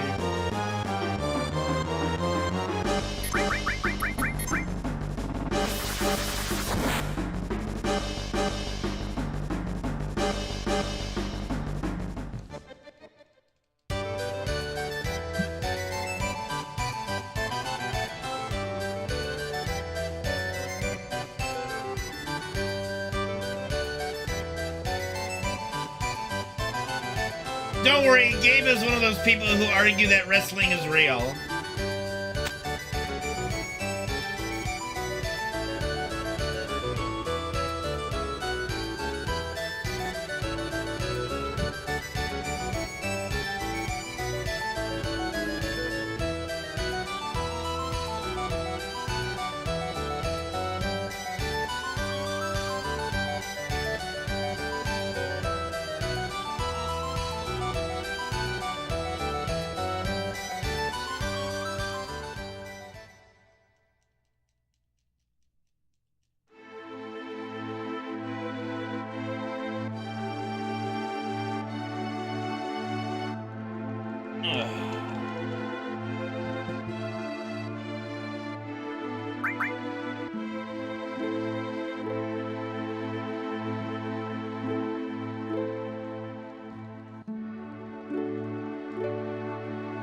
Why did you spell Rocky that way the first time and then the other way the second time? Yes, it's called the Olympics, Joe.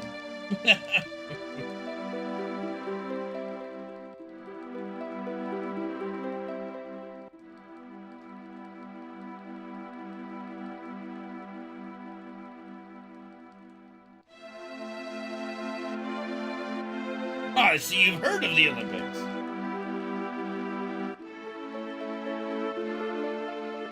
Hence why the staged wrestling is more entertaining. No, The Rock never won the Olympics with a gold medal. That was Kurt Angle, you ass.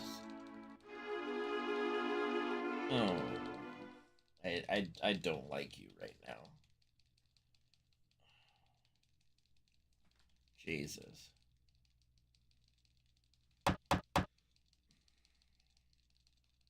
Well, yeah, because there is, I mean, people have been watching people fight each other, some to the death, for thousands of years. It is the oldest sport and most entertaining sport to some. People fighting each other. For real.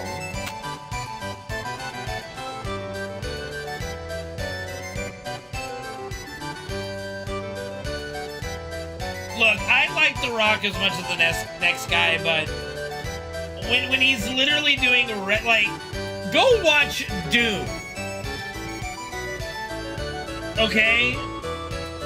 Go watch, like, the Scorpion King. Dude fucking does wrestling moves in all of his damn movies.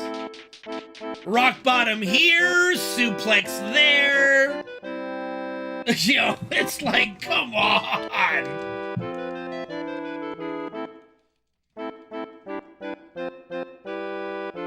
Not Dune, Doom, you fuck. Who the fuck said anything about Dune? Jesus, The Rock isn't even in Dune! You're drunk, Gabe. Jesus. That's fucking crazy.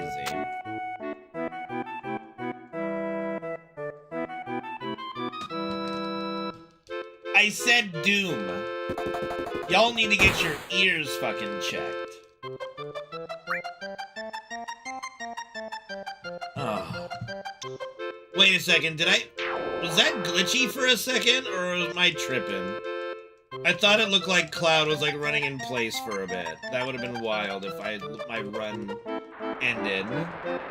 Not if you heard Dune or Dude. I'm getting old.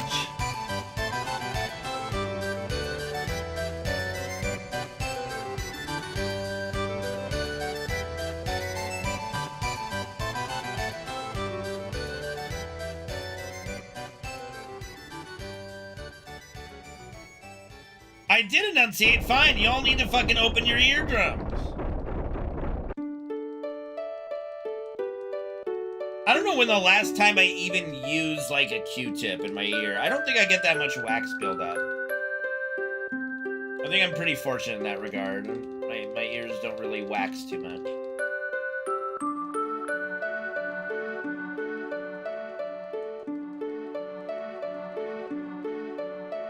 I mean, everybody's different, Joe. Everyone's different. We all know that. I'm just very fortunate, like, don't have any body hair except from the waist down. Like, I'm a baby boy up top and a gorilla down below.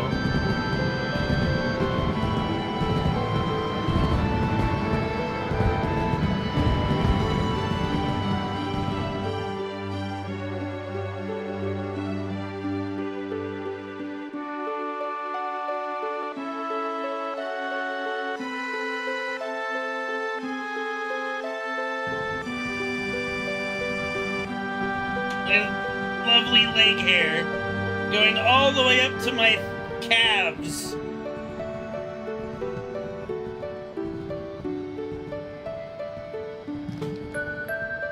I can't pull my sweatpants up any higher than that, though. I'm wearing socks. I have socks. Jesus. I even have, like, hobbit feet, like, hair on top of my feet, you know? Got, like, little hobbit feet.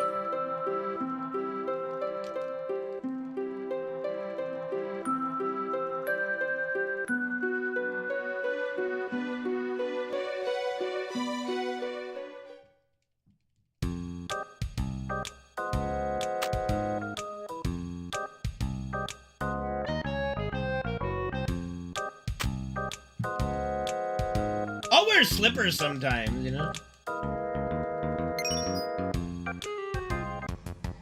The fuck is it? You know what? I don't want to know. I really don't even want to know.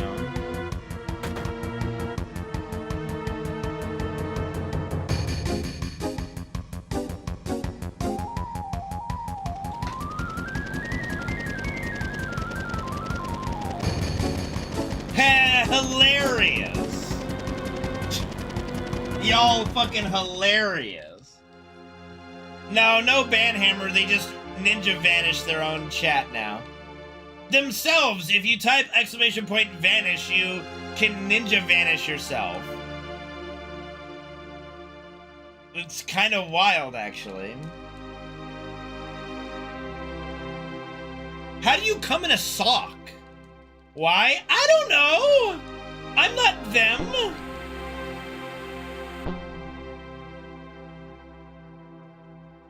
Okay, I see that emote. I see that emote, but that's a GIF emote, isn't it? Maybe no?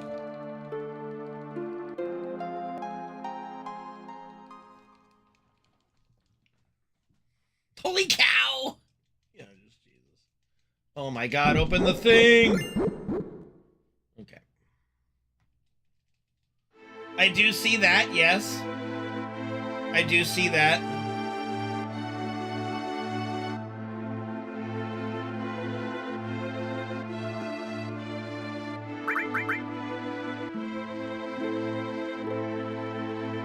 Good afternoon, Ultimate Unit. Hopefully you're doing well.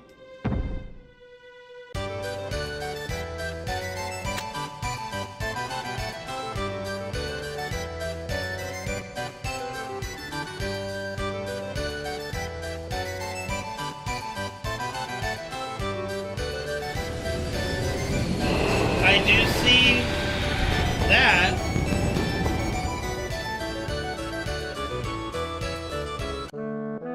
Gabe, stop doxing people.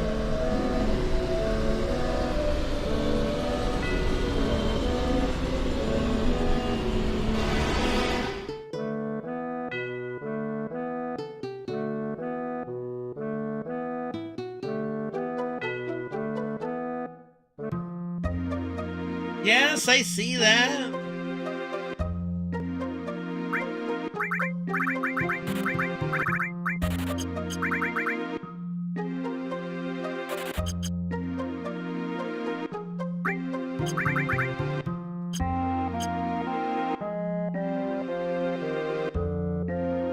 Okay, that one's a little disturbing.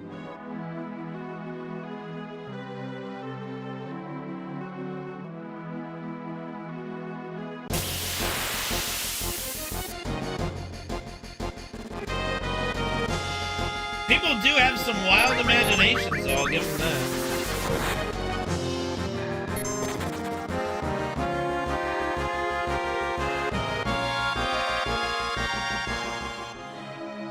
Do they? I'm sure. Probably.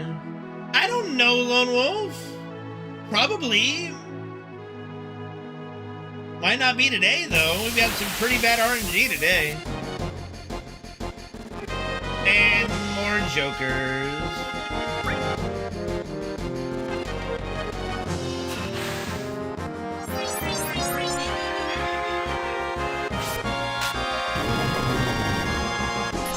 I'm not only running twice a move.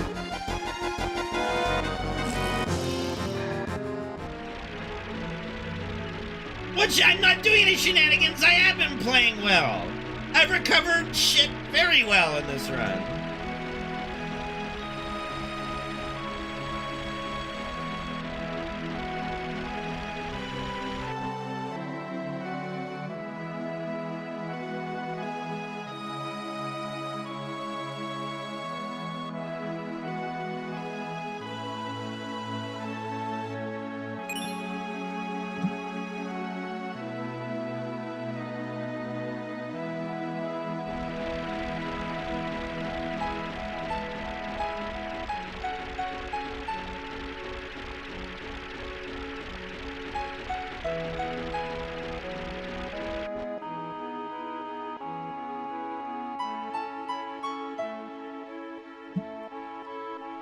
am playing this 3 times a week. I am doing this tomorrow, too.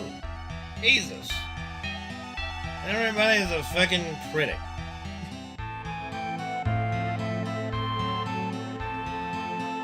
My best pasta recipe? I don't have a pasta recipe. Look what pasta recipe. Yesterday I did runs too, Lone Wolf. Just because you weren't here doesn't mean I didn't do it.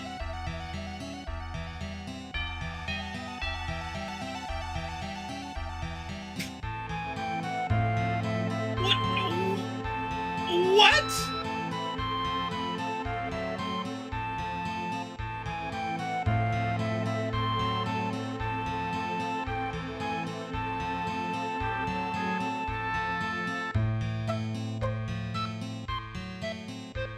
I think I did a run earlier this month.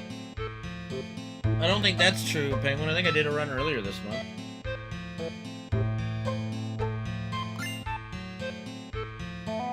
Look, I'm trying, Elusive. Jesus. Fucking crime and Nitley trigger.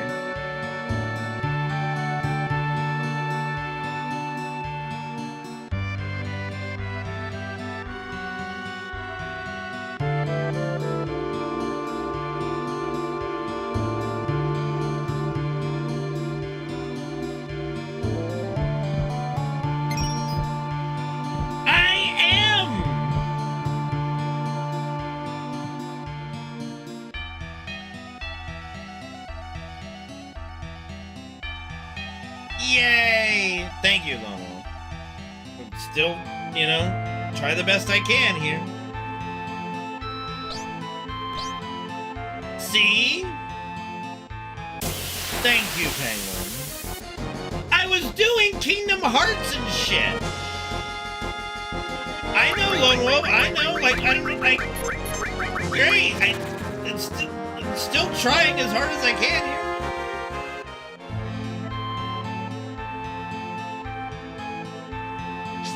I appreciate the incentive, you know, I do.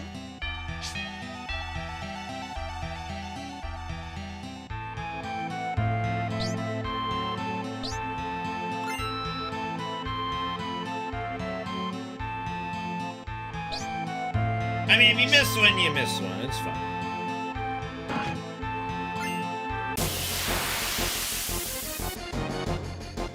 Next month's gonna be full of Christmas stuff.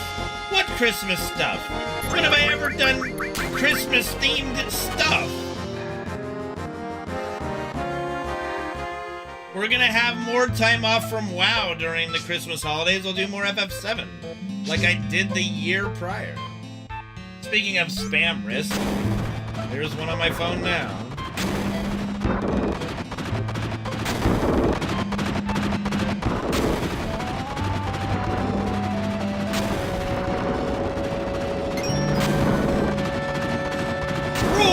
FF7 runs on Christmas. Like, what do you think I'm gonna do for Christmas?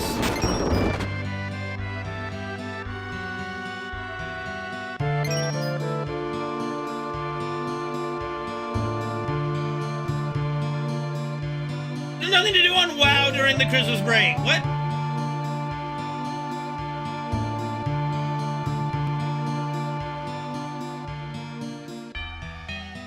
The fuck is the honeymooners? Yes, that is my phone vibrating. I said I had a spam risk calling my phone. That was my idea.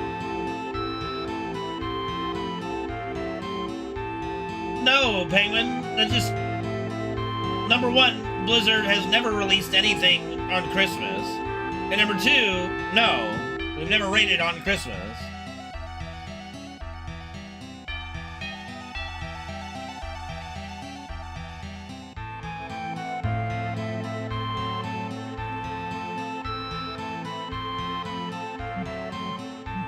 Housing is coming soon, indeed.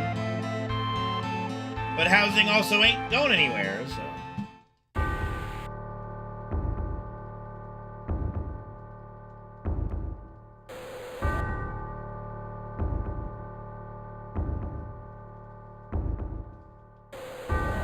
I don't play WoW every every day, you wouldn't annoy me at all.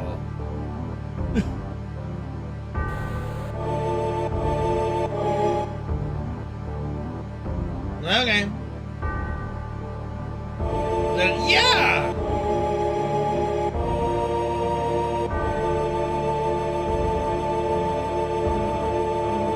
I'm very grateful to have... my parents bought me different consoles, so I grew up with Nintendo, Super Nintendo, Sega, you know, Game Boy, Game Gear, Nomad, PlayStation, Dreamcast, Xbox, you know. I got to play all the consoles of something.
Let's go.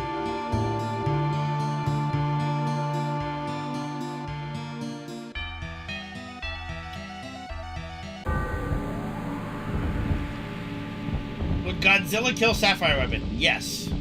Absolutely. 100%. No question.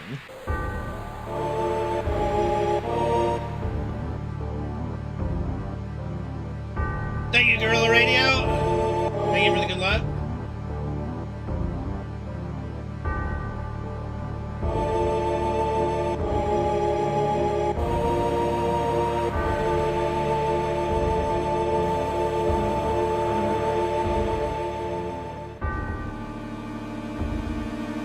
Atomic breath. He has atomic breath. I don't think he shoots atomic bombs. But atomic breath is pretty strong.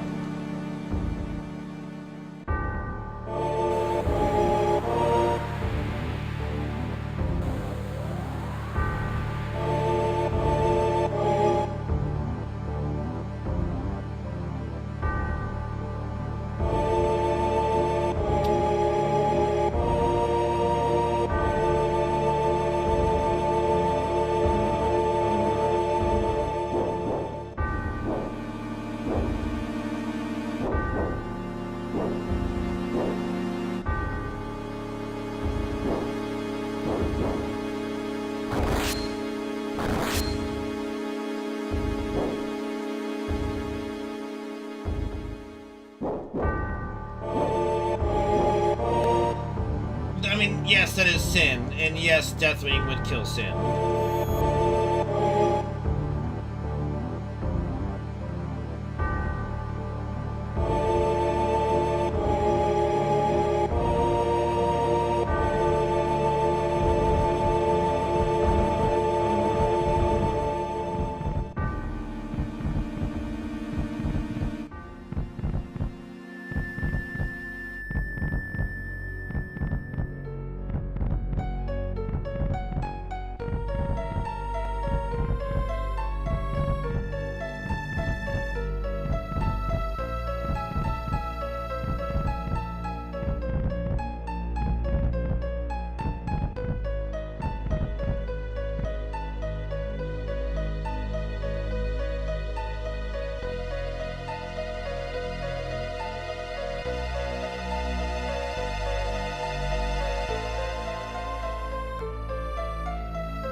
should be enough, I think. No.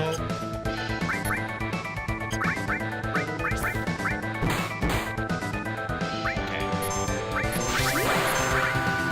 Should have just done the Molotov. But that might have been a little risky.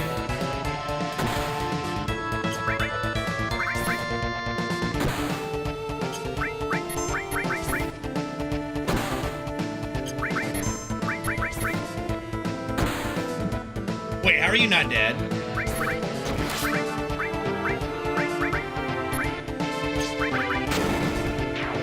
That was wild. Oh, I forgot to give her the fun. Yeah, I know why. I didn't give her the power source, so her damage was a tad bit low since she died on Materia Keeper. That's okay. We'll give it to her now. Alright. I am gonna make a quick save at the dude. For practice purposes, since this run is pretty far behind, and everything's kind of perfect on this fight. Well, it's not perfect, I guess I should say, since Steve did die, but it should be good enough. And then we can continue the run if it dies on Demon's Gate.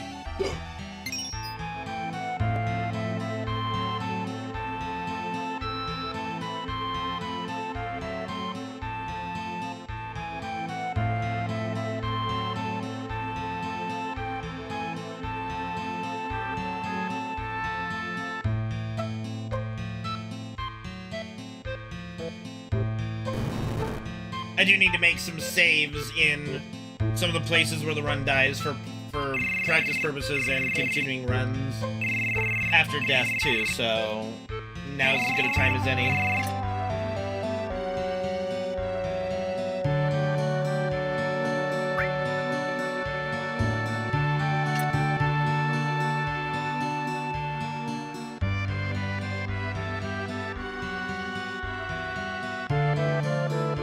I mean, people do care, Gabe. Like, if you think that my viewer count won't diminish... Oh, goodness. Okay, you know what? We'll do the save so I can practice the menuing anyway. So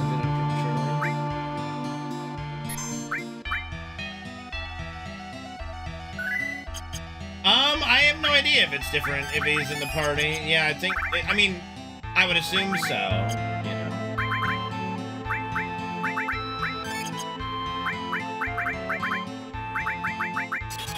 Okay.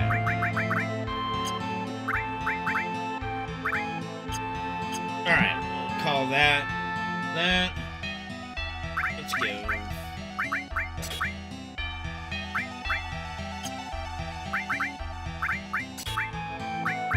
At least something.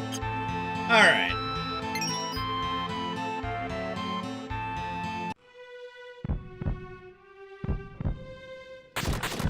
I just see Mario Golf. Fuck you. I'm glad you enjoyed the Mario Golf, though.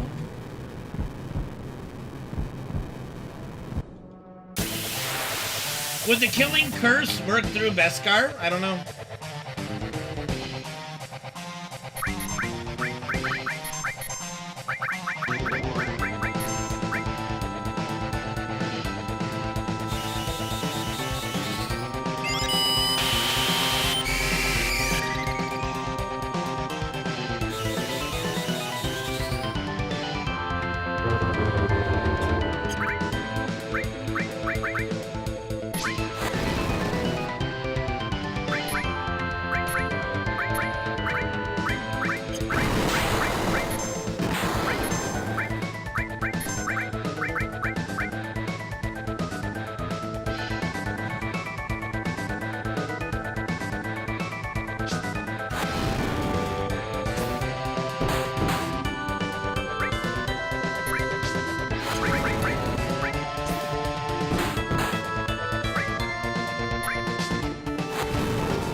All or nothing, baby.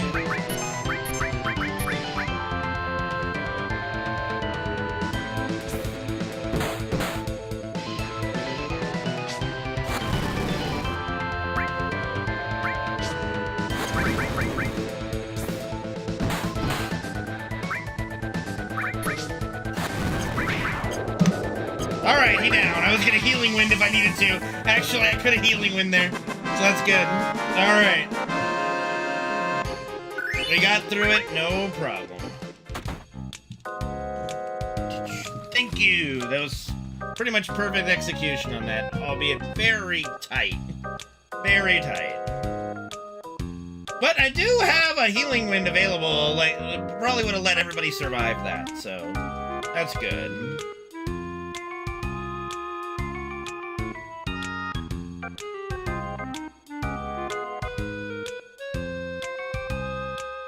All right.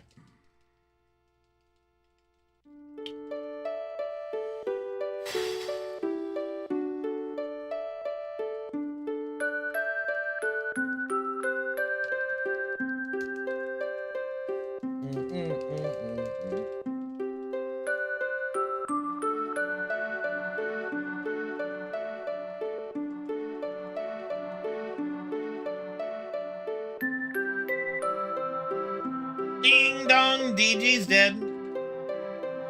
This is a pretty good track, but best, that's a bit much.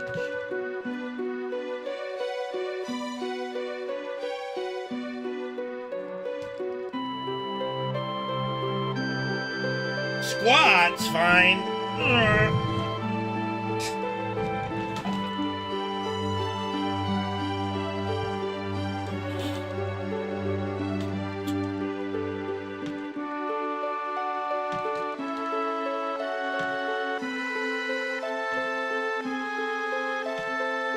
The fuck is a nipple twister?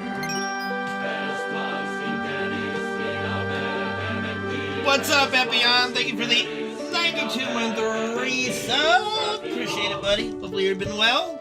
Been a little bit since I've seen you around.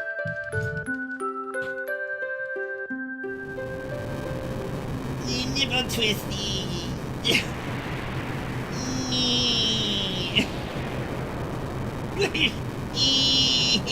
Ow. That's actually kind of tender.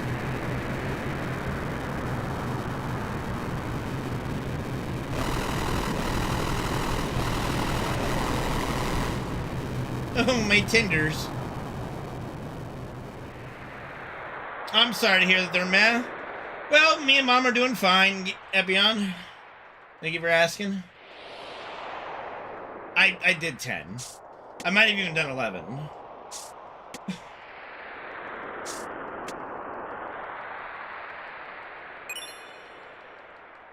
Well, yeah. I did. A little tender, but, you know.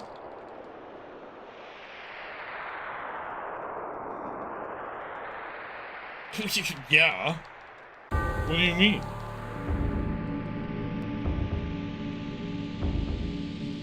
Alright.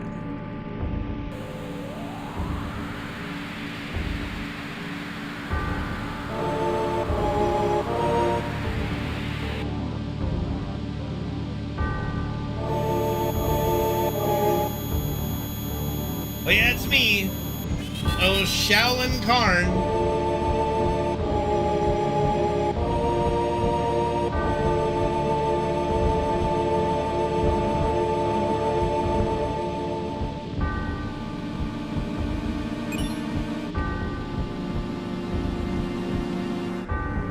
Did I? Pixar didn't happen, bro. No one wants to see these.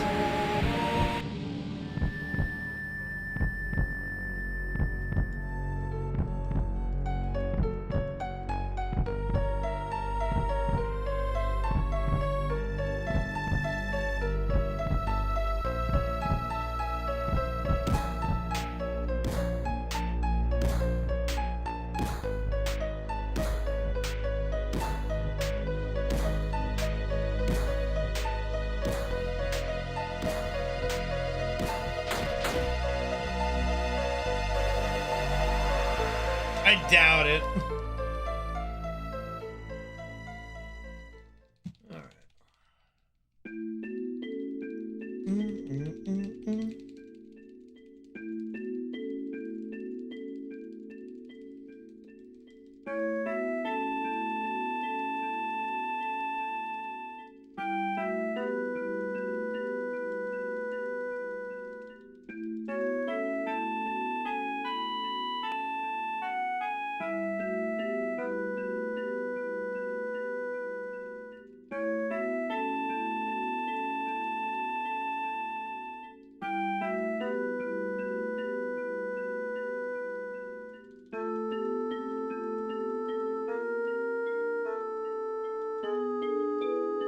The fuck is the Dan wink?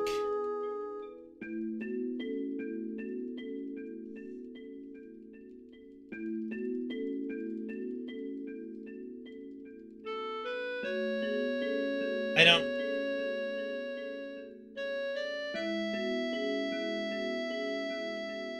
Like... That's the best I can do.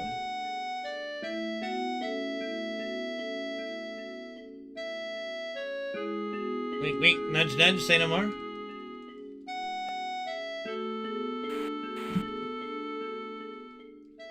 Oh, fine. Alright. Listen, if you're not talking about, like, me and my chat, then, like, then what can I do about it? Like, the only thing I want to see in my chat is, hey, that was a great fight, Karn. Great menuing, Karn. Good movement there, Karn. Like... Actually, you look great, by the way, Karn. Have you been working out, Karn? You know, that's the kind of ideal chat experience for me.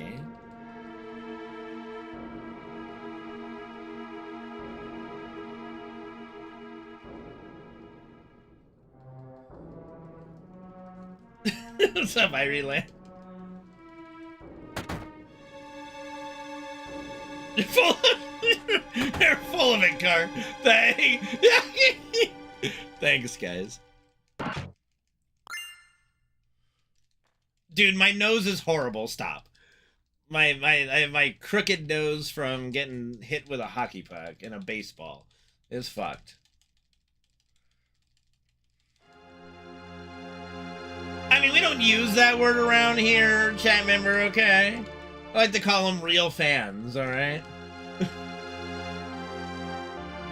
Nice tits, Karn. Thank you.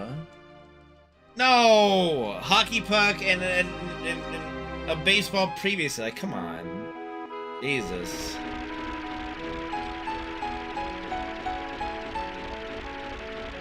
Y'all are crazy. Alright. Let's make our way up to the Boon Village.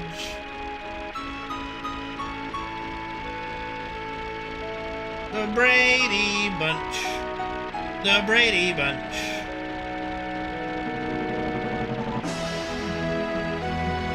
Nope, haven't ever heard that.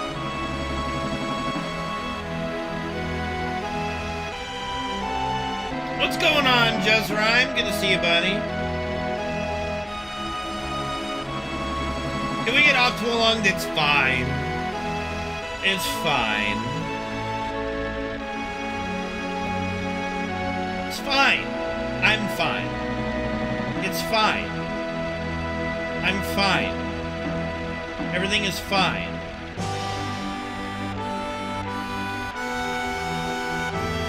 Hey, awesome, Juzrime. I hope you enjoy it. Did you avoid my playthrough or did you watch it? I don't remember if you were watching when I did my playthrough.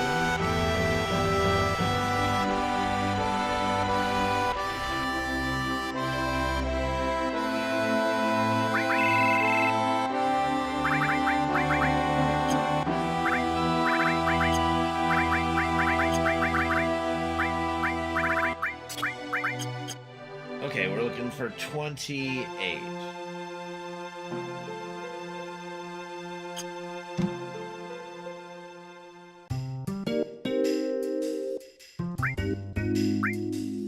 Okay, I think we locked in the time there.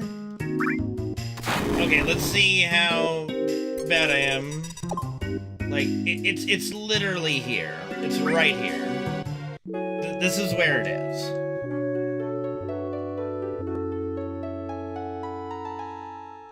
Okay, that's good, Just Rhyme. I hope you enjoy it then.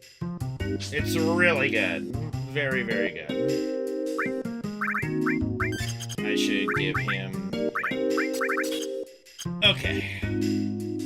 We put him in the front row as well.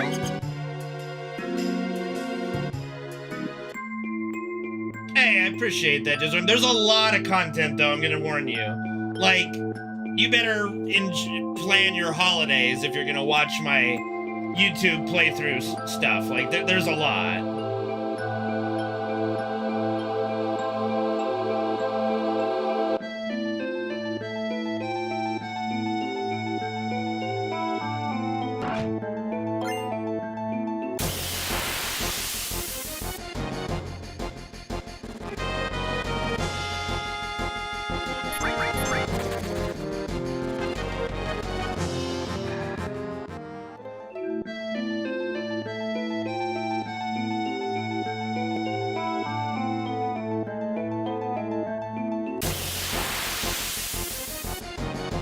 Good, good.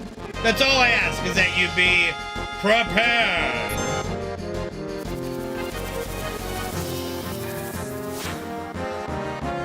That's enough. Okay, that's not a bad encounter right there to get the limit break. I mean, I think they're gonna announce it sometime in the early January, maybe. I don't know. I honestly don't know. And I'm not gonna pay attention to anything, even if they do. Like, I made that mistake with Rebirth to, you know, to watch some of the trailers, and I'm just not going to.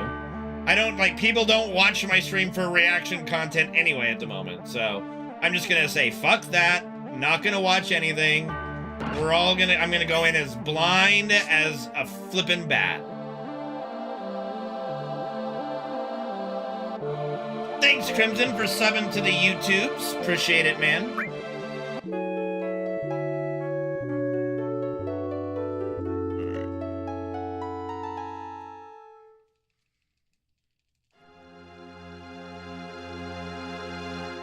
Odin is a pain, but once it, like, anyway, for me using Tifa, he was kind of easy once you figured out his patterns, because she just blasts the bejesus out of everybody. She's so fucking strong.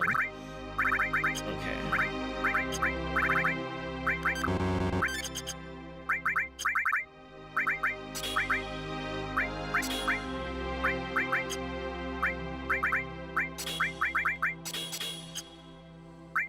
Okay, yep, let's go. I don't have, yeah, okay, we're good. Oh, take those off for now. Yeah, I used Tifa, Cloud, and Red. Yeah, that was my main party. Cloud, like, Red is such a good defensive and good healer, and just he's very good as a support. And then Cloud and Tifa are very strong together, and Tifa's just fucking broken with how strong she is. Yeah, like, movie trailers are horrible nowadays, too, just Rhyme.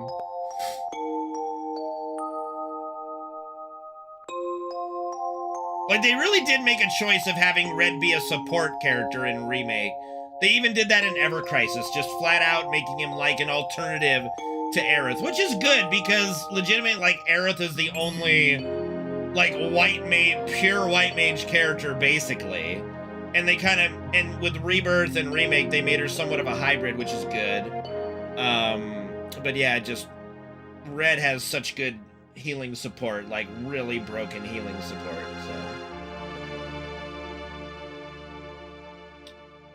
so. Alrighty. Let's hope for no Aqualung, but if we get it, we get it. It's fine. If we get it, I'll just go pee, and we'll wait for the MP to drain.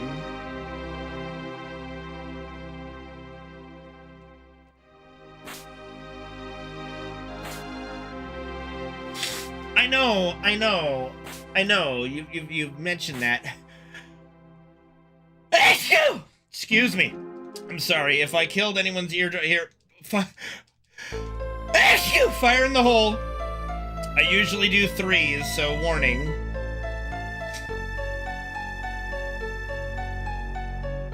Okay, so we seem okay at 2. We seem okay at 2. I usually do 3s, but we seem okay at 2.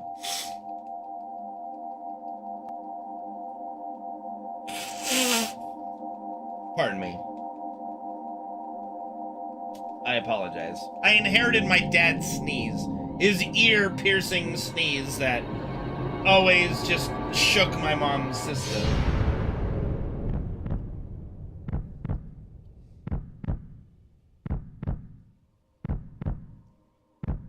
Thanks, Penguin.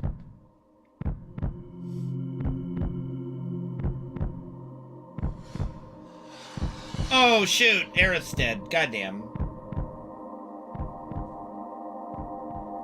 Bro, what did Joe even say before he vanished? That was a legit ninja vanish. I didn't even see what he said. I'm a quick fucking reader, and I could not see anything. I was not paying attention quick enough.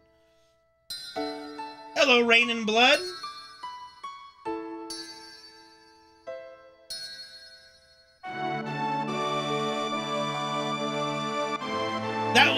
That okay, it's not just me, that was a fast vantage. He had that shit ready to go, dude.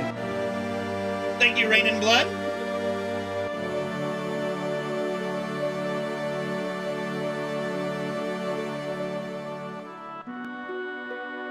I feel like I'm saying it like Rain in Blood. It's raining blood. No, it's rain in blood.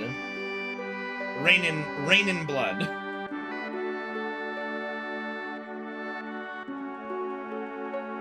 Yeah, I don't know what game you played, youngin', but that's not how,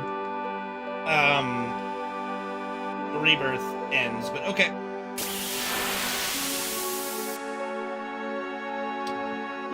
Alright.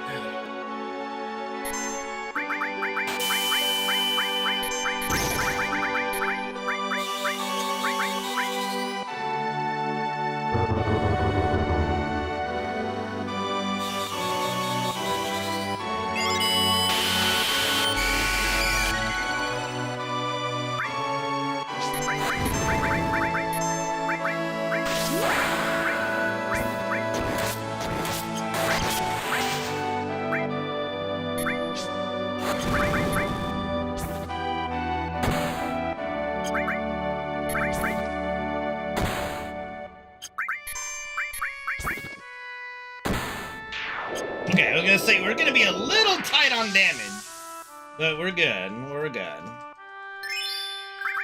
Okay, I am gonna go pee during this cutscene, though. Let me make sure my discs are ready to go. But I am gonna go pee during the auto-scroll here. Be right back.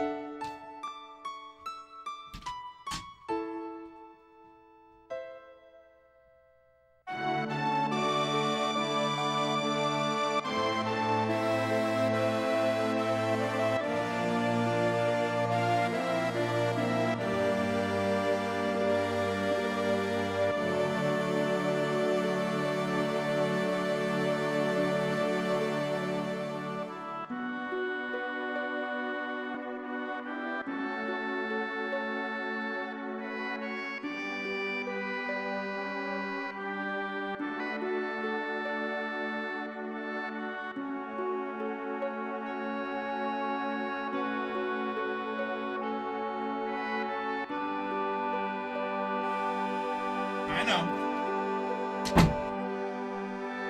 Okay, perfect timing.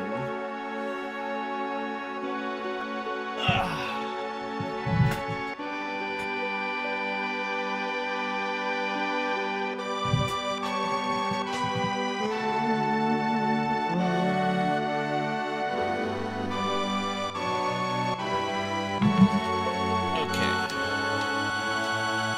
Getting disc 2 ready to go. We'll just make sure there's not any rust or dust on it. A little bit of snot, but it's fine.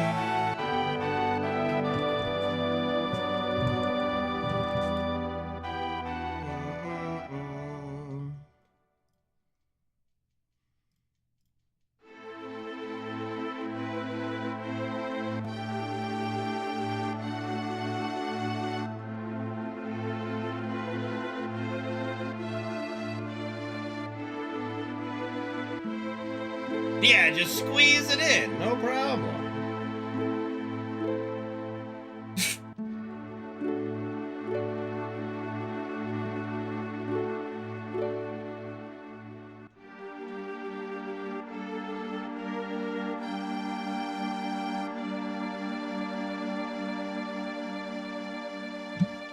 Okay. And nope. All right. 1 Mississippi, 2 Mississippi, open and close. That was good. That was a good swap. That was a very, very good swap.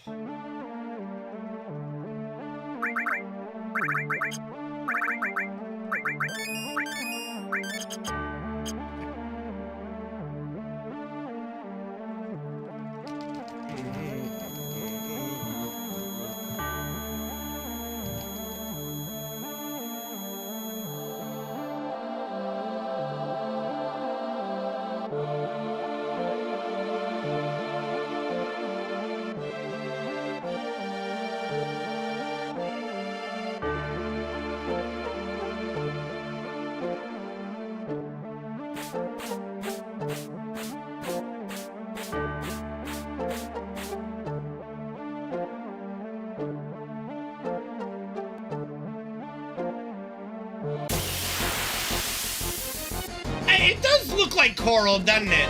It does look a lot like coral. I mean, it is called Coral Valley, so we're gonna say it's coral.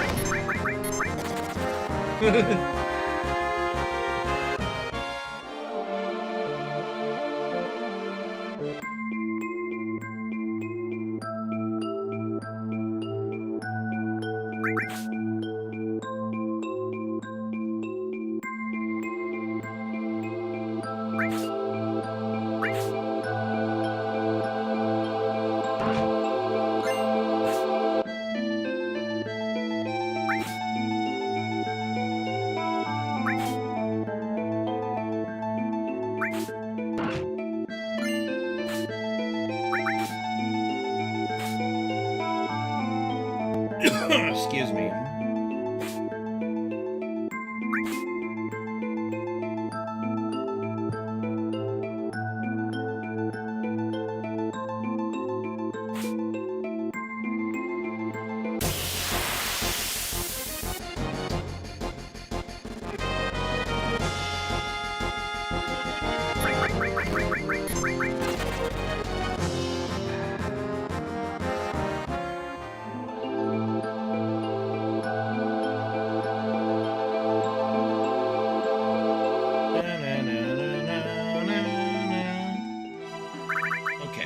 Wizard, fire, bolt, and then we gotta give him cover, comet,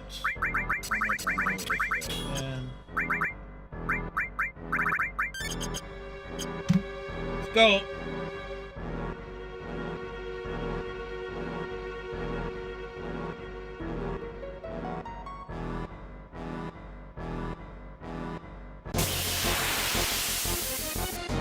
Kirby Superstar. Sure. Coming right up.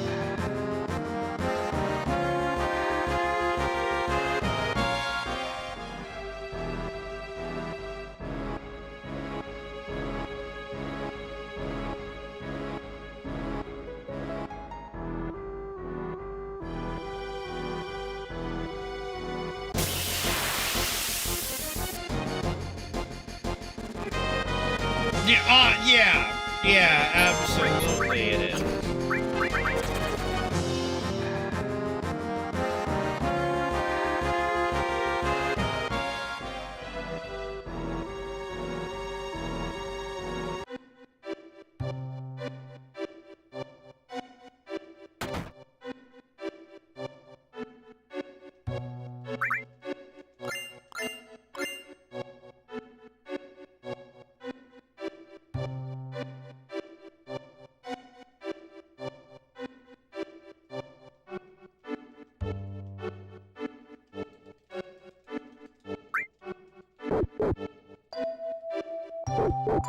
I don't know, Gabe. I do see him post on Twitter every now and again. I haven't noticed a post lately. I hope he's doing okay too. I miss Dave. I think Dave was a cool guy. I think he burned himself out with some stupid challenges. Unfortunately, I don't know. I can't pretend to know why he stopped streaming, but it probably had something to do with it. I don't know. But yeah, I do miss him, and I hope he's doing well.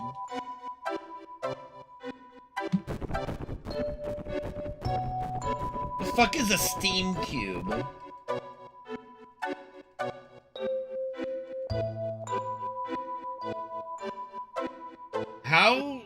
How is snowboarding all booba with him? I don't understand. There's a steam system that's a cube? What's it for?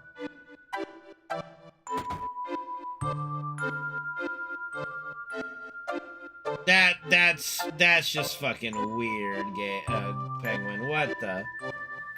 That's just fucking weird. The lament configuration, please, and thank you. If we're gonna be blasphemous, let's at least discuss the proper name for it.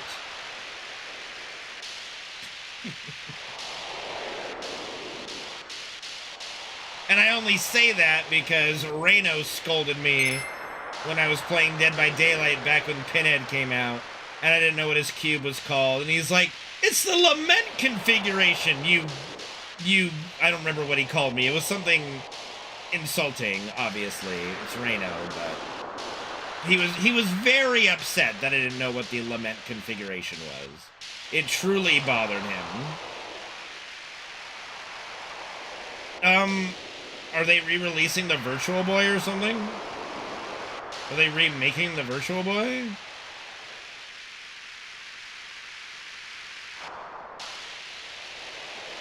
No fucking way.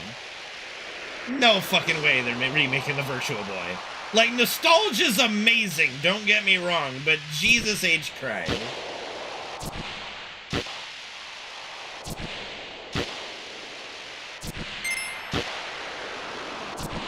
No fucking way. So they have time to make a redo their fucking Virtual Boy, but they can't do a Mario Party package, like online, like on PC. You're fucking joking me. You sons of bitches! I swear to God.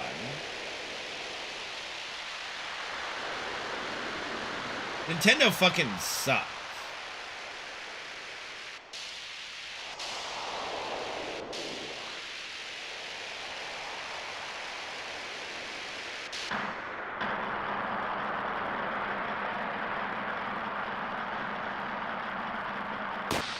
Damn it.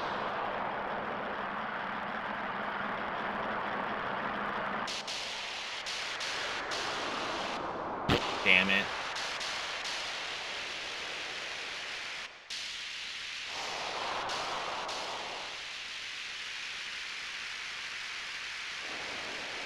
I think I remember this part used to lag on stream. Does it still lag on stream?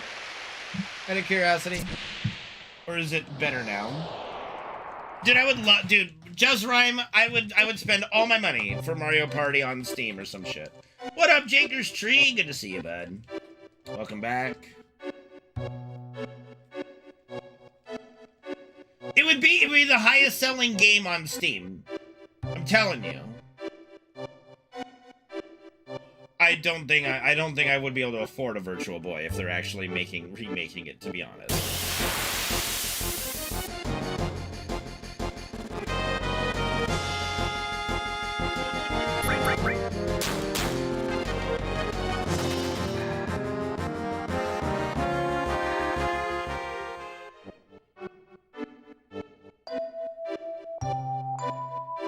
Yeah, let me just go ahead and grab the OG Virtual Boy.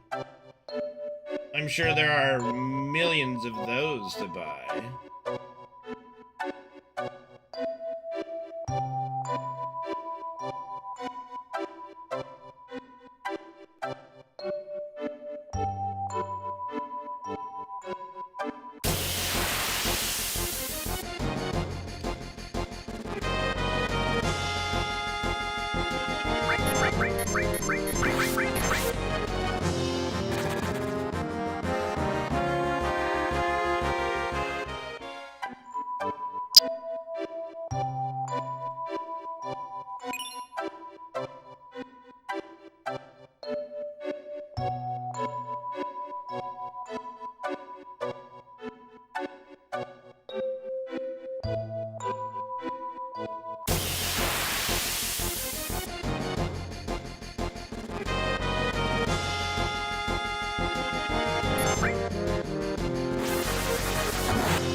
Now,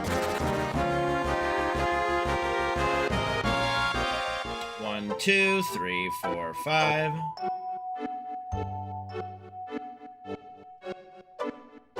Whoops. It's okay. Helps guarantee that I get the encounter after or before I get the cable.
gotta like, yeah.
Alright.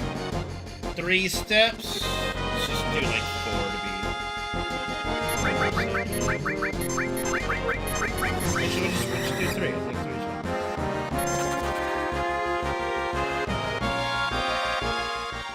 1, 2, 3, and I'll do like 3.5, 4-ish. That's fine.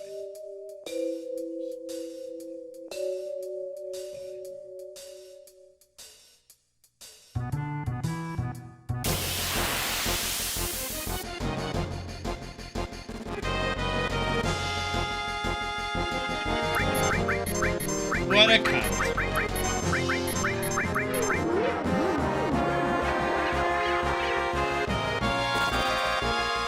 So sometimes it's worth skipping the first one, but...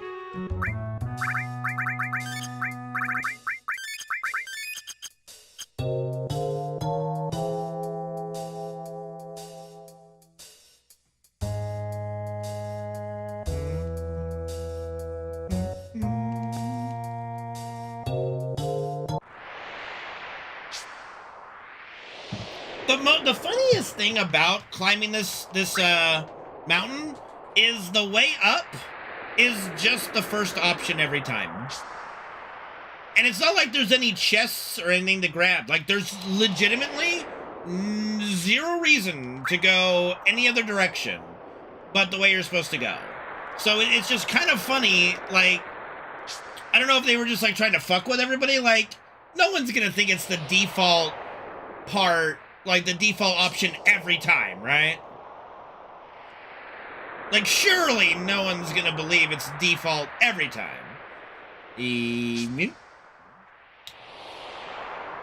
I can remember my first playthrough passing out in this section. Actually, the section previously, like the maze.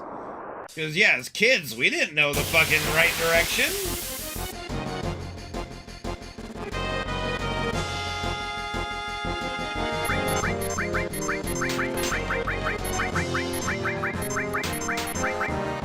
Yeah, it probably is just... It's either to fuck with people or they're trying to be nice and just... Yeah, it's just the first option, guys. Just first option. Well, this is on disc 2, Nick, but... I mean, if you mean, like, reset the game, I get that. Yeah, no, that too, Joe, for sure, yeah. Wandering that madness is crazy. 1, 2, 3, 4, 5, 6, 7, 8, 9, 10, 11, 12, 13. fine. Okay.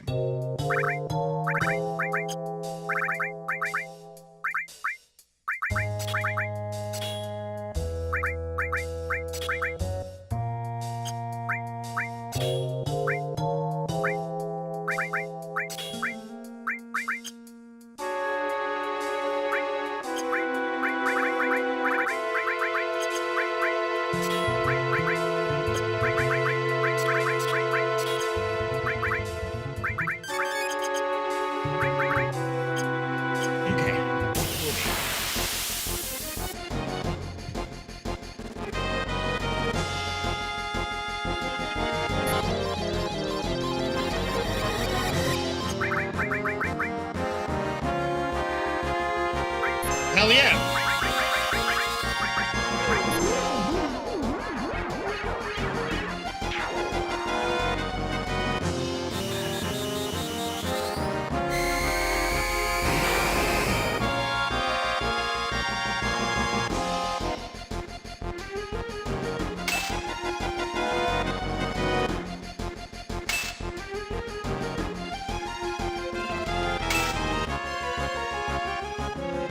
I don't think I've ever been to a horror website. Like a pop-up scare. That doesn't sound like anything I've ever experienced. Hold on. How dumb am I? No, we're good. I'm not dumb at all. I'm amazing. Well, that's unfortunate.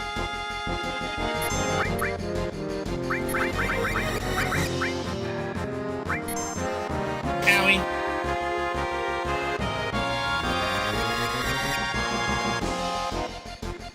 Owie.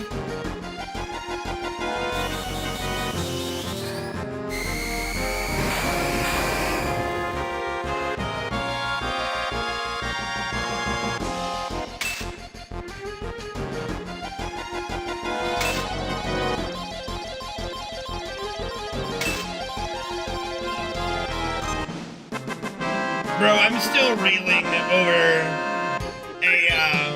a Twitter post that Sneak showed me of someone trying to claim that Aerith is so broken in the FF7 OG speedrun that speedrunners are so desperate to try to keep her in the game.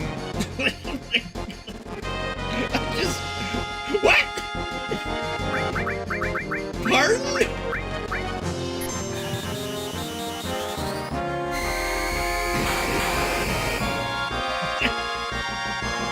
You not, this is an actual post. She's the first character to do 9,999 damage. She's the strongest character in the speedrun.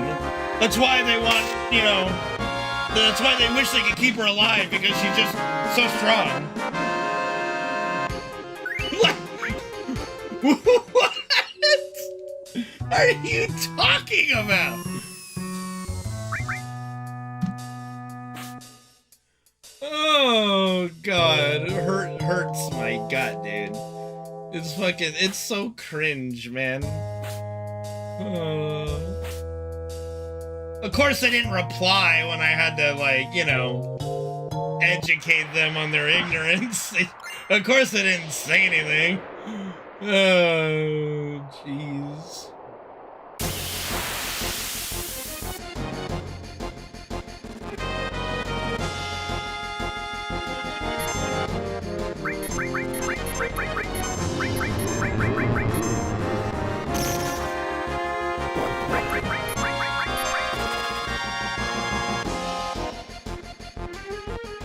One, two, three, four, five. Do do do do do do do do do do do. All right, we will make a save at Schizo as well.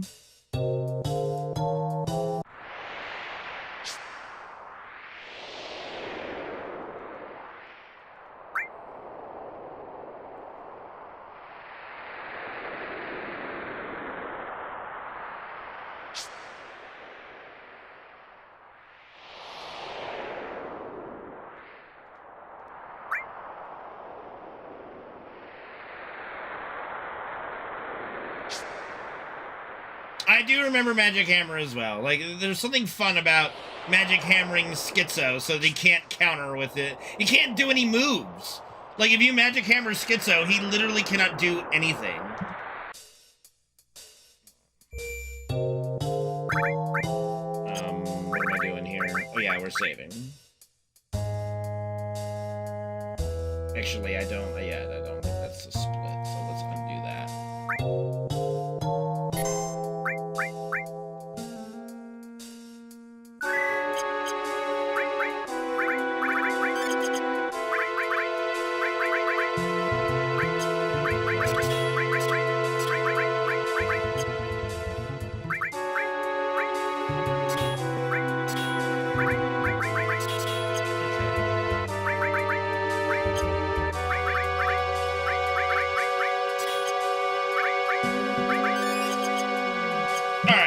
Say that I think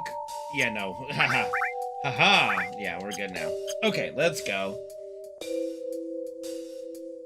Schizo wasn't in Rebirth.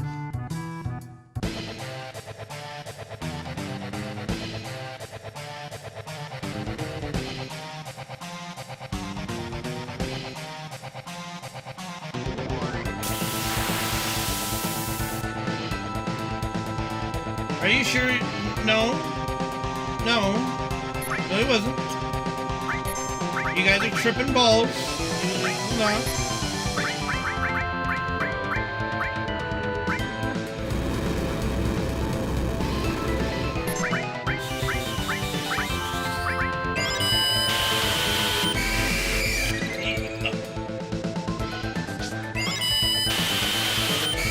Yin and Yang?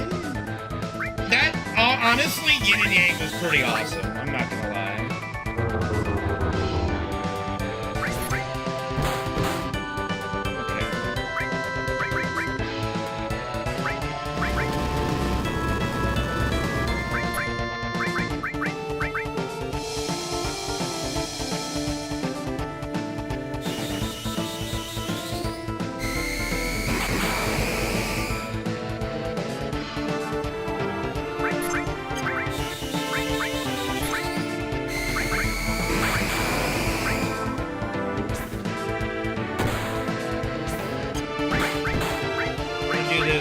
Ultra save.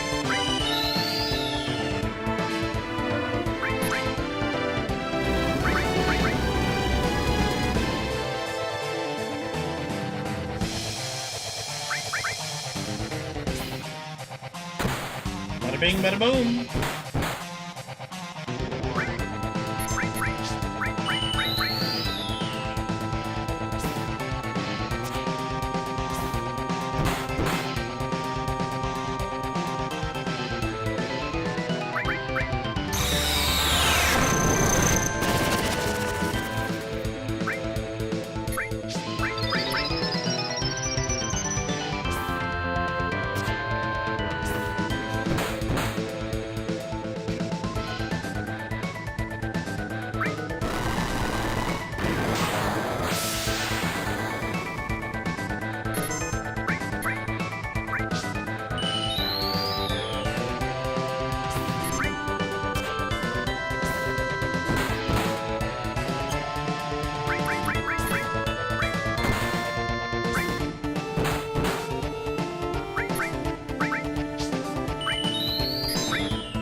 Alright. Missed quite a few death blows, but we okay.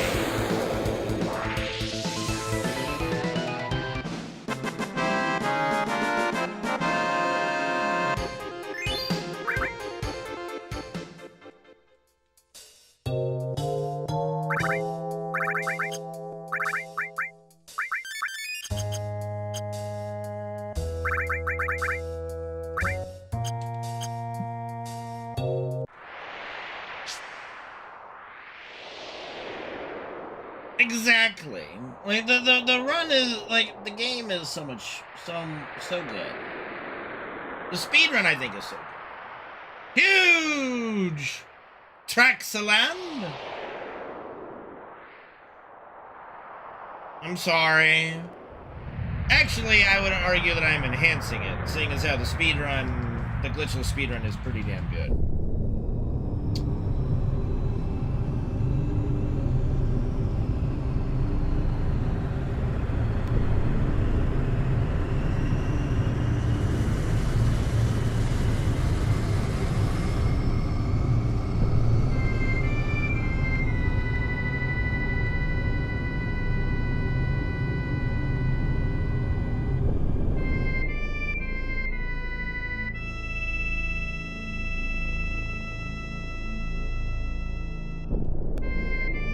Interesting. I've actually never played Diablo 1. It's like on my bucket list.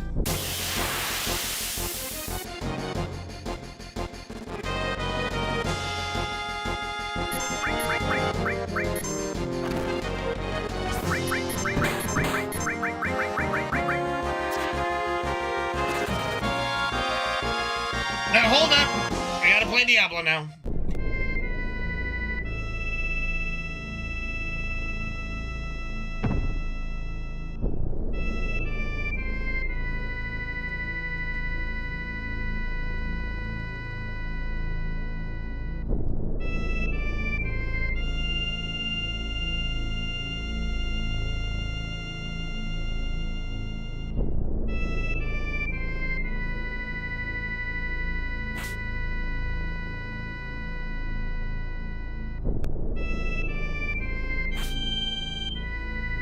Fun fact, there are no encounters on this screen.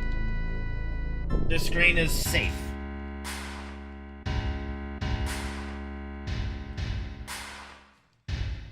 I love Dynasty Warriors from like Dynasty Warriors 3 to like 5. 2 is good too. Like, but Dynasty Warriors 3 is the best game in the bunch, honestly.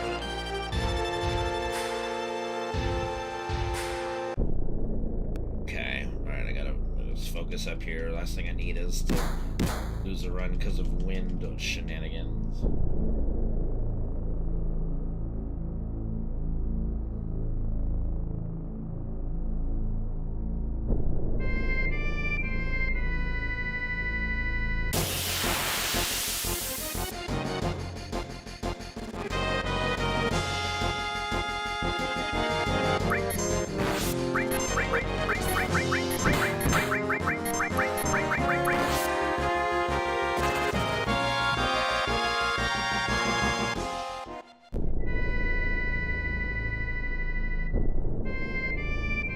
Excuse me, dead person.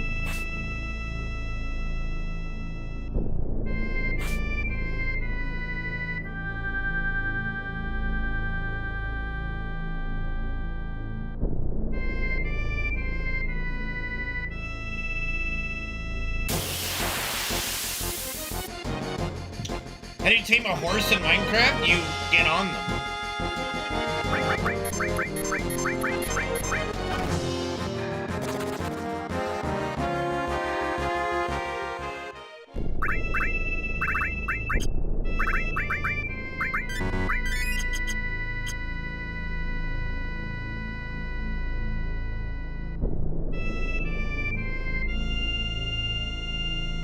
Yeah, you ride them until they love ya. Quite a good metaphor for the female species, don't you think?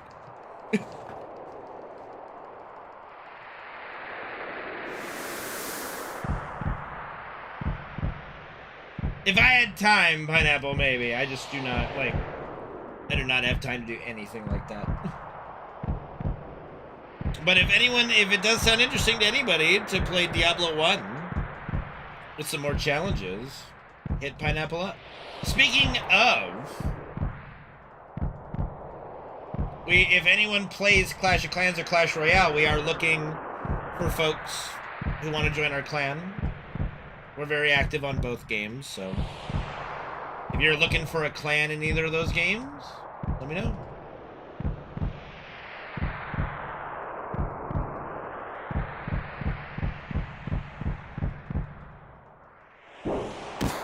Avalanche is not a clan. Well, Crimson, if you're looking for a clan, let me know.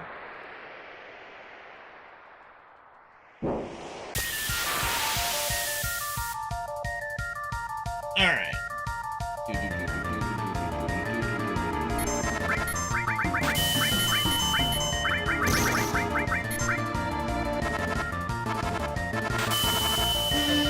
No, that's Twitch being a little sus on using clan with a K. Like,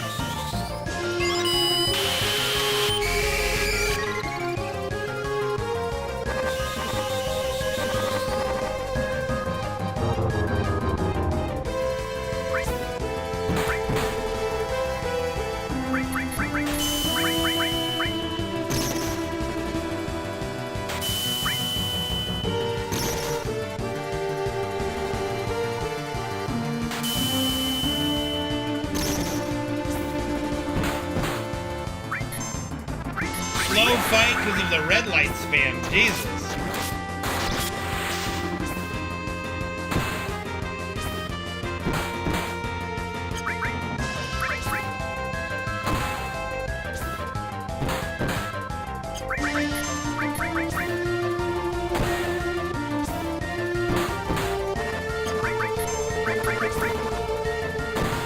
Okay, I can get away with doing the 2 hits and meeting, so 1 hit into cross slash. If Tifa gets that XP from the Schizo, so I'm probably gonna start adopting that at least.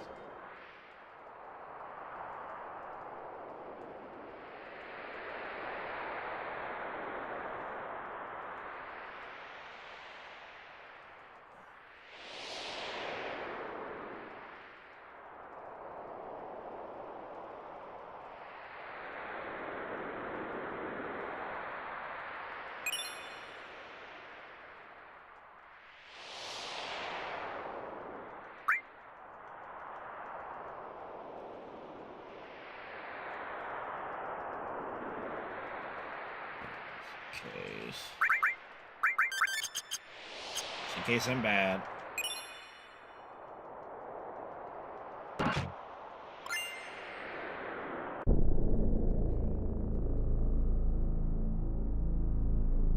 Are we good?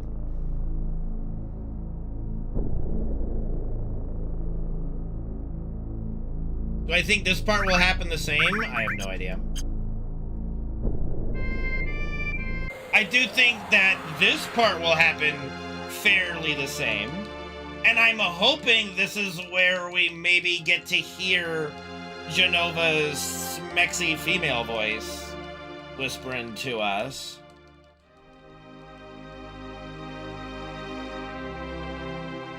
I still hope that they have Jenova turn into Tifa to go trick everyone, and that at least would be a good spot to get like kind of a morphed Tifa voice. Like, it shouldn't sound exactly like Tifa, you know what I mean? It should say, you guys know exactly what I'm talking about. It should sound kind of like an alien, robotic alien is speaking in Tifa's voice, right?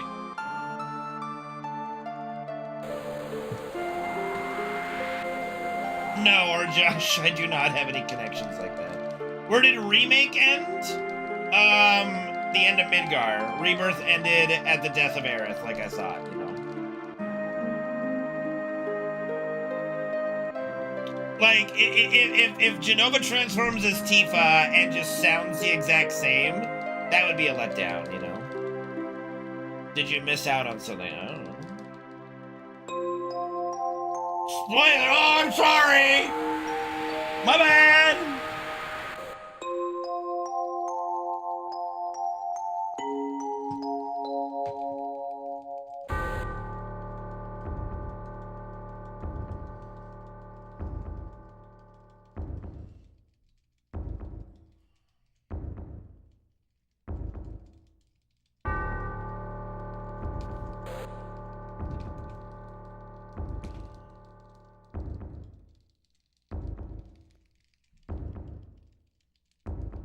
Like, here it could be Sephiroth. Like, it would make sense if it was Sephiroth's voice. like, maybe a little distorted would be nice. Or not, like, it doesn't have to be, but specifically when Jenova turns into Tifa to go trick whoever you gave the black materia to come bring it to Cloud, that needs to sound a little different than just Tifa's voice.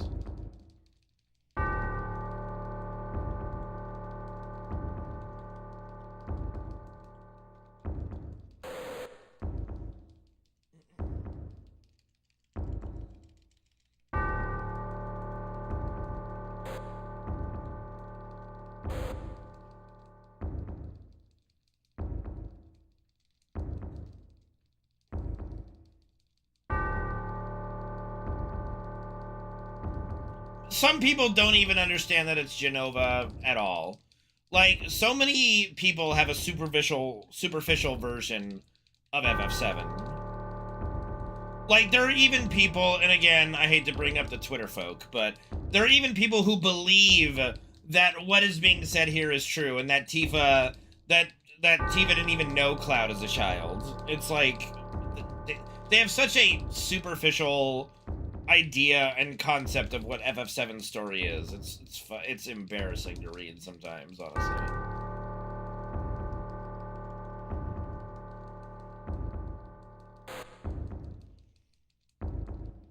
It's not explicitly stated, but Sephiroth is in the Northern Crater. We just fought Jenova Death again. Jenova is following the party disguised as Sephiroth, shapeshifting as Sephiroth. It's not like Sephiroth has shown any ability to shapeshift. And so all of a sudden now then Tifa comes up, so she shapeshifts into Tifa, then back into Sephiroth, so. I mean, it's not even about who's in power. There is no who is in power. Again, that is another, like, level of understanding of the story that I think people misconstrue personally, thinking that Sephiroth is somehow controlling Jenova or vice versa. No, they're just all working together. Or that Hojo is being controlled. No, Hojo is totally on board with all of this. I mean, the high wind limit break is pretty good, yeah. Hello, Shin, how are you?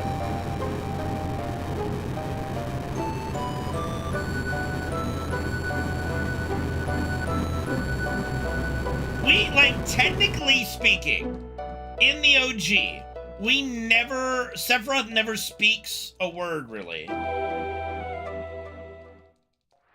I don't even think he says anything at the end of the game. Like, when we're all floating there and he's smacking us in front of Holy, I think the dialogue all belongs to the party. I don't think Sephiroth speaks a single line in the game. Except for in the flashbacks.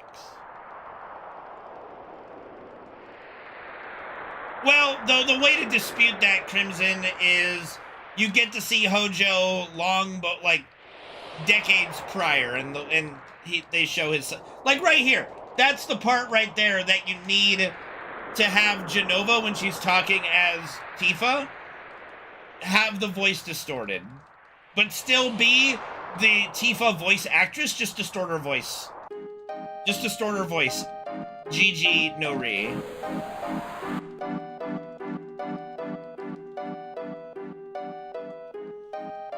This also needs explaining. How did they get there? Like, how'd they get teleported there? I don't know.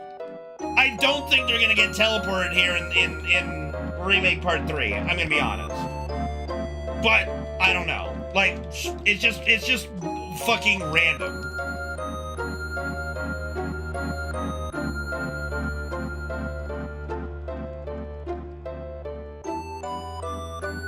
See, and this is why Tifa's connection, like, this part right here exemplifies why Tifa is so important to Cloud. Cloud, because he's so fucked up, the Jenova cells are twisting his mind, and he actually believes Hojo when he tells him he was created 5 years ago. He even begs Hojo for a number. I really want to see that in Part 3. Like, him literally begging Hojo to give him a number. Like, that is so far down the doldrums of despair. Like right here. See, he's begging for a number right here. Please give me a number, Professor, please. And so Cloud is fully on board with Team Genova at this point. Goes into a coma, and the only person in the entire world of Final Fantasy VII that can bring him back to what reality is Tifa, because of their shared connection as children. Because she can tell him, no, you're not a science experiment. You might have been fucked with, but you are a real person. You and I grew up together. And boobs. Boobs help. But, you know, these clowns on Twitter try to argue, yeah, you can take Tifa out of the story, and FF7 plays out the same. No. Again, that is just people who just fundamentally do not understand the story of FF7. It's not hard. Like, it really isn't hard. Yes, it might take a couple playthroughs to truly understand everything. Like, it takes multiple playthroughs for you to maybe notice that when Cloud is telling the story in calm and inserting himself in Zack's role, he's still, when he's talking about, you know, the group coming to Nibelheim, he turns and he remembers Sephiroth talking to him on the right side of the screen and not the middle, because he was the soldier on the right. It has the soldier do the little head shake body wiggle, even in the calm cutscene. So the clues are all placed there.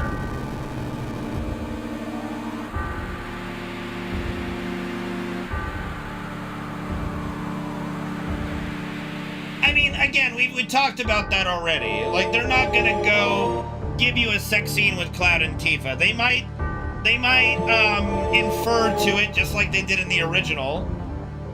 Albeit they took out, like, the most obvious reference to it, but they still basically inferred to it.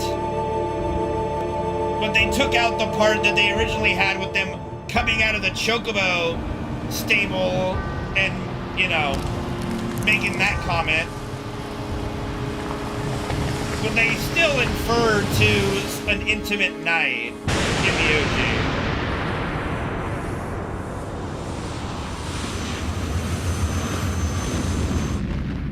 I think it would have to be a little bit more than that, Solar, to imply, you know?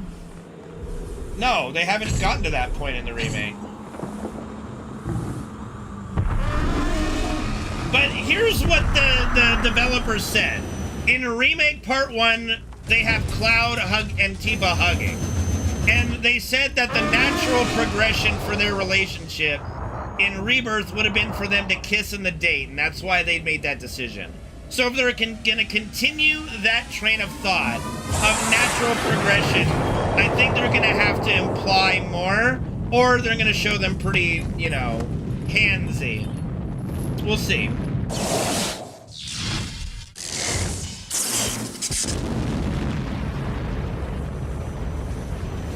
Bro, you know how many people would be in fear? You know just how many folks in the FF7 fandom that claim to be fans would lose their shit if they had some weird after-credit scene that shows a Preggers Tifa? They would lose their collective minds. Every single, like, some of them would literally commit seppuku, I swear to God. These folks are that fanatical. If Cloud is Preggers, God help us all. Like, and I wish I was kidding about that, but there are legitimately some crazy cultists that would commit seppuku if Tifa was shown Preggers. Like, they literally would. I'm not even joking. It's wild. These people are fucking wild. Now, let me tell you, these are the same folks who watch Advent Children and think Denzel is somehow Cloud and Aerith's child.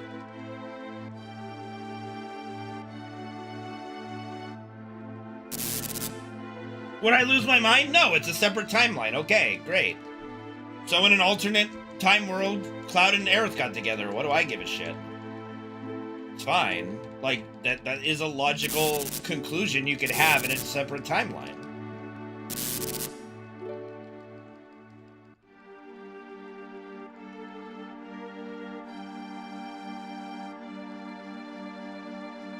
It's not even about watching it, or Josh, they just, like, here's what they do. I don't even think they play the games or watch the movie. They literally see people post screenshots of, like, Denzel and go, oh, that's Cloud and Aerith's kid. Like, that. It's literally probably that simple. It's disturbing. It's really disturbing what some of these folks believe.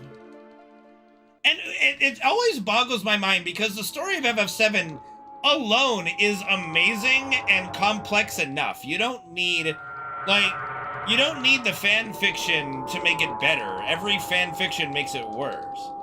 Like, I just don't understand. Like, all it does is scream to me that these folks legitimately do not like FF7. They like a character and want everything to be remade for that character.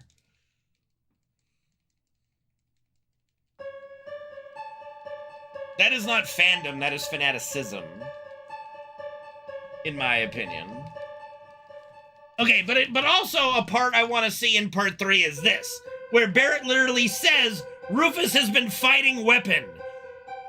Pardon? Where's that, and can I get some popcorn?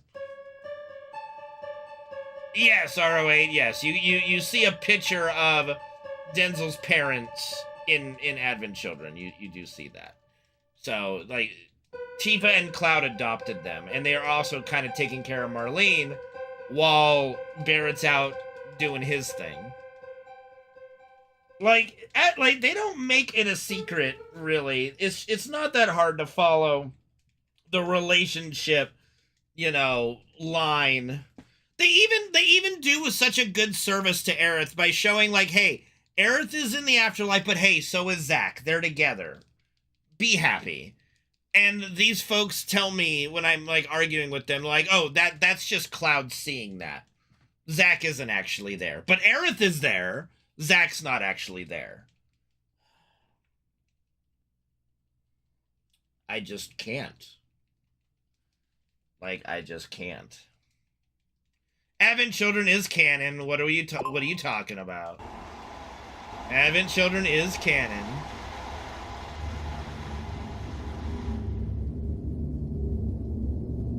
No, he wasn't damned for his sins. He lives in the afterlife in the live stream. Like, if anything, that's a reward. He's not really damned. I would look at that more as a reward than anything else.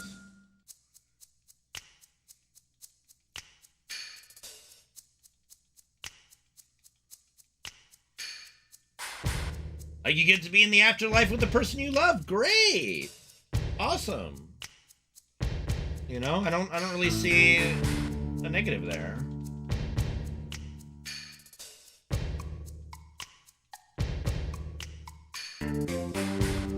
I mean, it's the most logical. Like, Aerith knew Cloud for a week or two, and never even knew the real Cloud. These folks are crazy.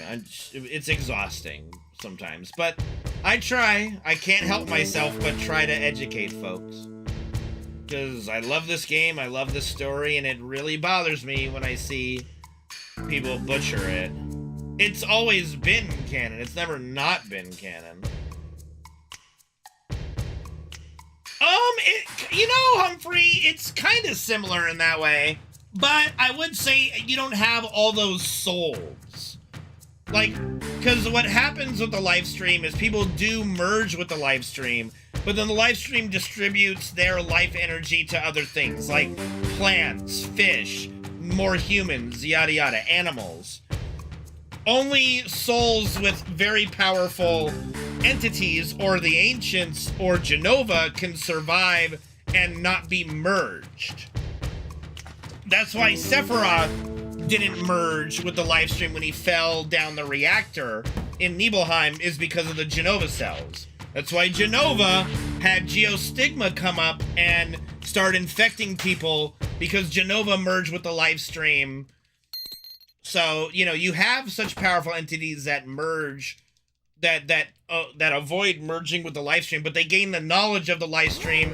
That's why, you know, Genovaroth comes back and says, I've gained the knowledge of the Ancients and I know what to do. I'm gonna summon Meteor, blah, blah, blah, blah, blah. You know.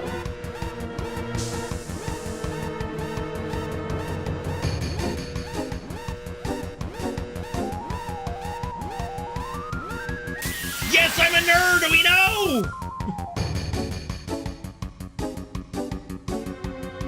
I'm a nerd when it comes to this game. I'm just a fucking FF7 nerd.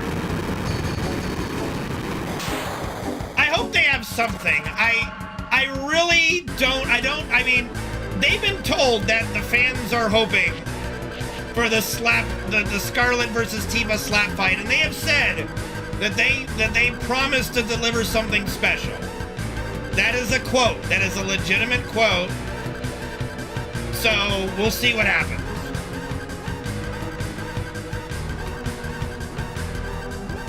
We'll see what they have cooked up for us. If it turns into a Tekken game for a second, that would be hilarious.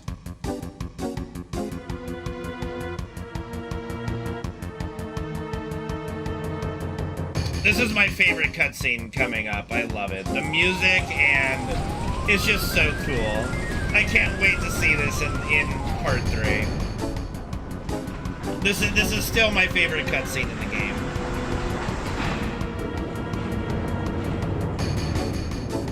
Not this one, but the next one.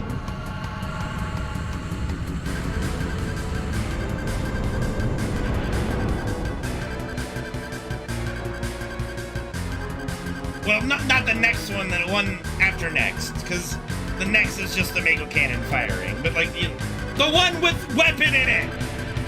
Okay? The one with weapon in it!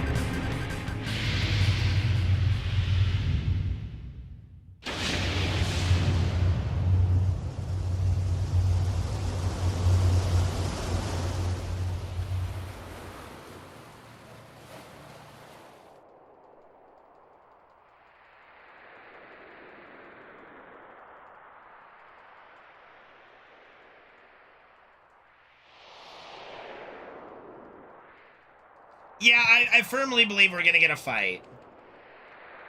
I firmly believe we're gonna fight Sapphire Weapon in some way, shape, or form. Boo! Thank you for the 118-month resub, Penguin.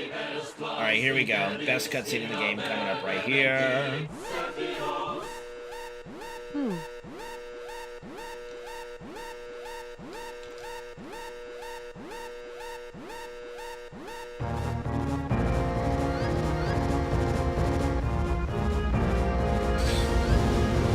Thank you, Pineapple Survival Craft, for the sub.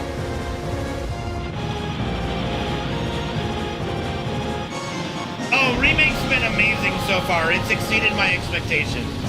But I reserve judgment till part 3. It has to all come together, and there's so much to finish up. Like, the easy part's over. The hard part is coming up now. I mean, yeah, for the sections that it's covered, it's better than the OG, of course. But, you know, it was always, unless they royally cucked it up, it was always going to be better because it's basically FF7 OG on steroid. And so far, they haven't cucked it up to the point where it's worse.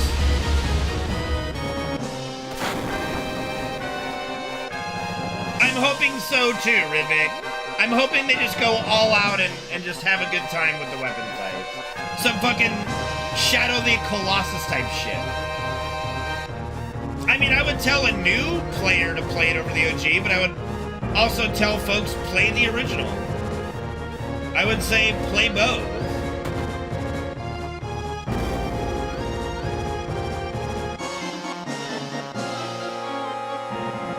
I would still recommend people play the OG first to have a frame of reference for some things, but I also don't blame anyone who would play the remake first.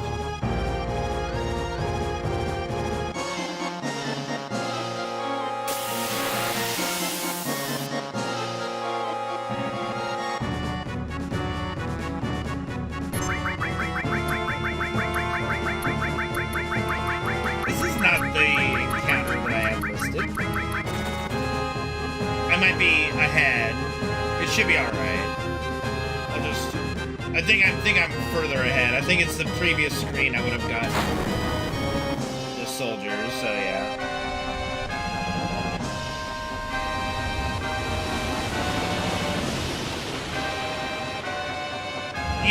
you do.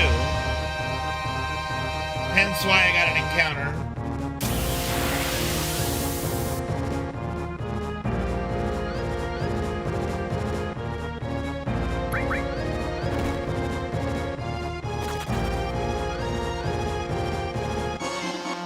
One, 2, 3, 4, 5, 6, 7, 8, 9.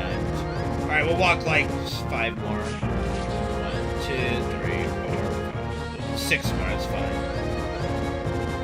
Thank you for the 8-month resub, Pineapple. Appreciate it.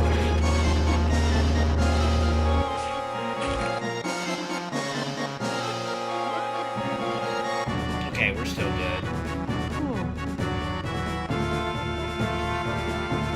I mean, I don't see how they don't, Crimson King. I don't see how they don't. I would be shocked if they don't. How could they not, honestly?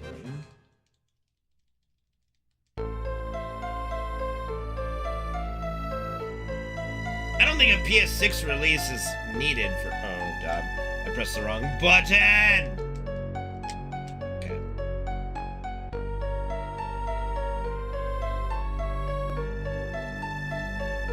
I think PS5 is plenty. You don't need PS6 to cover everything else. I don't think that's relevant.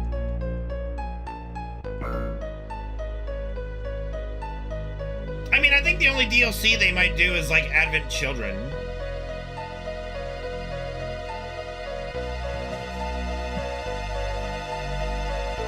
Like, playing through Advent Children.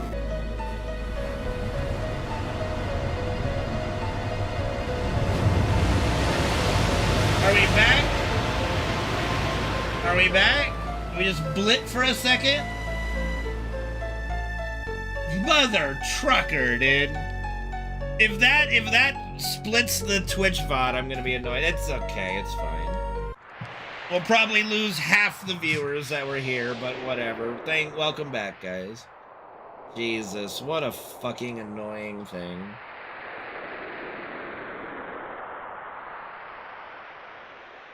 That was just a blip, I guess. It literally said, drop frames detected. What? I don't know, did YouTube go down as well? I don't know. Did YouTube split to a different thing?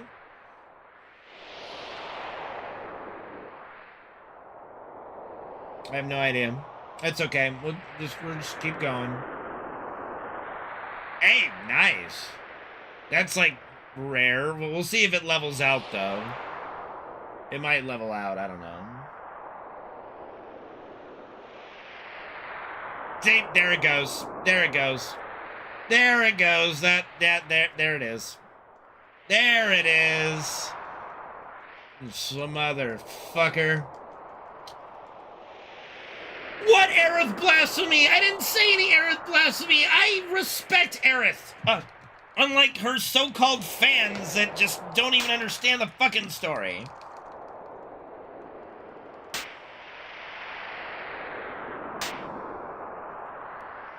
Because that's where my PB is.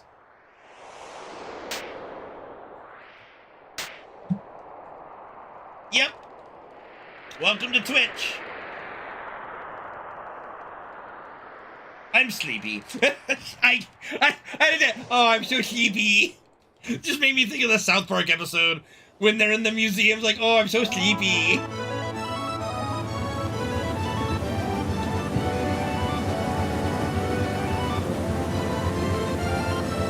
I'm so sleepy.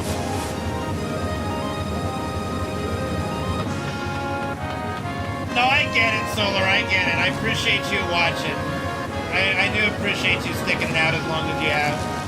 I know it's rough. I did start pretty early, but even a 1 p.m. start or 2 p.m. start for me is late. Shin, thank you for the 28-month resub. Appreciate it. Welcome back to the sub family. Means a lot.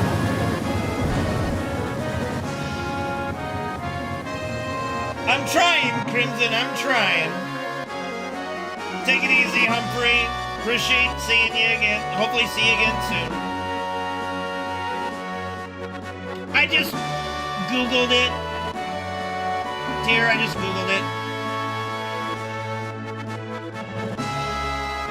just googled like FF7 GIF backgrounds or something and popped up. It's pretty awesome. I was like, oh, that is super cool. Yoink.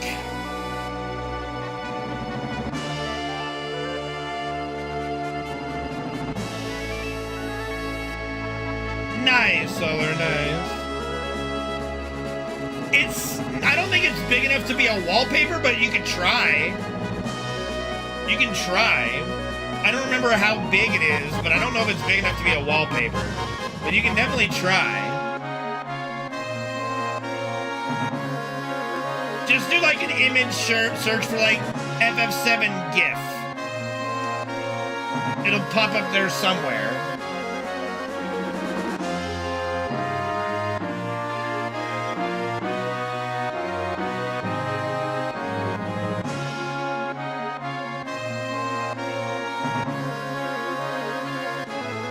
I don't know what Vagabond is, so no. Definitely have not read Vagabond.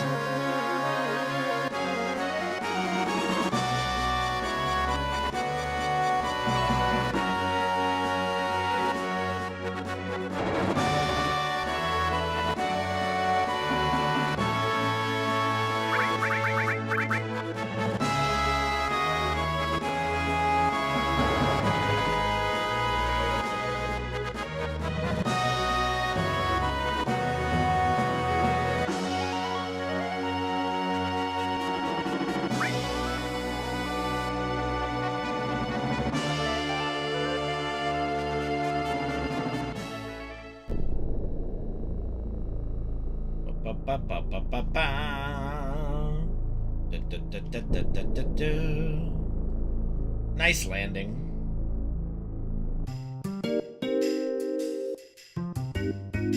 No, not the whole week. We're probably raiding Tuesday and Wednesday, just not Thursday.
Alright, here's the selling spree. Let's see.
Honestly, Solar, this might sound awful by me, but I think you should probably focus on getting things in English if you want, like, if you're going with a translation or the best possible retelling of something from Japan, English is your best bet. Most likely. That being said, I don't actually know the translation accuracy or tone accuracy of other languages in the translations. I just know that most, like, anime dubs, English is the way to go if you're going for authenticity. And I don't know if that pertains to manga, you know?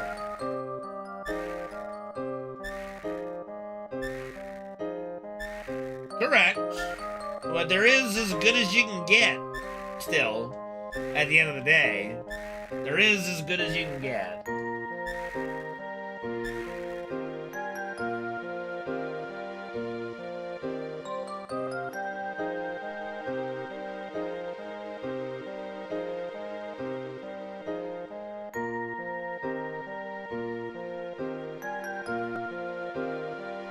Just learn Japanese. Even if I learned Japanese, I'd probably still prefer English dub. Like, I've tried to listen to, like, Japanese sub, and I just can't get into the voices when they're in Japanese. It might just be me, but I just don't know.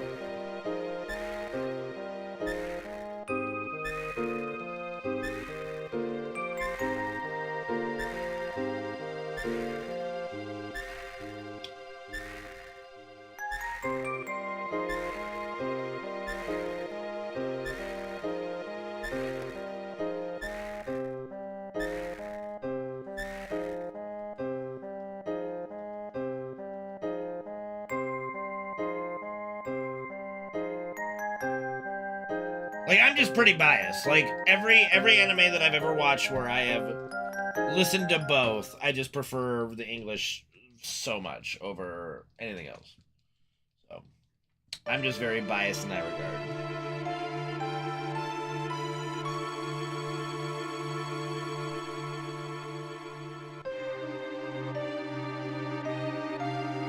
We really need to get a gadget that counts how many times I hit the circle button in a run.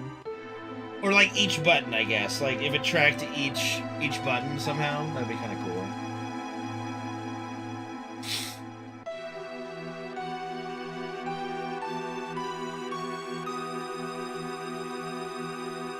My favorite Dragon Ball Z dub is the Bruce Faulkner dub with the awesome music. Like, watching, like, the newer versions without all that awesome music just doesn't feel good at all.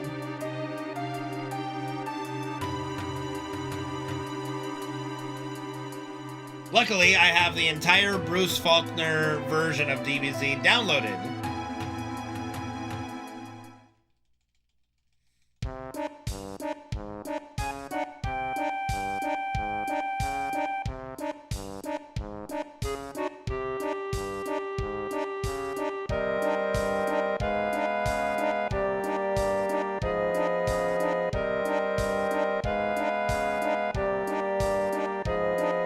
Oh, dude, like, you can't, like, there's no comparison. Like, the scene where Goku goes Super Saiyan for the first time. There's no fucking comparison.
Okay, Gabe.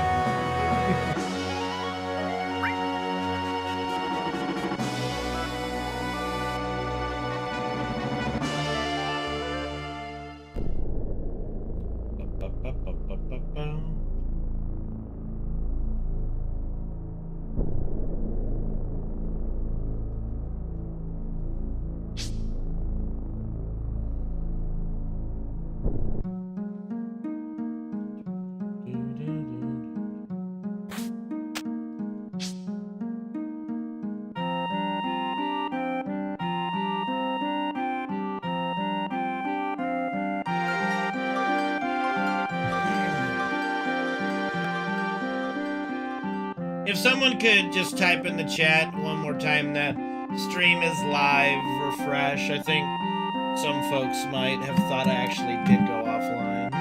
I'd appreciate it.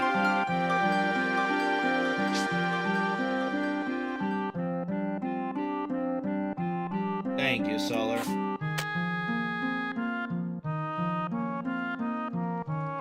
Thank you, Shin.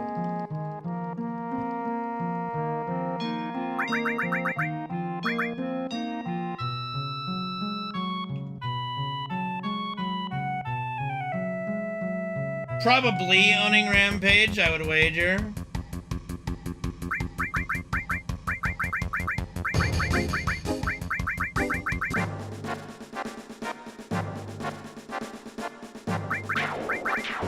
At least Twitch does me the solid of re-notifying people that I'm live. I mean, if it's gonna fuck me, it might as well, you know, take me out to dinner first.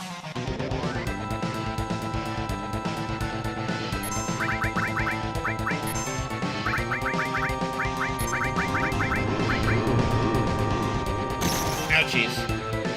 Ouchies. Ouchies.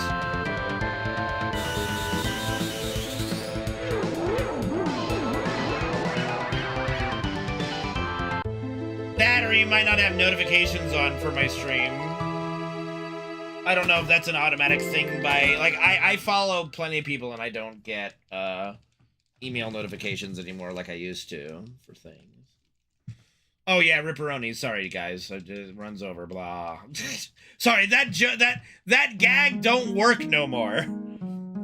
It only works if I don't say anything, because people hear the game over music and they freak the fuck out and go like, wait, what?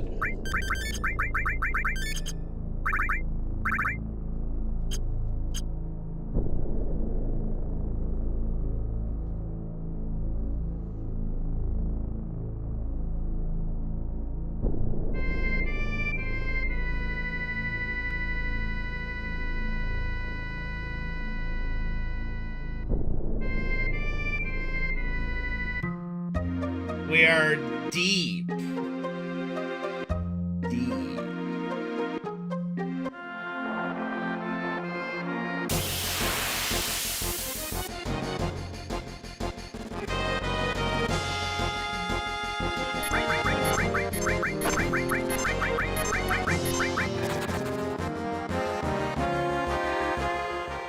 One, 2, 3, 4, 5, 6, 7, 8, 9, 10, 11, 12, 13, 14, 15, 16.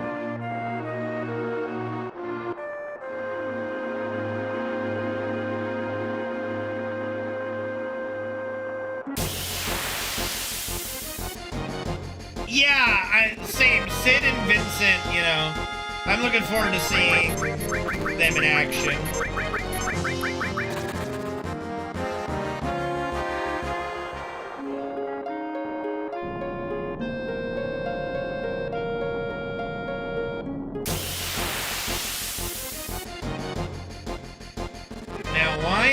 I keep getting this encounter. I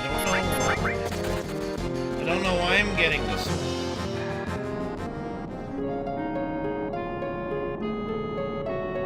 I might have to go back in and see what's going on with the step counter there.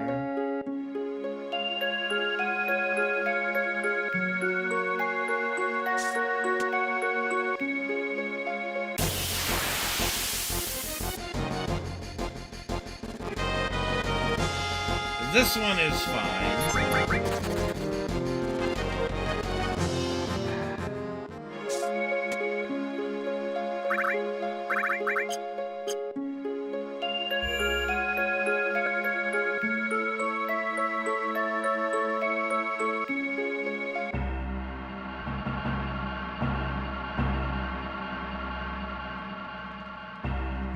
I just want them to announce it. I don't need to watch any teasers, but yeah.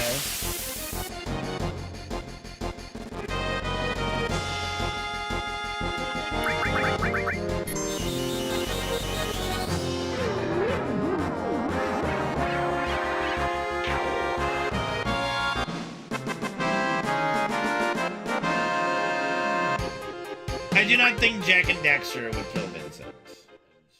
I don't know much about Jak and Daxter, though. I could be completely off base. So I'm not going to pretend like I know.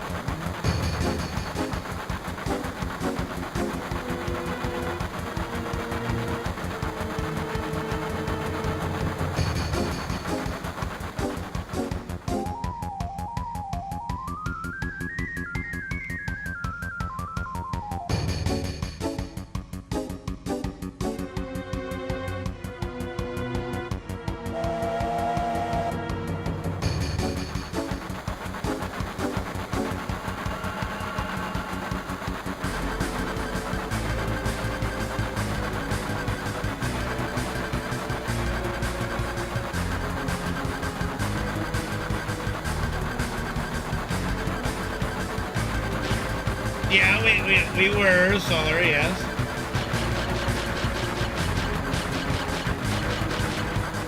That was pretty good. I don't think we're gonna see that. I don't think we're gonna be shown that. I wouldn't get your hopes up on that one.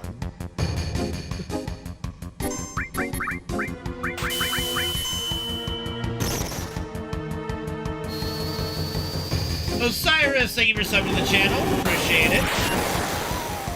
Good to see you again. Hopefully you're doing well.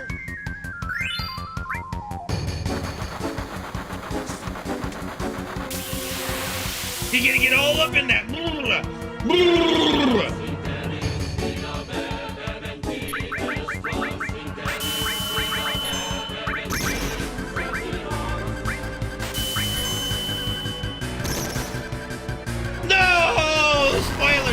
Thank you for the Prime sub, Hypocyrus, for 37 months.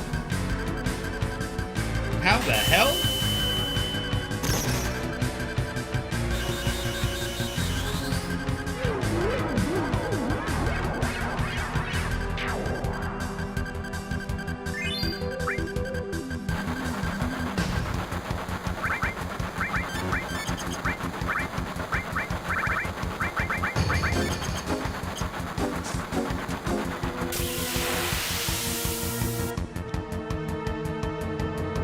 No, I did not.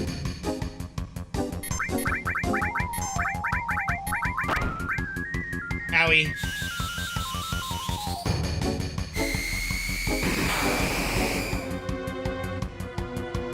It kind of is a Nightmare Crimson, yeah.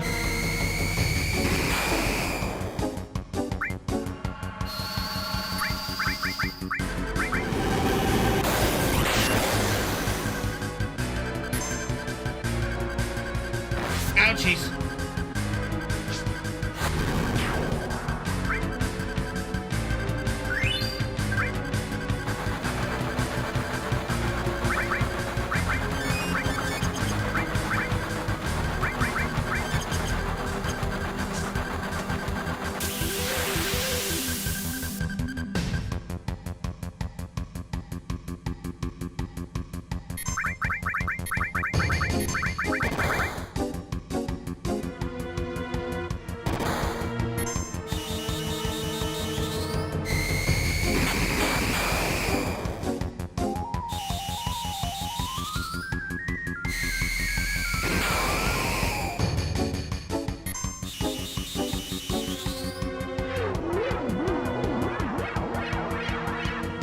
They could, but it would have to. They would have to make it a longer film. But I think they can do it.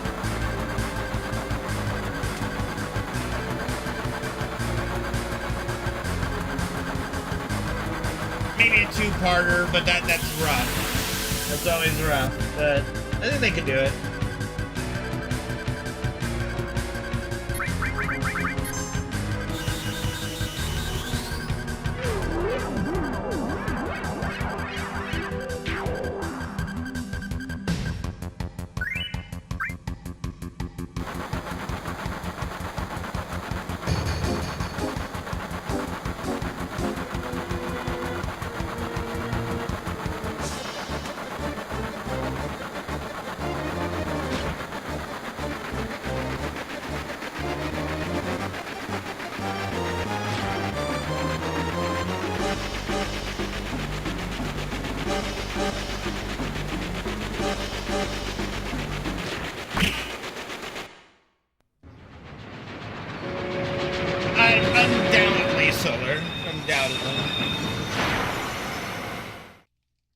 Okay,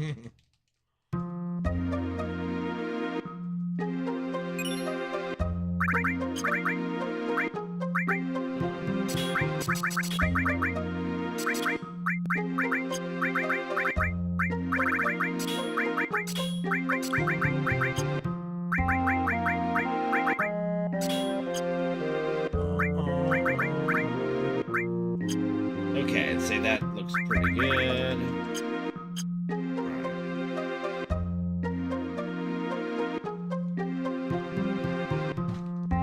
No, he doesn't automatically stop the train. I had to push 2 buttons.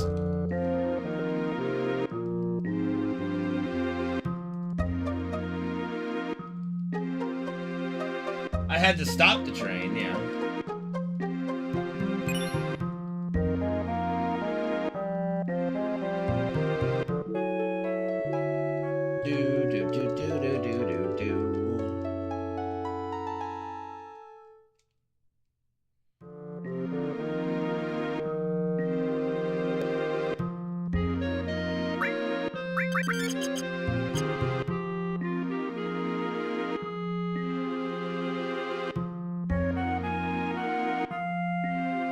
Horrible train placement, if you ask me. I agree. Whoever placed that train, they should be fired.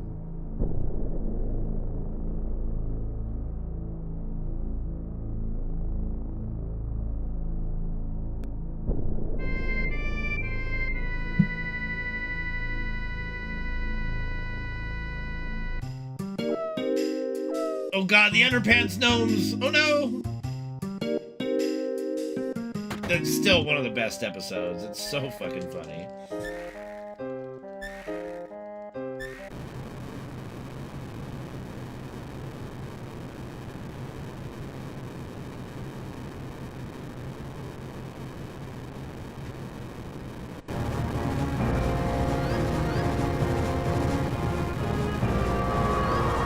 Everybody needs to play this game, in my opinion.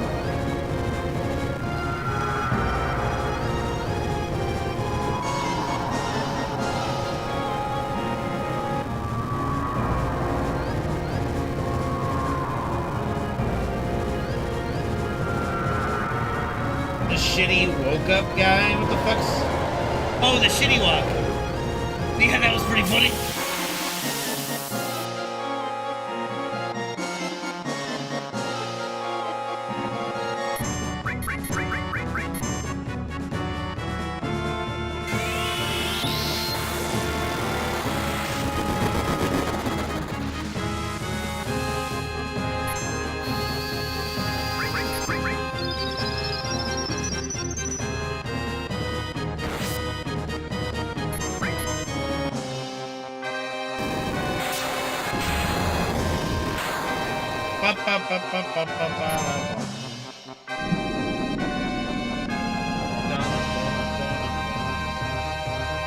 If Godzilla fused with a T-Rex, God help us all.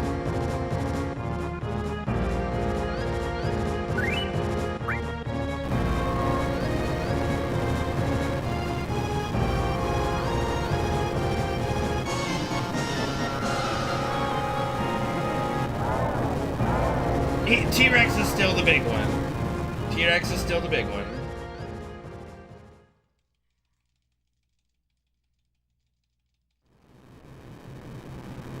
Probably a lot, Crimson King, not gonna lie. Probably a lot.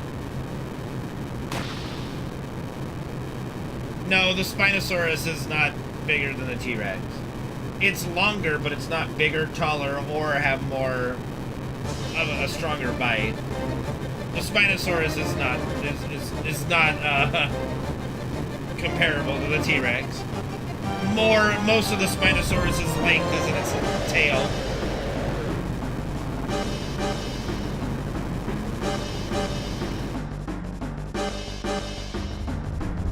I've been a T-Rex expert all my life.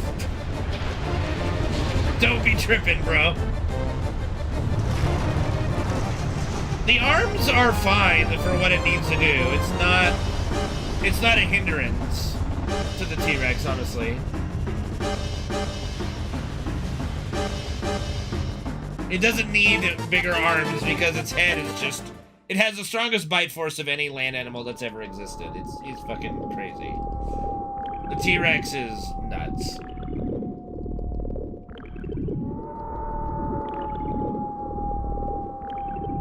How can one know that?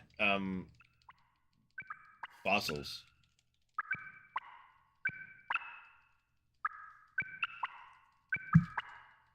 You know, science.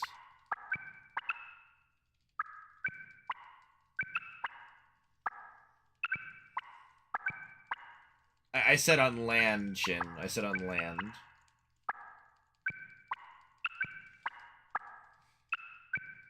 No, you mean Spinosaurus. And again, it's funny if you watch, like, paleontologists talk about Spinosaurus versus T-Rex. They go, I don't really like to dive into who would win against who in a fight, but it's T-Rex. Like, the way Spinosaurus broke T-Rex's neck is impossible. Like, just from a fundamental standpoint, it's impossible. Dinosuchus? Really? Dinosuchus. Well, the T-Rex has about 3,000 or 4,000 pounds on Spinosaurus. Also, like I said, its neck is so thick and muscular, the Spinosaurus would not be able to snap its neck like nothing could. Deinonychus is not a 30-foot croc. I think you are mistaken with what you are talking about. Or Deinosuchus is not a 30-foot croc.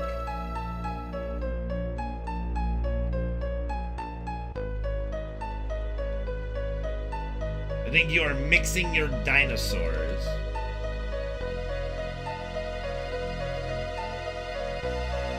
I mean, I don't know if Sarcosuchuses are real. There were some big crocodiles. I don't remember what they're called, but I think Sarcosuchus is just from Ark. I don't know if it's an actual... Because some of the ones in Ark, they renamed for whatever reason, while they kept others. I don't know. It's kind of weird.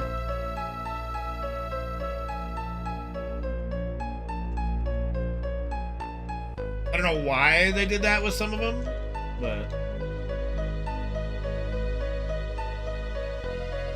Mosasaurus is a completely different thing.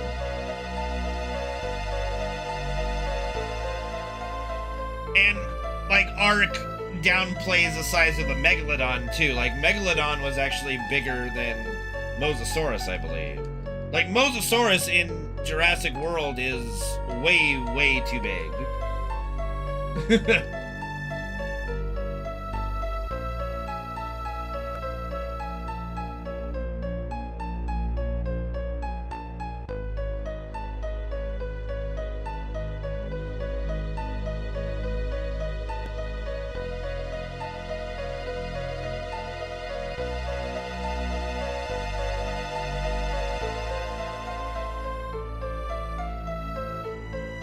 Deinosuchus is a giant alligator? Okay. Then yeah, that's the Sarcosuchus that we thought from, like, Ark, but it's Deinosuchus.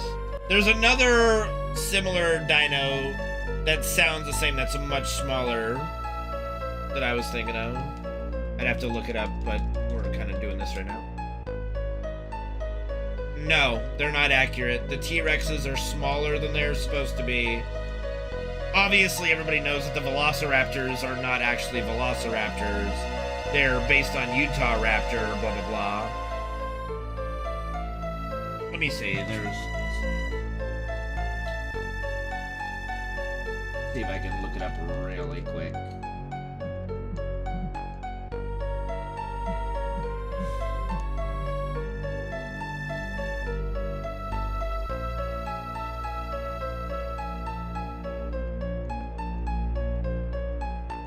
Oh, yeah, I was thinking of Deinonychus. No, that's the raptor one. Hold on. There's another one that's close to it. Hold on, that's not... No, that's the raptor. Deinosuchus. Yeah, that's the alligator.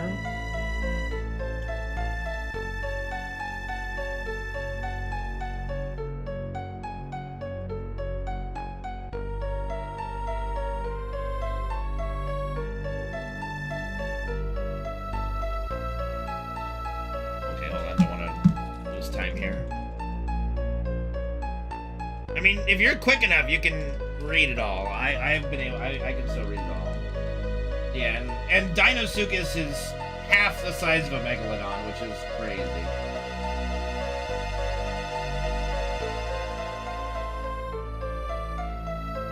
God, what am I thinking of? It's in Ark, but I think it's also named something different. It's a smaller dino that jumps at you and grabs you. It looks like an alligator, crocodile, but it's very small. Let me just look up Ark dinos really quick. 1 second. That might help. You can see what it's based on. I stopped playing Ark a bit ago, but we might be playing it again with the Ark remaster at some point. Ark dinos. Okay, no, not Baryonyx. I wasn't thinking of Baryonyx. Where are you? I know you're here. Deinonychus. Deinonychus. No, see, that's... Yeah, see, I know it's not Deinonychus.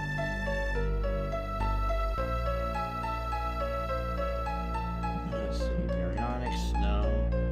Not Carcara.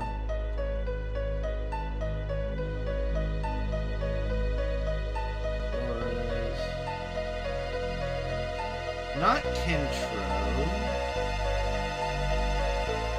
Spino, Stegotherizine, Titanus.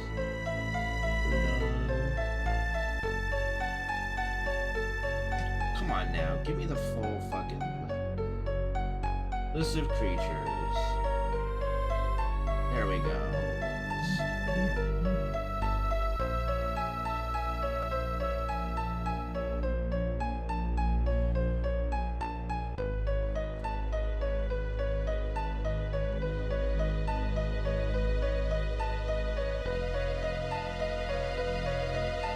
You know what? It might have been Deinosuchus.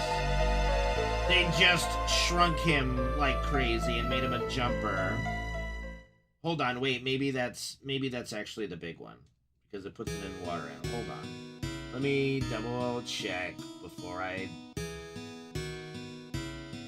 speak. Double check.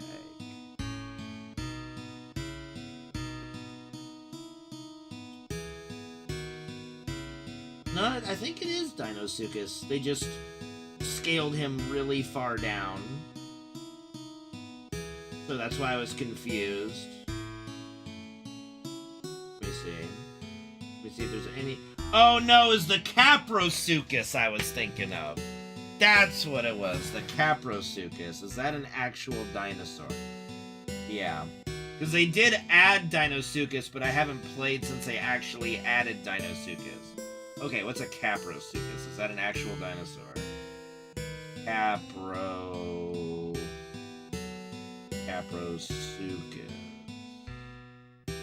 It is an actual dinosaur. Okay, cool. Largest crocodile. Okay. 20 feet long. That's why. Okay. I was confusing with Caprosuchus. Yay. Which dino would be the best for you to hunt and kill? None? I mean... Dino was a baby Diplodocus, I think.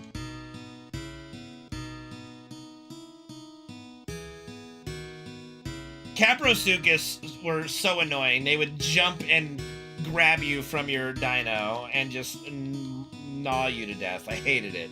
So annoying. Just fucking spear you off your dinosaur. Like, fuck. Just out of nowhere, like, Meow.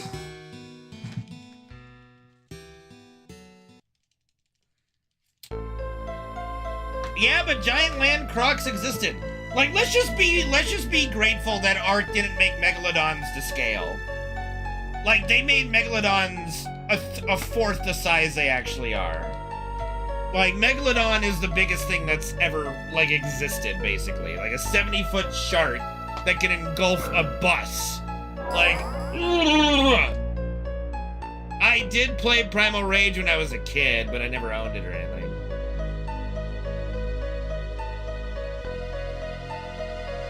Like, this is why it's so funny that people like go like, oh yeah, Megalodon might still be out there. No.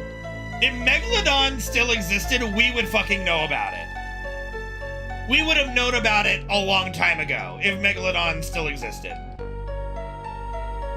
You do not hide a 70-foot shark from anything, any ecosystem. They do not hide in anything. War of the Monsters. Why does that sound familiar? Back to my phone.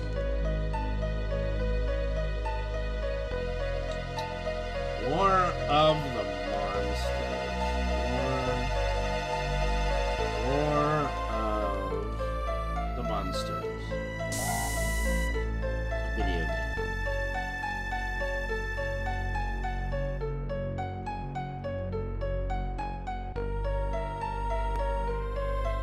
That doesn't look like something I played, but it looks like it's all 3D games. I don't think I ever played them. I don't think they had a 2, but I remember like the cover art at least. That's the crazy thing. Anyway.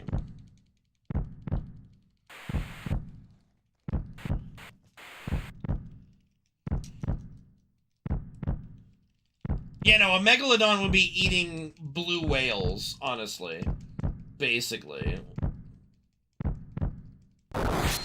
The megalodon ate itself out of existence because it was very picky about which kind of whale it ate. So when they were overeating that particular whale, they ate themselves to death. They didn't have anything left to eat.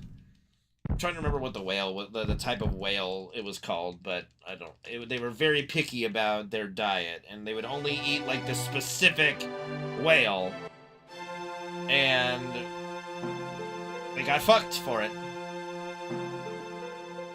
Gotta diversify your palate, my guy.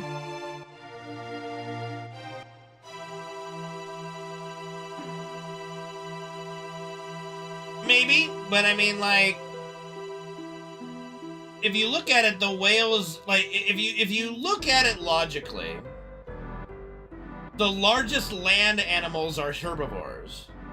And they're huge to be a deterrent from carnivores. So they evolved to be so big that carnivores just don't fuck with them. So the same could probably be said for... Although I don't think Megalodon would give a shit. I personally could not... Like, if Megalodon saw a blue whale, would they be like, too big for me? I don't know. They were just very picky with what they ate. But there is no doubt that the biggest whales that are literally herbivores in the water evolved to avoid being eaten by great whites and other big, large shark predators and killer whales, etc.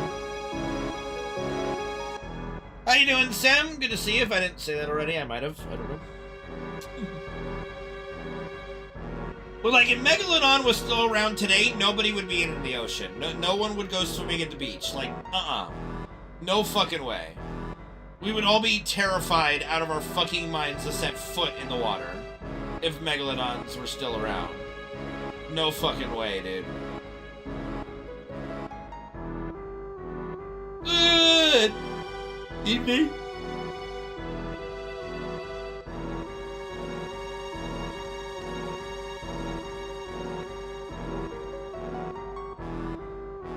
I mean, but it would be able to go into the parts that people, like... You see people go to the beach and they're like 30, 40, 50 feet out?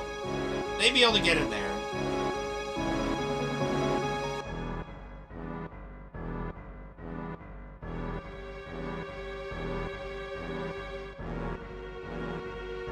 Thank you for the 10 stream streak, Sam.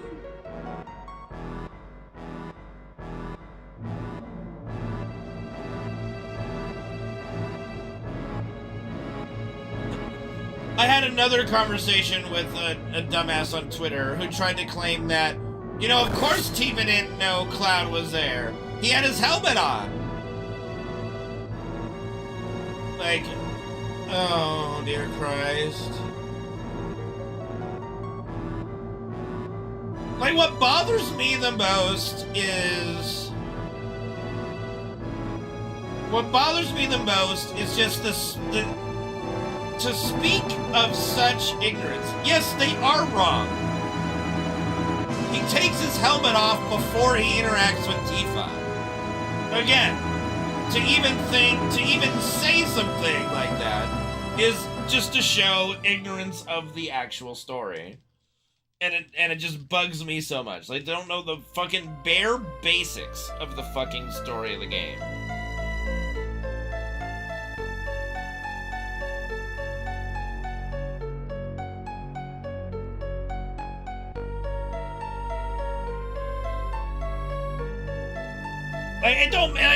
The problem is when you're trying to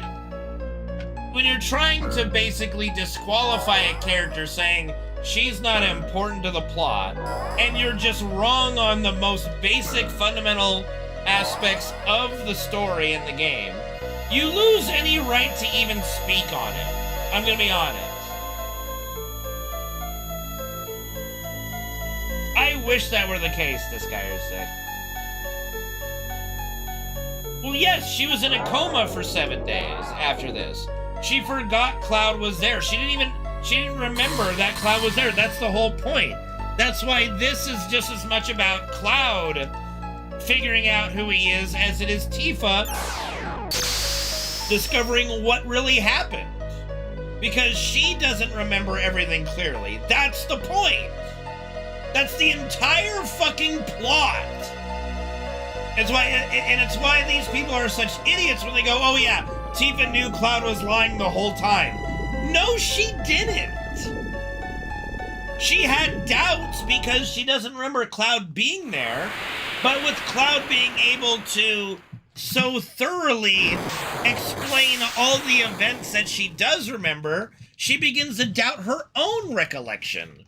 Like, maybe I'm wrong because I do remember these things, but I don't remember Cloud being there, so I must be wrong. I was in a coma for 7 days. A lot of that is very fuzzy, so I must be wrong. And Cloud is just speaking like so clearly and so convincingly that this is how it went down. Maybe that is how it went down. Well, no, neither of them are wrong. Like, Cloud is wrong about him being Zack, but Tifa's also not wrong about Cloud not being the person he said he was. So neither of them are completely wrong, but neither of them are completely right.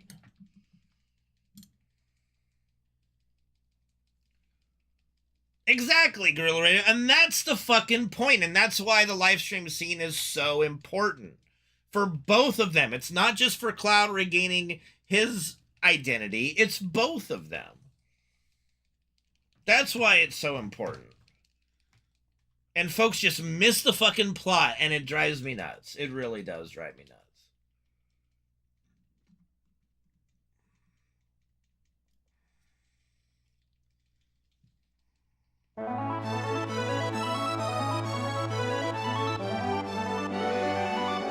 Sister. What do you mean he left his body there? Like, what do you mean? He didn't leave him?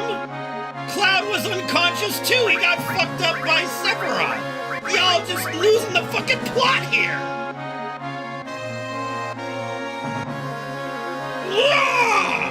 Rage! What do you mean Cloud just left him there? No, he didn't. Cloud was fucking bleeding out on the floor!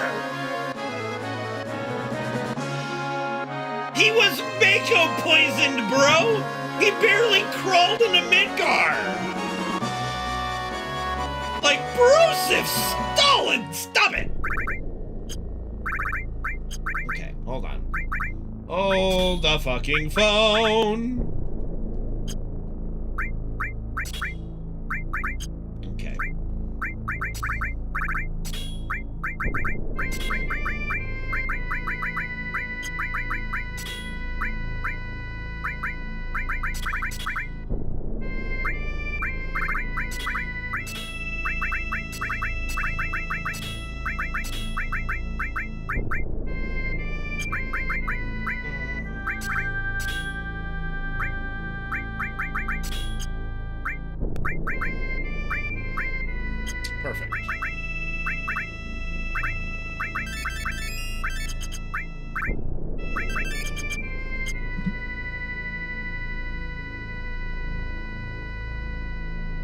I mean, I can understand some of that, Rock of Fire.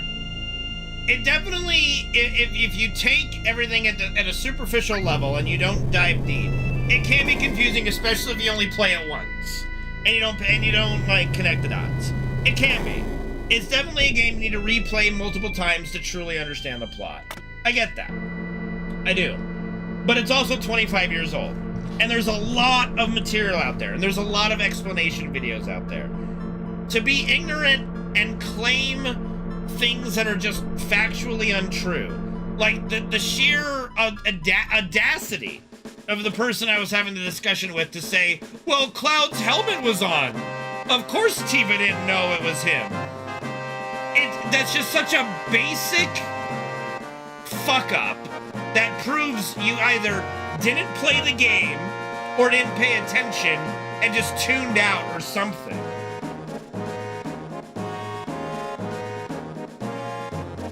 Because it's just, these are easy things to follow. For the most part. There are a few things that are confusing, but the core themes are very easy to follow. See, and that's important too, Rockafire. And like these folks that I'm talking to on Twitter that I have invited, I said, hey, I don't want to, like having a discussion on Twitter is pointless. If you want to actually have a discussion, come into my stream while I'm doing a speedrun and we'll chat. And they're like, I don't know what like 15 years of speedrunning has to do with understanding lore and the game story. I'm like, bro, like, you have no fucking idea. Like, please, humor me. Just come into the channel. Let's have a conversation. I'm sorry, Sam, I might have missed it. I might have missed it in my ranting and raving. I apologize.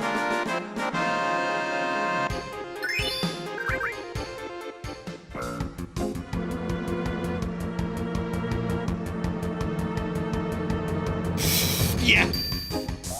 Pretty much. No. According to them, a dead person is the only important thing about the entire story. You know.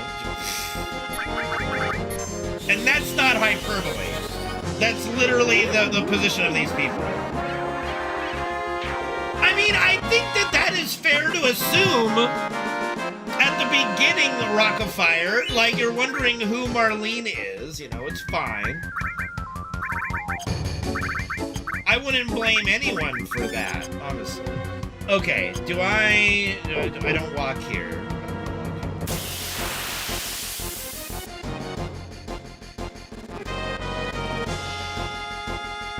Alright, so I will have to be a little cautious when we get to Midgar.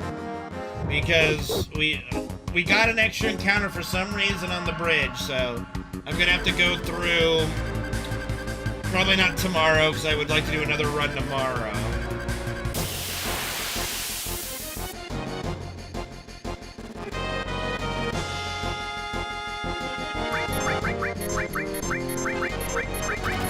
And figure out why I'm getting that encounter, that extra encounter.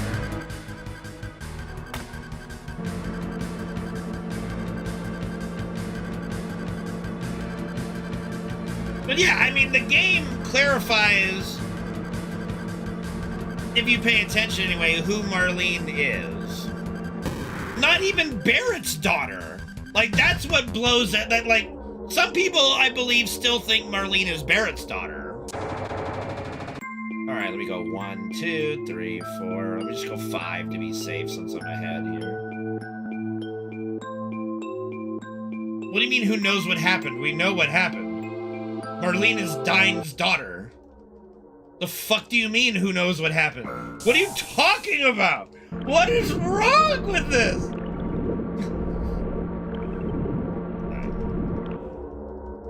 No. Bro! I know, I'm just fucking with you. Alright. I'm just giving you a taste of the shit I have to go through.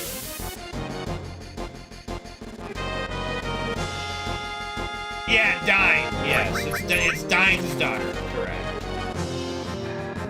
Fair. 1, 2, 3, 4. Let's go with that.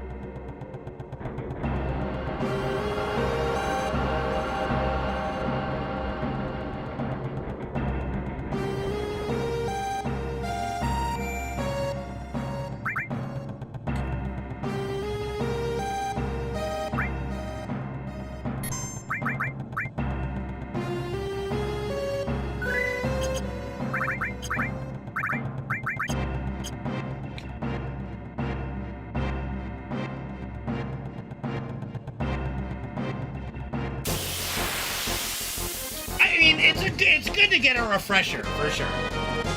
It's such a good game in general as well, you know.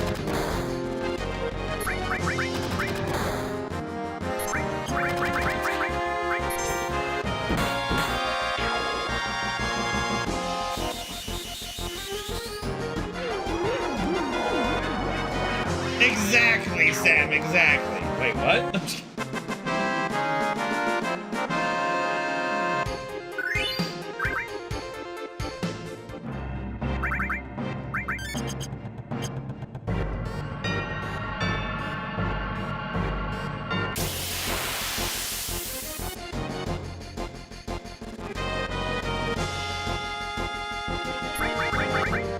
Nice.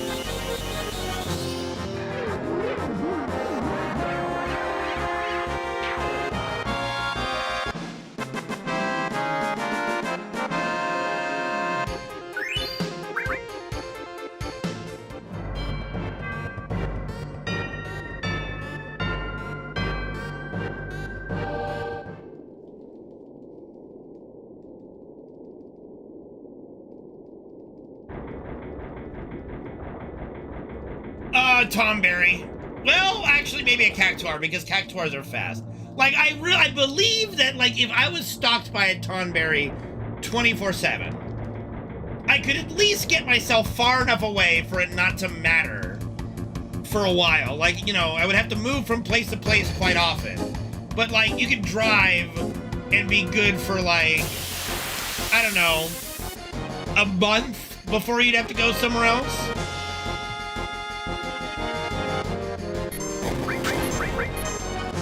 Cactuar, you're just kind of fucked. Like, you ain't escaping a Cactuar, and if he wants you dead, you're dead, you know?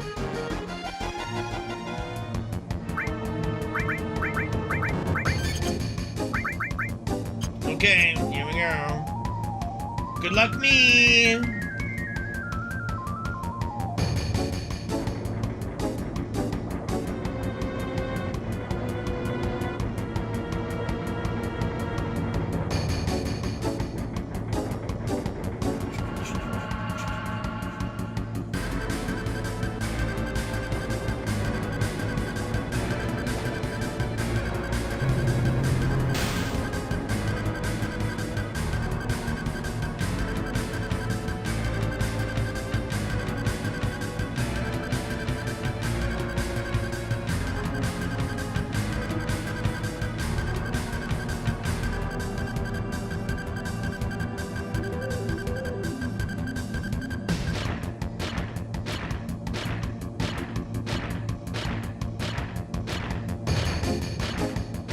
Thank you for the Gigantify emote.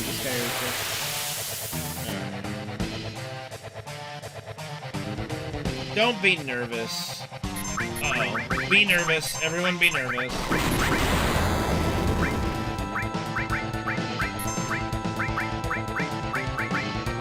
Owie. Cover Cloud! You goober!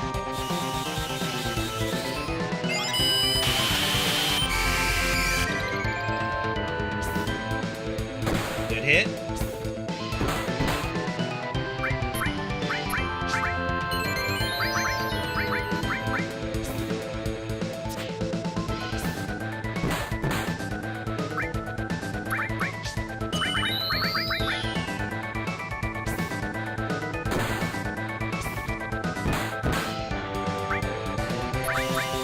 Yes, just sit there, stand there and do nothing.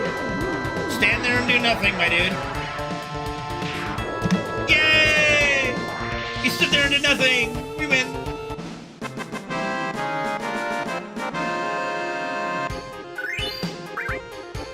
Okay. I shit myself. Woo! All right, let's go. Let's finish strong, baby. Whenever you see that first lapis laser, you're just waiting, dude. You're just waiting for that second one.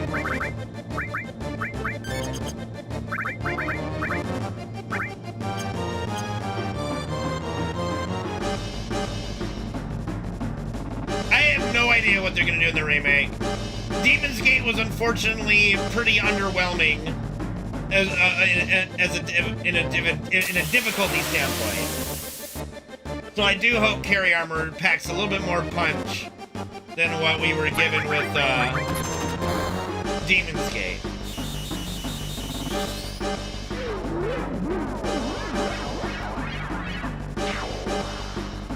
Yeah, Red Dragon was a really good boss fight. I'm gonna be honest. Red Dragon was a killer boss fight. No doubt.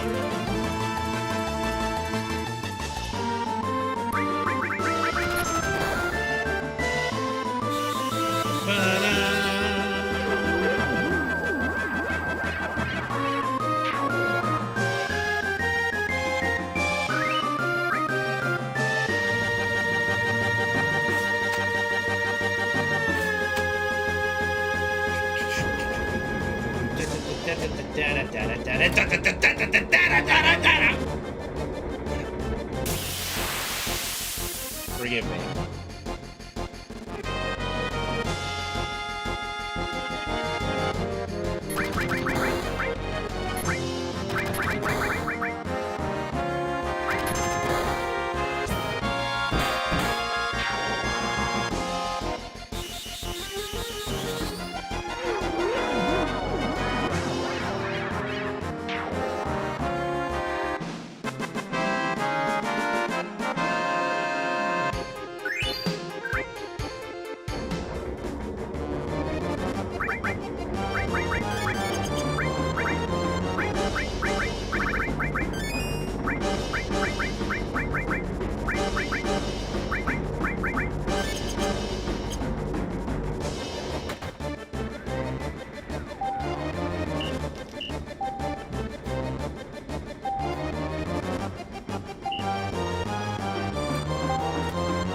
Dun.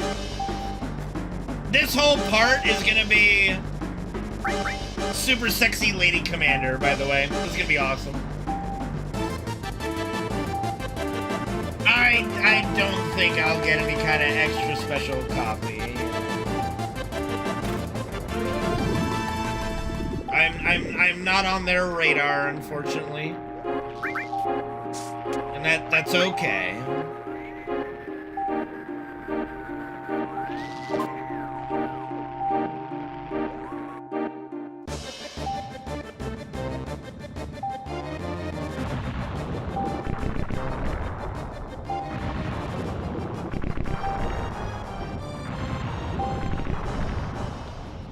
Gotcha, bitch. Nice Porsche. Gotcha, bitch.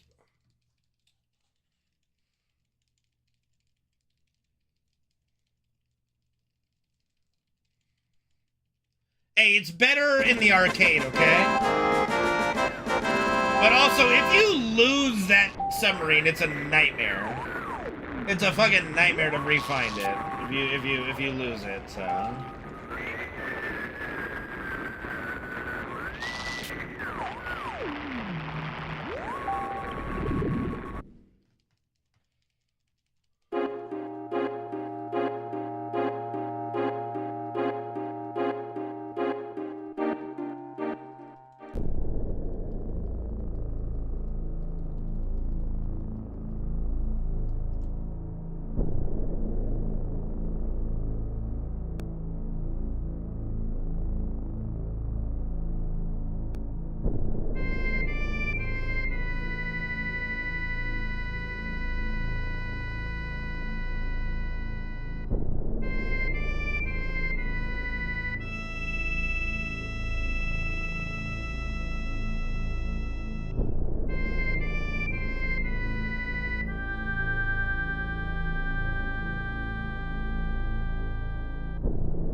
still gives me like the chills going underwater in this game. I do not do well being underwater. Being submerged,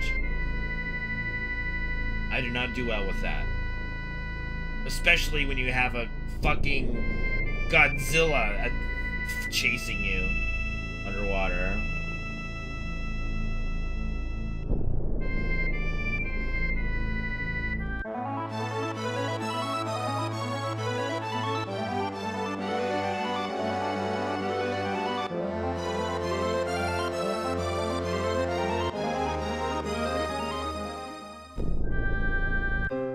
It doesn't matter if it's not real water, you know, it's still called anxiety. Yeah. Still scary.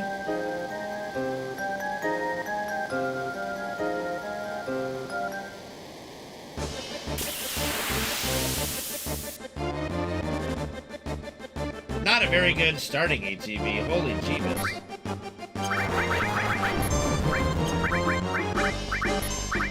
That works. Just pretend it's magma. Okay. Liquid hot magma.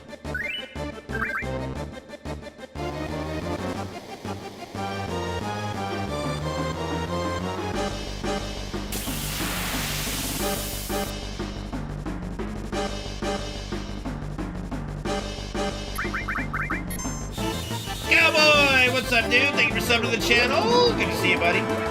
Welcome back. Hopefully you're doing well. Thank you for the 111 months. 11 years. With the Prime sub hype. Appreciate it. Gatorade. H2O.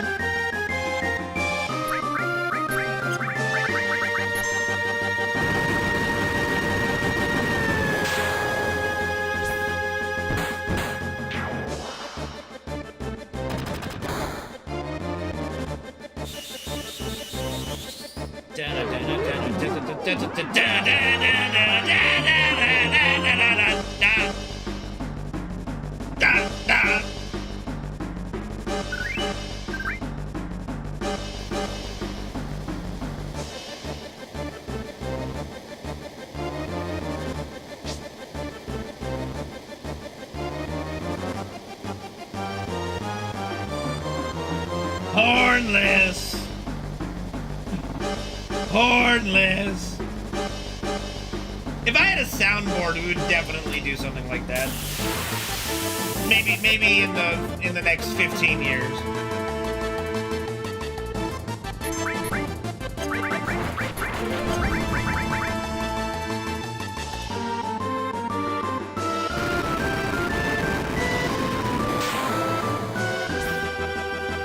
Nice hit, baby girl.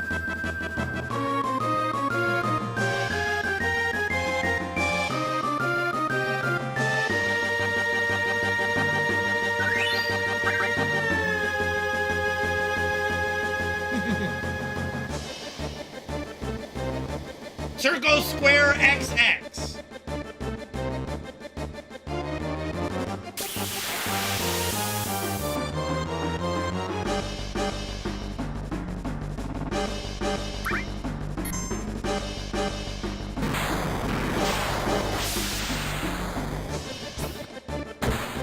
Ooh. She mad.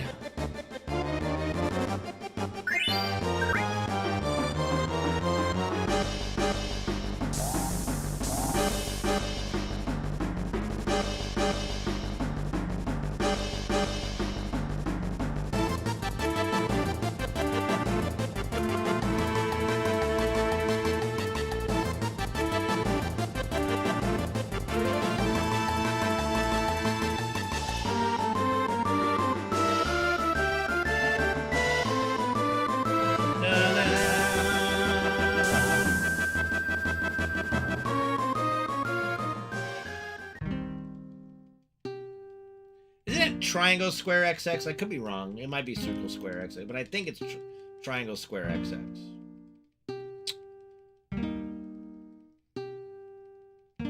Might be circle square. Triangle square? Might be triangle square. 1 second. My brain.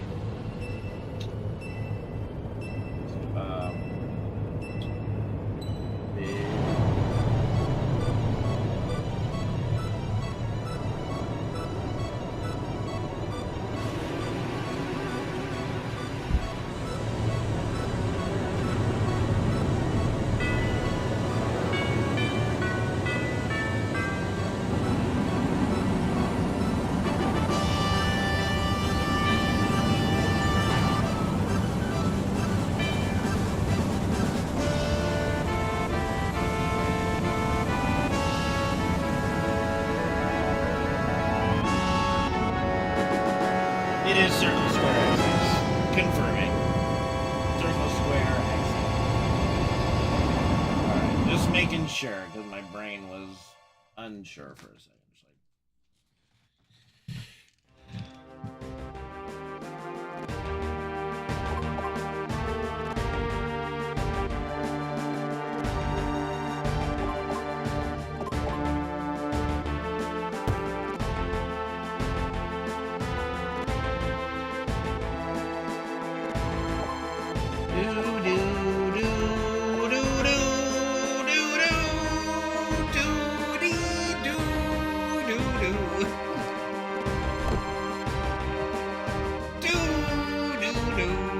This was my ringtone for a long time in high school. Love this fucking track, dude. It's so good.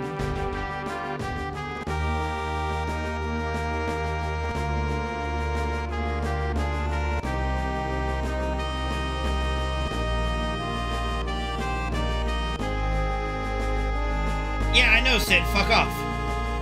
I don't want. We're gonna let Shinra blast the bejesus out of Meteor with the huge materia. Yeah, I would always, like, delay picking it up to, like, a certain point in the song. Probably around, like, the third ring, like, right before the...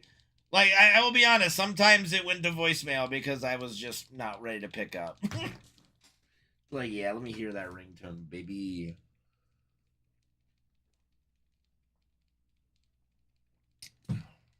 I mean, you act like I got phone calls a lot. I maybe got, like, 10. In my entire life from other people that were not named mother or father.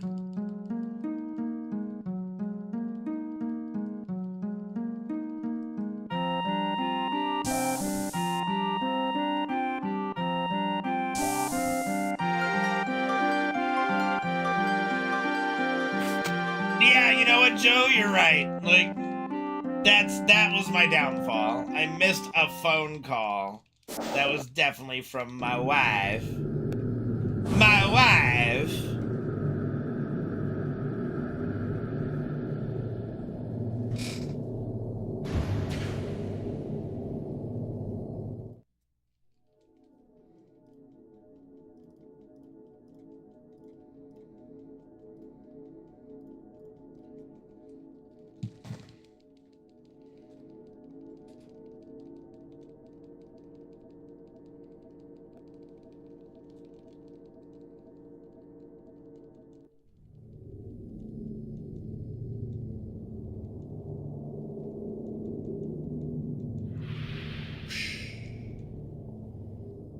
I don't wanna close my eyes 'cause I miss you, baby. And I don't wanna miss a thing.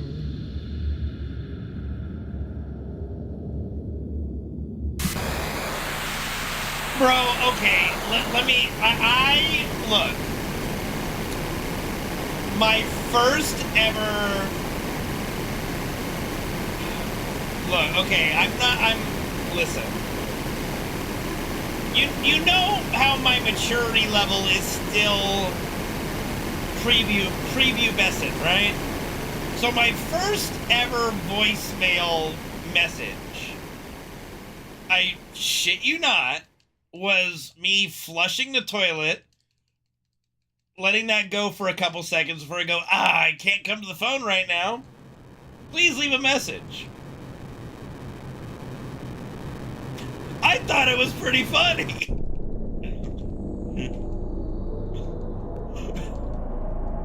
I thought it was hysterical.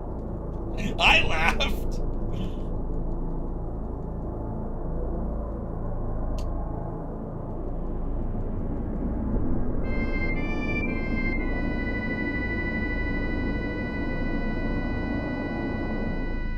I think my mom called once and I never I didn't pick up, and when she heard that voicemail she told me I need to change it. And that's why she never called back. That's pretty, come on, that's pretty funny. Like, okay.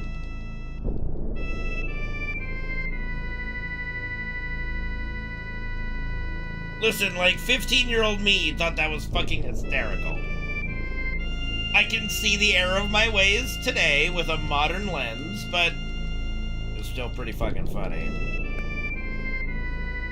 I laughed. It made me laugh. Gosh, my first ever phone was this, like, silver flip phone, and then when that Motorola Razr came out, I got my mom and dad to get me that black Motorola Razr. The black flip phone.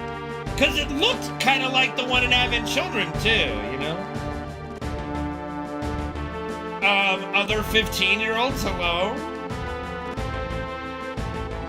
You know, we socialize sometimes by talking on the phone. Yeah, the first phone I had was some basic-ass Motorola phone. We had, God, what was the first ever phone company we had? Oh, gosh. What was it called? Shit. What was it? I'll think of it if I give it enough time. Now, one Sprint. This is it doesn't exist anymore. No, not Verizon. It doesn't exist anymore. The first ever company. BlackBerry was a type of phone. AOL Online was not a phone company.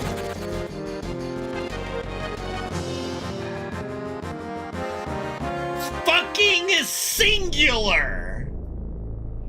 Fucking singular, dude!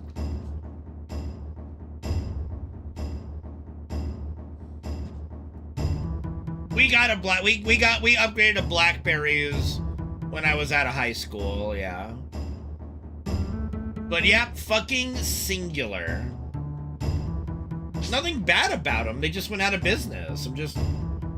That's all. Nothing bad about them. Okay. Right. 1 Mississippi. 2, okay. 1 Mississippi. 2 Mississippi. 3 Mississippi. Radio Shack, yeah. Yeah, Singular got bought out by AT&T, I believe, yeah. Yeah. It's a manipulation for the Final Descent. If I do my movement correctly in the City of the Ancients, I should get no encounters. If I mess up a little bit, I might get 1 or 2. But that's what you gotta do for Final Descent manipulation. What it is, I'll explain it. So, it's got the revolving satellite dish, right? On the right. And then on the left, it's got this chicken, like, weather pane. So, you wait for the weather pane to move and then stop. And then at that point, wherever the satellite dish is rotating, you make a point. It's got to go through 3 full rotations without the chicken weather vane moving before you enter, and then you're good. I mean, it's about 2 or 3 years old now. The manipulation's about 2 or 3 years old. Maybe longer. I don't know, dude. Might be longer than that at this point.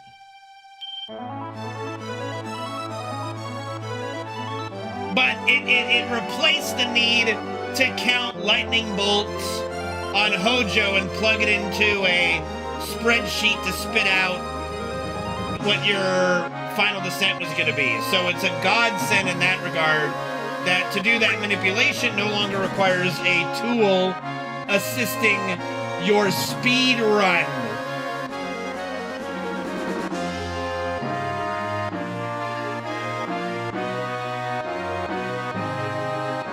Fancy that.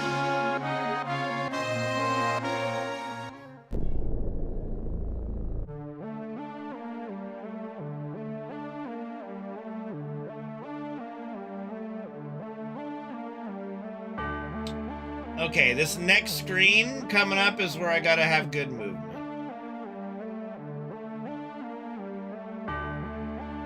Can't be too good, though. It's gotta be, like, a specific movement. It can't be too good, either. Kind of picky in that regard. And that's bad. That's very bad. So, definitely gonna get at least one encounter now. Because I got stuck on an invisible wall. That's unfortunate, but that's okay. Notes are not considered a tool. If you have like handwritten notes that are just static notes, that's always been fine in speedrunning. That will never not be the case. But that's the key word, static. Not evolving, not calculating, not mathematical equation. Static notes.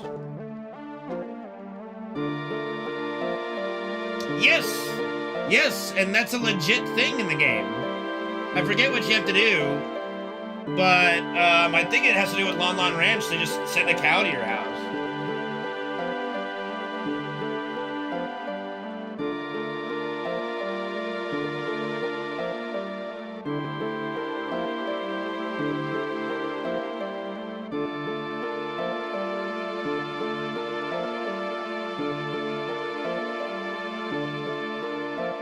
Bro, who the fuck knows?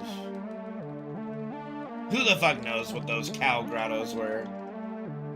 Just somebody threw a cow down. Like, it's a precursor to Ryan from Achievement Hunter, you know, before the whole cheating on his wife thing with fans at events and stuff. Anyway.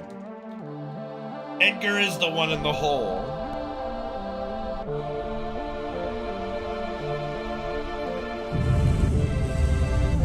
Mr. Bonsai! Thank you for the follow. Thank you for the support. Appreciate it. How is the cow still alive? There's infinite growing grass down there. How do you think it survives? It eats the grass, it grows back. It eats the grass, it grows back. Well, I like to think it's the only float materia that exists in the game. This giant float materia. But who the fuck knows, because Rebirth didn't even clarify that shit. Just said he's standing on a magic orb. Like, okie dokie.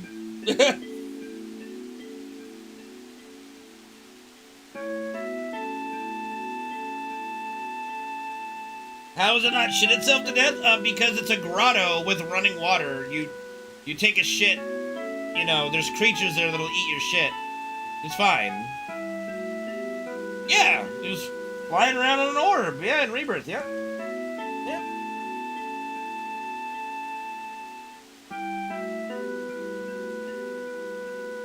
I mean, there's no way to say it's a dildo. Like, that's kind of a stretch.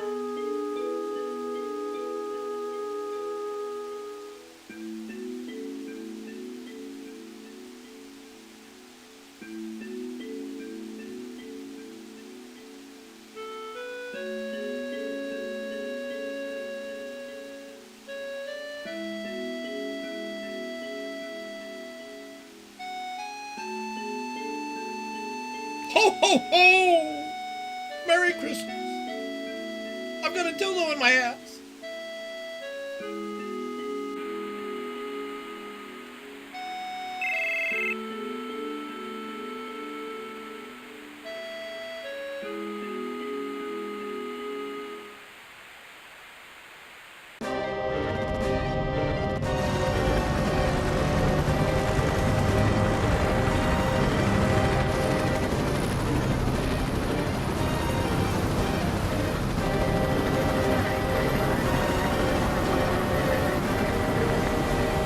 Yeah, God.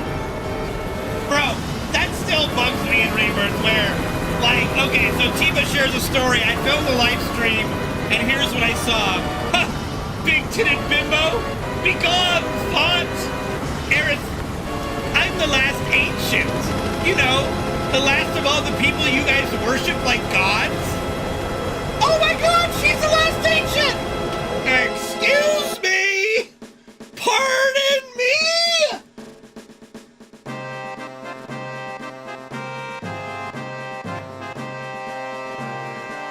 Like, what the fuck?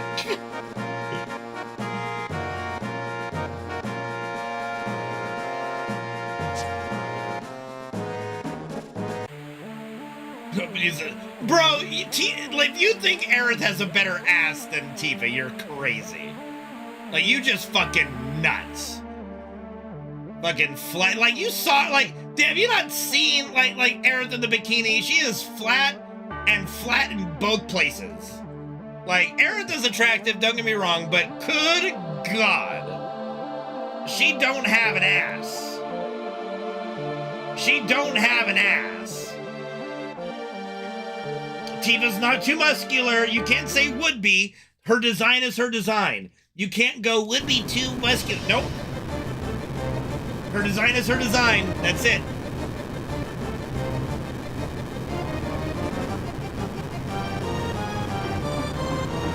Tifa is perfection. That's it.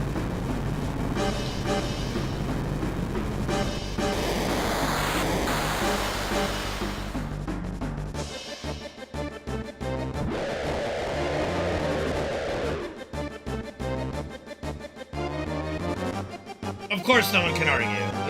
There's no argument to be had. Bum, bum. Alright, diamond weapon.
Here we go! Now just wait.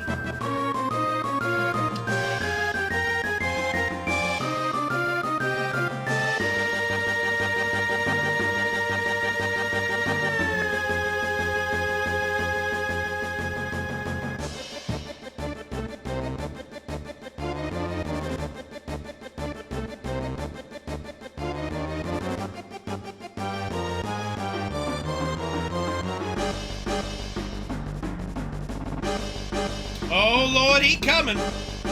He coming.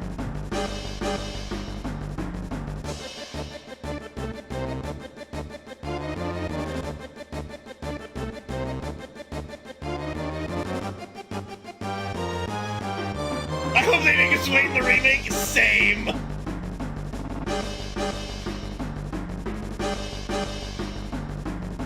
Low-key, same. I do hope they make us wait.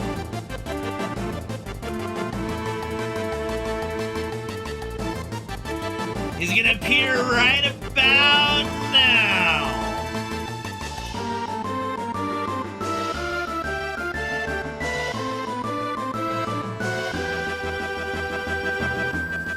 He's getting there.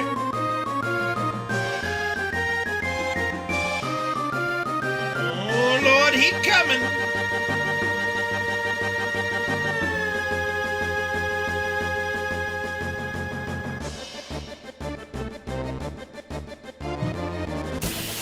All right. Here we go. And targeting Tifa, that's not good.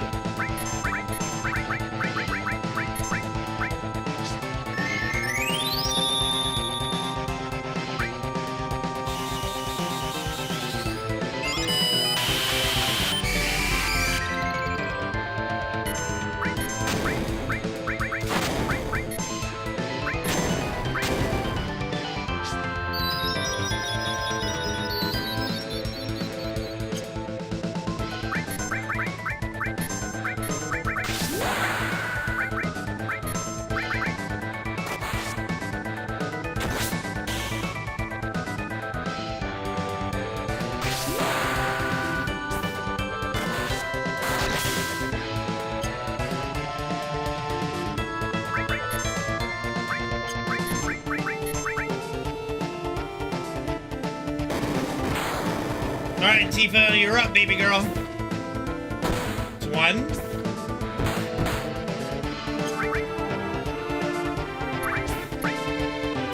Okay.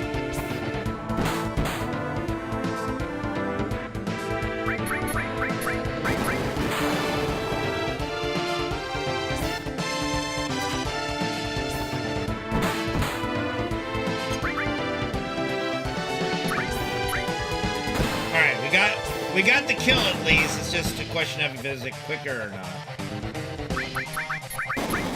We have to use the limit breaks to open his chest up. All right. If we don't do the limits to open his chest up, we do no damage to him. So you do the 2 limit breaks to make his chest plate open.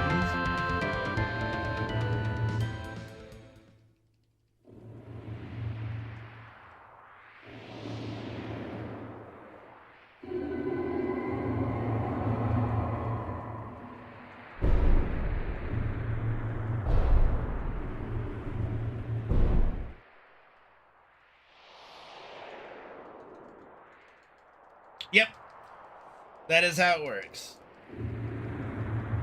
Because his name is not mentioned very much. And when it is mentioned specifically in Cosmo Canyon, they call him Nanaki or Nanaki. So there's no point in shortening his name because you're not going to really save any time for it. His name is hardly mentioned.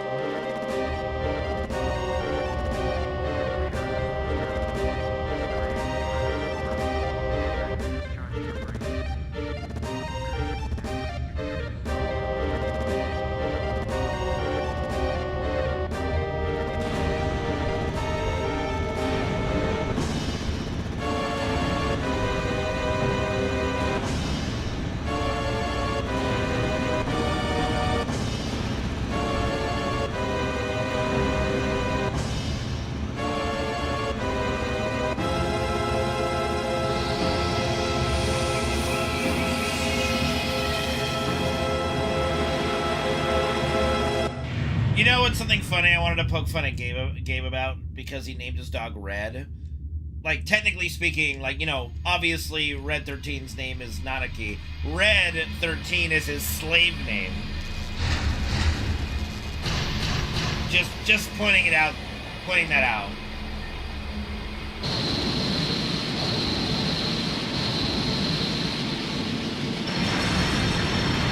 Kind of disrespectful if you think about it.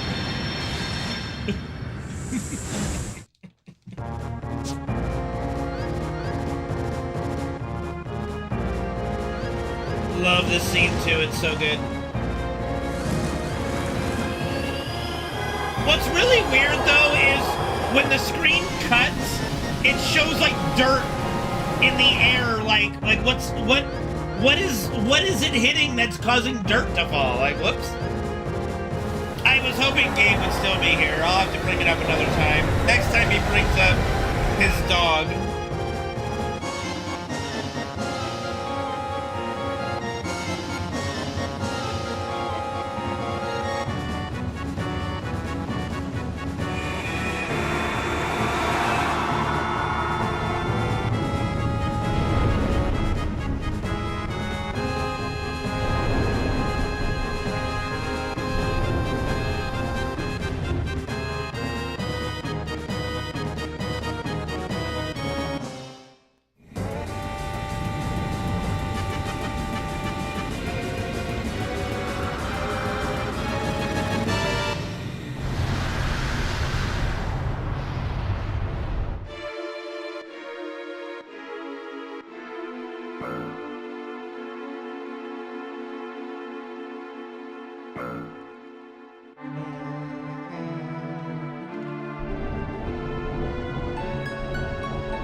Like, oh my god.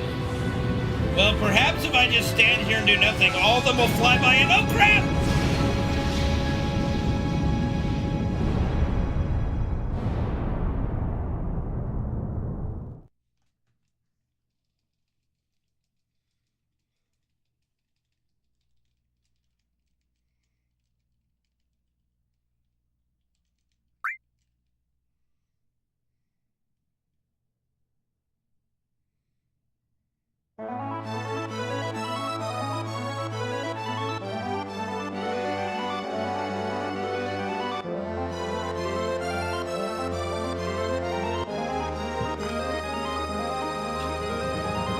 I mean, it's not that bad of a defense system, honestly. Wouldn't you like to have giant kaiju? Like, let's say a bully was picking on you at school, and all of a sudden a giant kaiju just comes and like, "Brah!" Like that would make the bully go, okay, not fucking with you.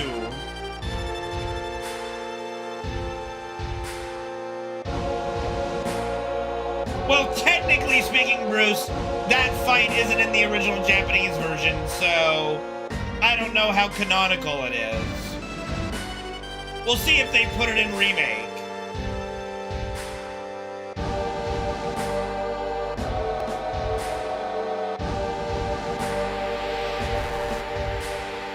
Yes, the funny thing is, in the original Japanese version, Diamond Weapon like the cutscene existed, but the fight with him did not. Ruby and Emerald also did not exist. The only weapon that existed to fight was Ultima Weapon, or Ultimate Weapon. He was the only one that you actually could fight in the Japanese version. It was a North American version that added Emerald and Ruby and Diamond. Eventually, the international version, like a re-release international version in Japanese, added those fights, so you could claim canosity, that works, based on that. But OG Japanese version also didn't have the supernova attack that we know of. I mean, it did, but it didn't have the whole cutscene of blowing up the solar system. There's a ton, Sistik, yes. Yes, that is the most interesting fact about that, yeah. Yes, the original, like I said, the original Japanese did not have Ruby or Emerald either. It was strictly Ultimate Weapon, and that was it. You did see the Diamond Weapon cutscene, but you didn't fight him before that. It just, there he is, cutscene, done.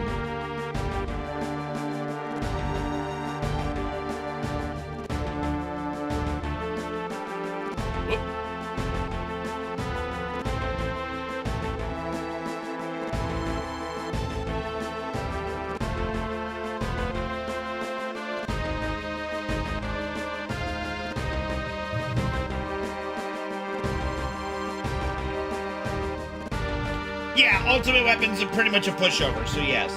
They did not, Japanese version had no super bosses. It was just called the international version, I believe.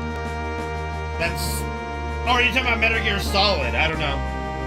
I never played Metal Gear Solid, so I have no idea. Yeah. No idea.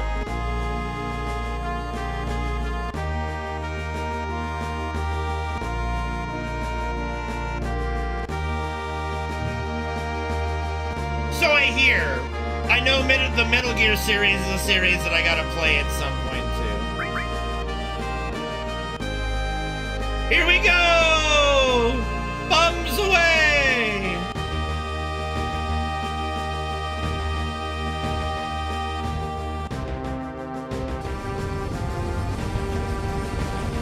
That's cool.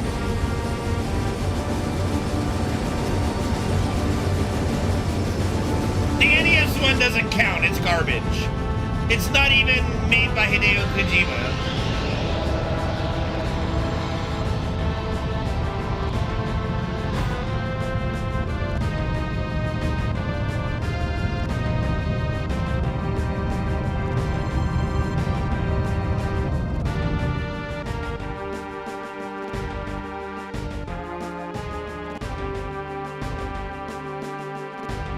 If by funny as shit you mean ridiculously dumb and difficult, sure.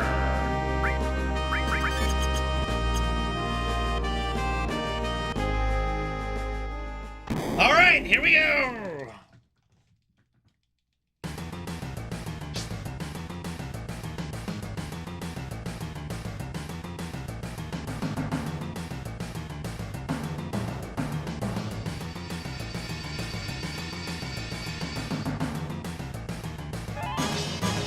Da, da, da.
Just to be safe here.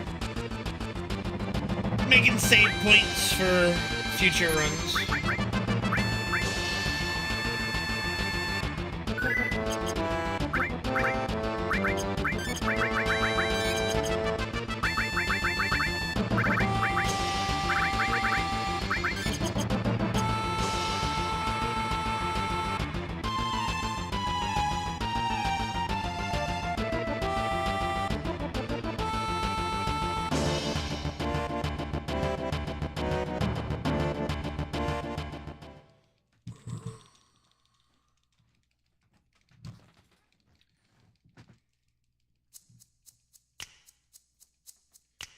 Yeah, it did start somewhere on, like, the PC engine or whatever the fuck it was.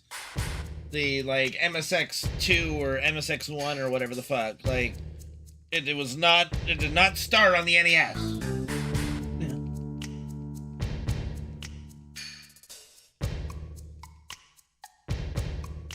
Just We've been left behind, or Josh. We've been left behind.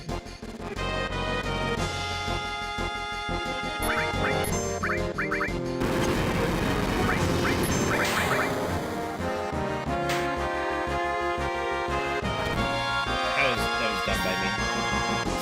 It's okay though.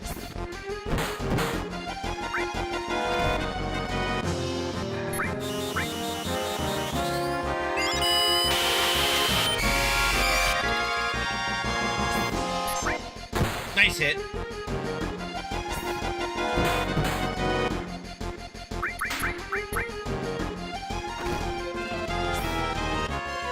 Get wrecked.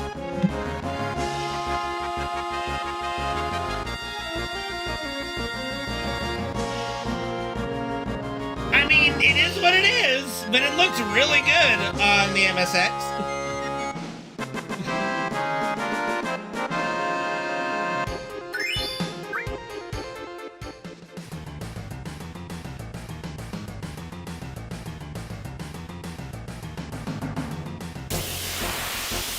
Pretty sure that locks me to a no escape. Yep.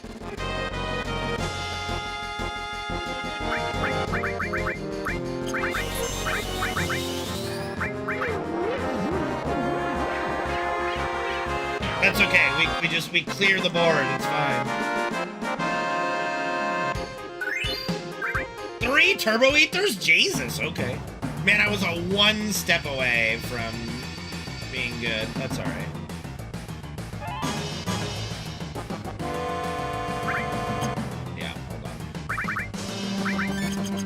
Alright guys, look out!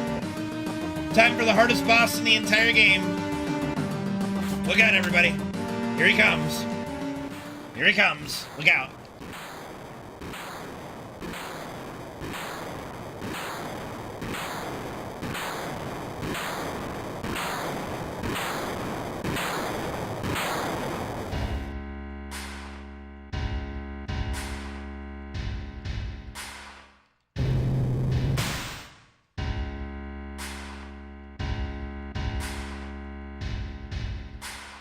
Save yourselves! It's Proud Claude! Proud Claude!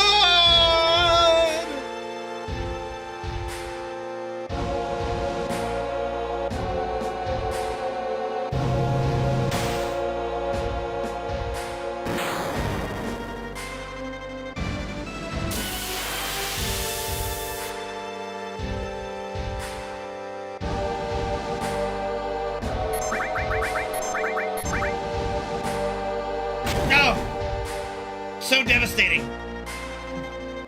Oh, the pride.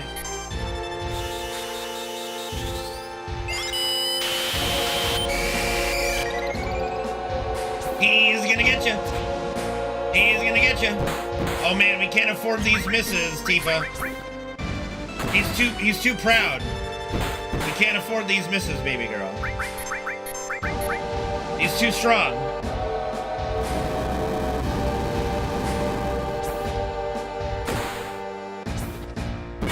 That's right, baby girl. You gotta devastate him. He's too proud. We're missing, girl. We're running out of time to kill it. He's about to unleash the fury. 48 damage. Okay.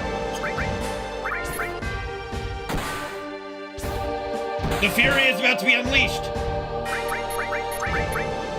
Oh, we didn't beat him before he does the slow animation. No! No! Here he comes with the fury! Okay, he's down. Ooh, that was close. That was close. He was about to unleash the fury on us. Whoa!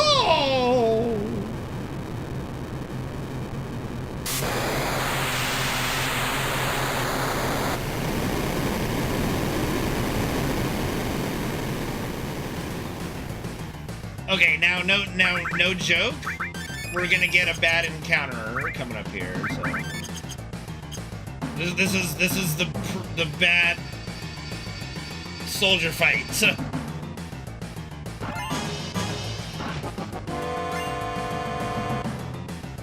Do I go save really quick? I think I could just go save really quick. Just so we don't have to do that nonsense again. Like, step counter be damned at this point, for the most part. What do you mean? Like, what? Not enough memory? Fine, this one. Bitch. Gotta go through my memory card later? Yeah! The first class soldiers are ridiculous, and this tank is also ridiculous. Okay, well. I think I might have... Okay, we're fine. Probably, maybe. That is a lot of steps out to go grab that save point. But yes, the first class soldiers are way stronger than Proud Cloud. And that tank is way stronger than Proud Cloud.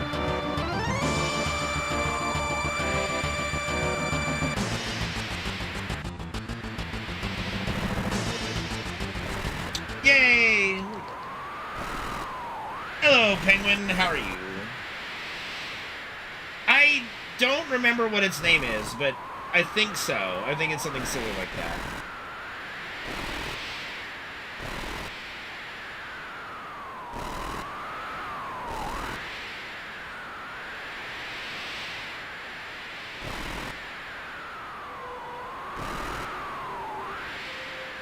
Sephiroth is your son?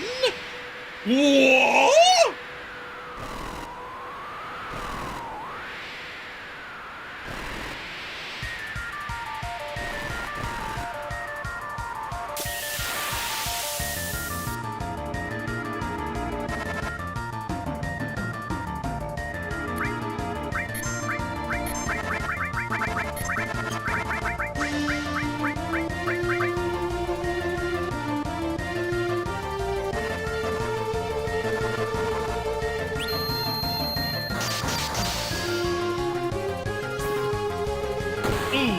Nice hit. I mean, she's gonna hit all of them now because of the missile, but... Yay.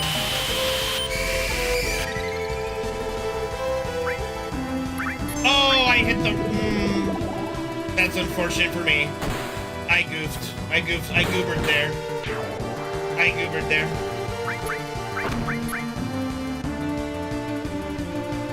I did not mean to hold it, like... You're trying to do a quick menu, so you hold it, but then you gotta let go right away. There's my whoopsie for today in the battles.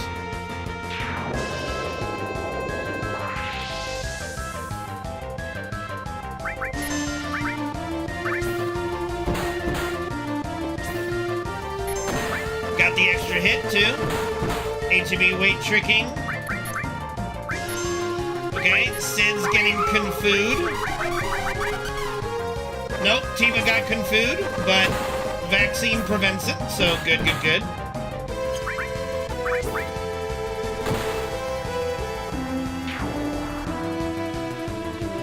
Let's see if we can get the ATV weight trick again.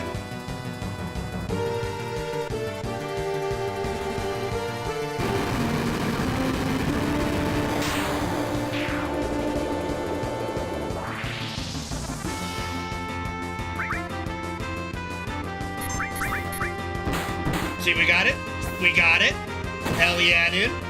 That's great execution.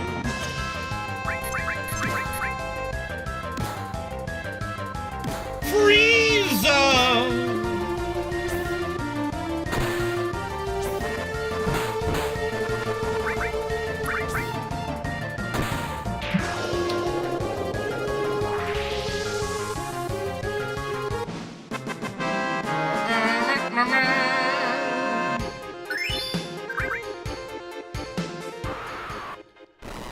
Okay. Ready for the end here.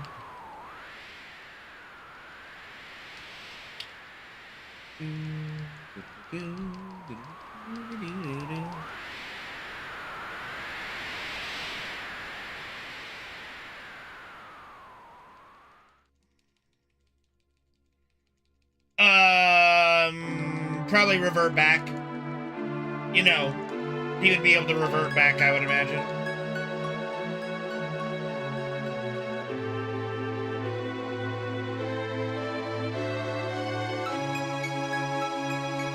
I think so. I think he could revert back if he wanted to. He seemed pretty compatible with the Genova cells.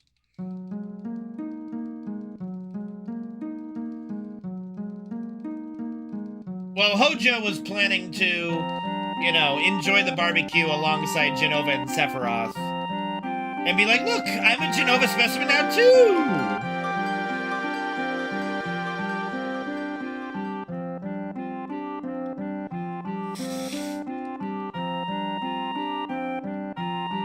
I mean, yes, that is, compatible with the Genova cells, yes. That is exactly what compatibility with the Genova cells do. Basically. Pretty much. Well, I mean, if they all got their way, because, I mean, it's Hojo's plan.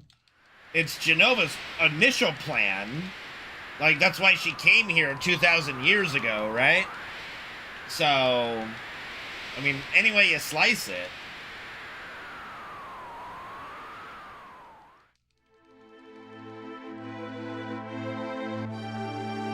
I'm pretty sure Hojo would be accepted. Maybe not by Sephiroth, because he would be disgusted by the fact that he was his father. Maybe. Probably. Possibly. I don't know. But Genova would be pretty grateful, I think, and be happy with Hojo, I would say. But you never know. You never know. I'm a mama's boy. I mean, if we judge, like, the way Sephiroth treats who he believes is his mother, I would say, like, if Hojo revealed to him, I am your father, yada, yada, yada, he might kill him in rage. Or he might not. He might already know. Sephiroth might actually know because he went in the live stream. I don't know. Although Hojo does say that he doesn't know it. So, if we're going to go by what the devs tell us through character dialogue, okay, Sephiroth doesn't know Hojo's his father still. It's fine. Bow chicka wow wow.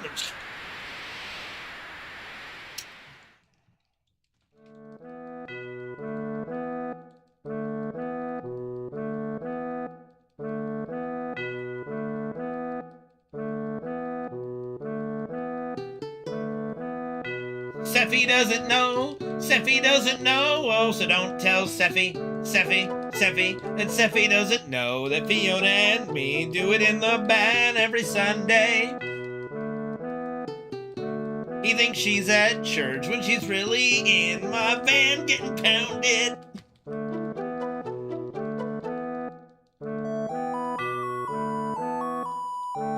Well, we got a lot more Genova lore in Rebirth. It was awesome. I loved it. And yes, I'm hoping for even more in part 3. But the Genova lore was the best part of Rebirth, and to an extent. I think, like, Tifa dipping into live stream was awesome, too. Like, there's so many good moments in Rebirth. Was it? Oh my god, Priscilla, stop it. Stop it. Fucking bestiality in this bitch. Stop it. Stop it.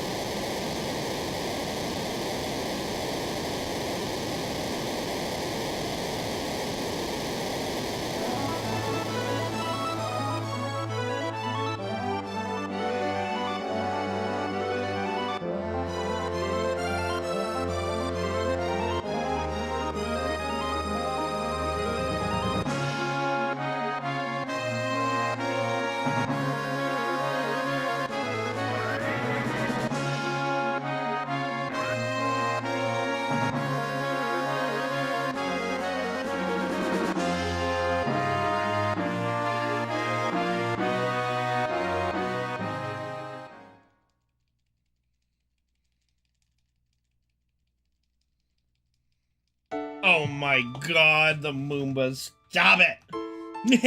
Stop it! It's blasphemous!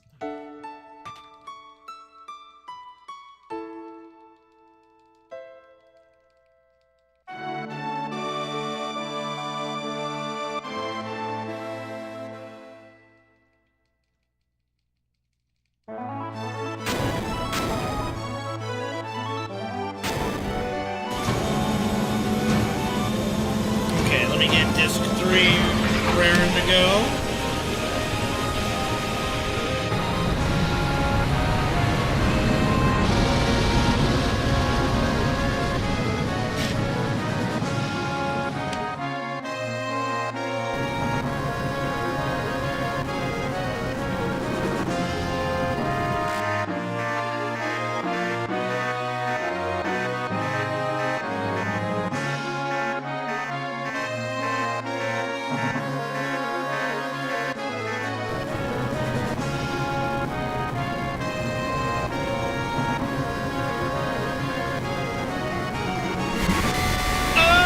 Yuffie!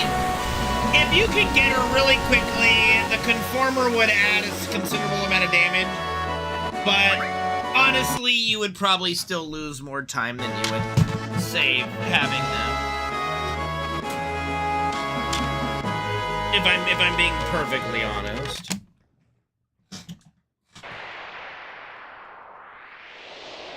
Like, unless she came with the conformer. Like, somehow she comes equipped with her ultimate weapon, then yes, she would be worth grabbing, I believe.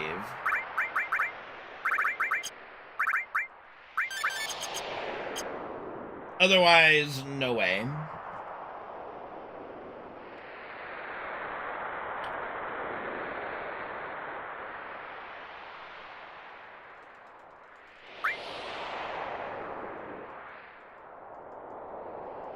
Yep. And, I mean, let's be honest, the initial PC warp is still hilariously funny, how they tried to justify that.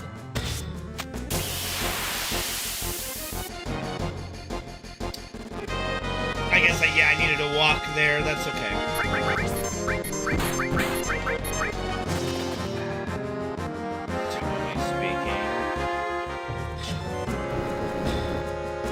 Usually it's after the jump, but because I ran and did the save point, it's no, so... I mean, the step counter's messed up anyway, so it's fine. It'll be fine. Everything is fine. Everything is fine.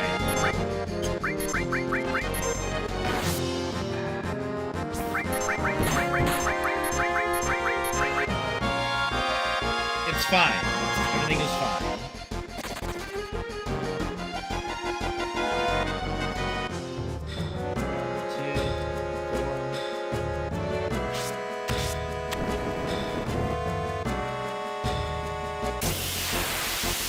Oh yeah, no, the music is, like, it's all the best part, like, of doing this kind of run is getting to actually enjoy everything.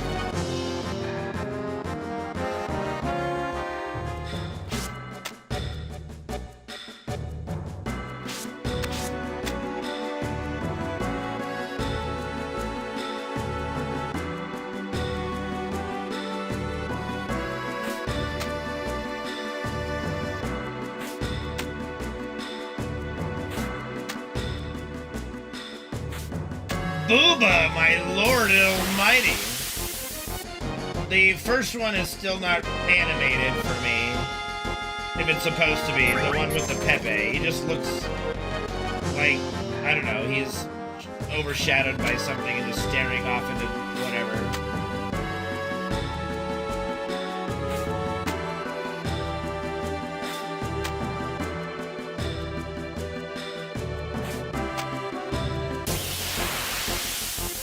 Booba. Yeah, I get that. I understand the concept with that. It just, because it's not animated for me, I don't get to see that part. But yes, I did gather that.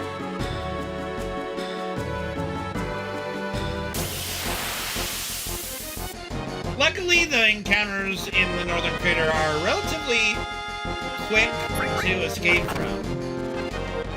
So even though I'm getting more, it's all good.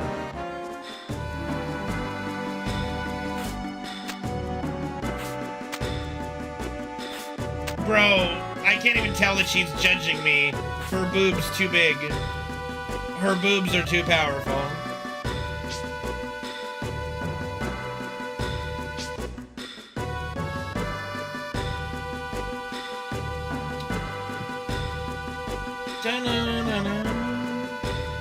Okay. I'm going left. You're going right. Tifa, you're coming left. Red, you're going right. Kate's at the right. And Sid left.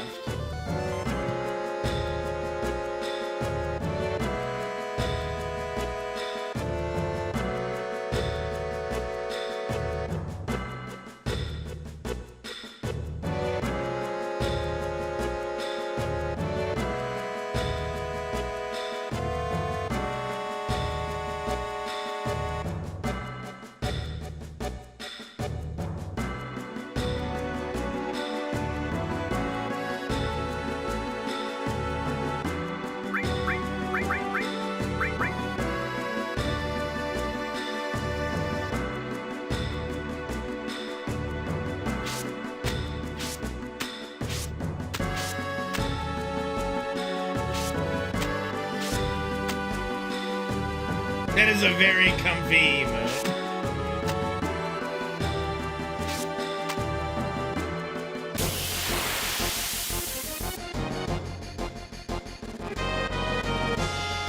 Run away! Run away! Flee! Flee this man!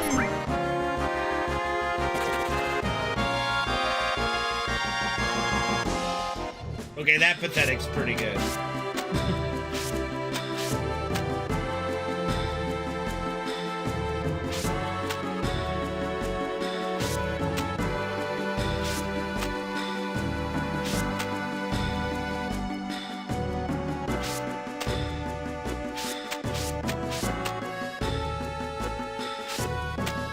Okay, only it's lost 13 seconds. No big deal. I think my PB had a messed up step encounter too, so it's all good. All right, no telling how many encounters we're gonna actually get here, because I messed up the movement. Probably at least one or two, I would wager.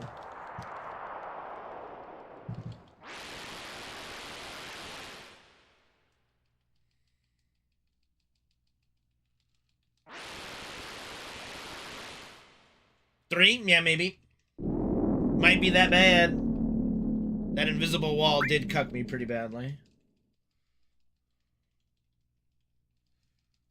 Let me just heal up to be safe. That'll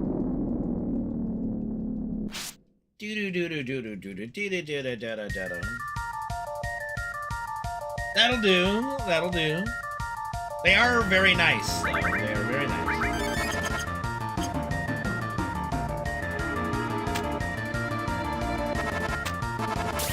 One.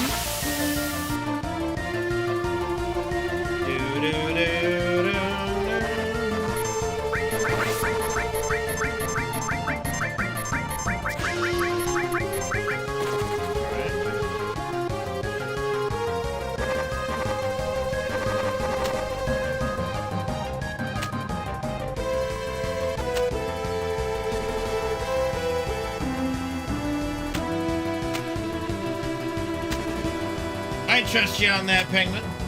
Two.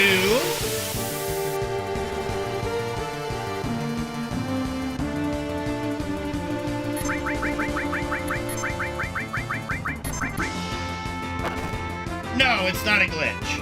I just messed up. It would be in the same category as like the step counter with the way it is now. I got caught behind an invisible wall when I was doing my movement in the City of the Ancients, and it totally fucked everything.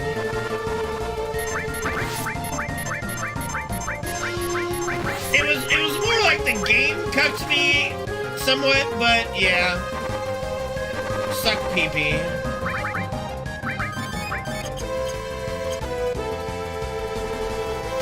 Okay, 3 it was. It was 3. It's still better than not doing it all, though, so that's good. Okay, let's fucking go. What do you win? A thumbs up. You got 2 thumbs up.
Thanks, Girl Radio. I know. Well, it is on me. It's ultimately it is on me, but thank you.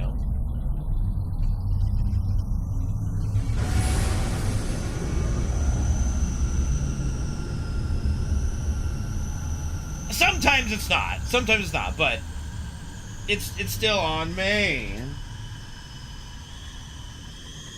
We will be doing another FF7 run tomorrow, probably. You know, unless something changes, but I'll let you guys know. Like, probably. Most likely. It's the plan. But plans can change, but it's the plan.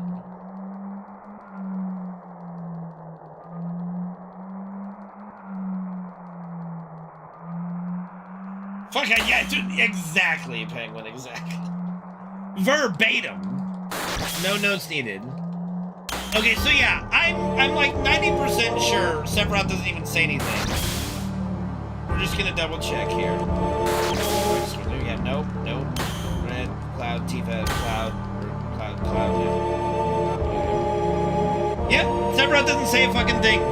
He doesn't have a single line in the whole game.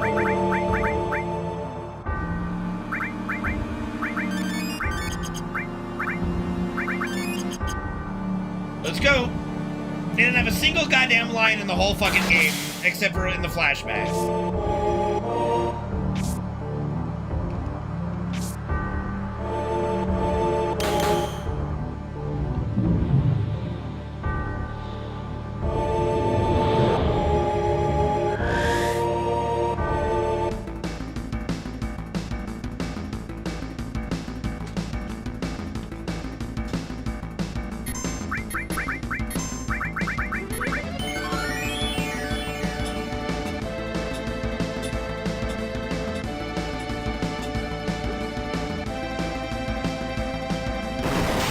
Dodge. Good girl.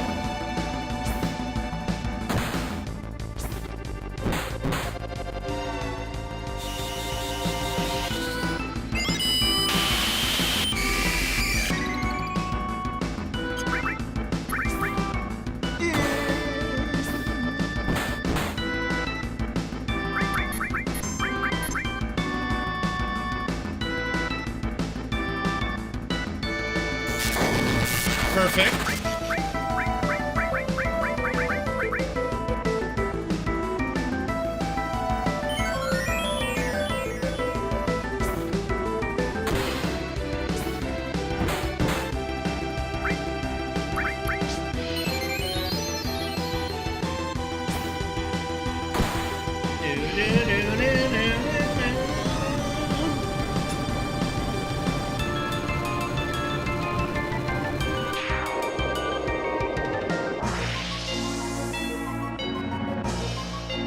All right, here we go.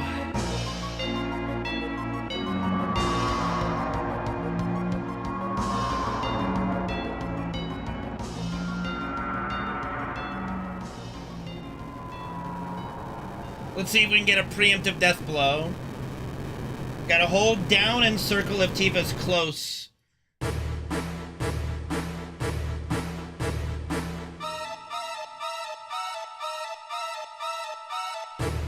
Okay, we're doing it. We're going for it. Preemptive death blow. Ayo.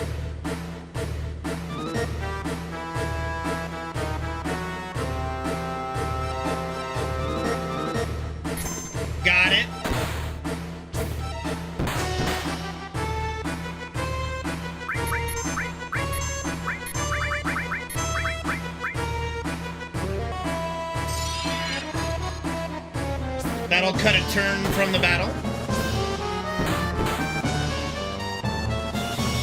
Unless he shadow flares and kills Tifa, then, you know, it'll be fine.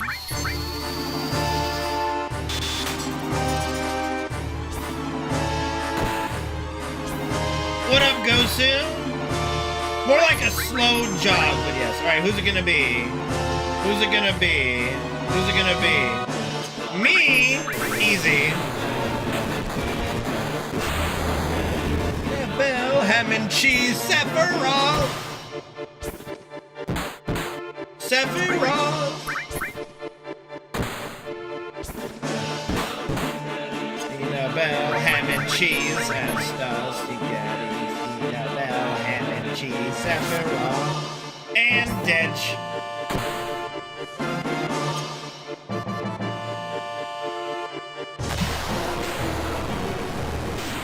Yes, I plan to do another run tomorrow.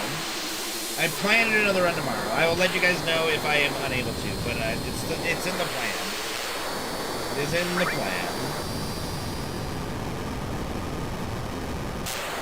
You know what that means, chat? No stream tomorrow. I legitimately do want to do another run tomorrow, so if I can, I will. It's my hope to do so. We're done for the year, guys. We'll see you next year. We need runs daily. GG's. Ready for the Omni swag, baby.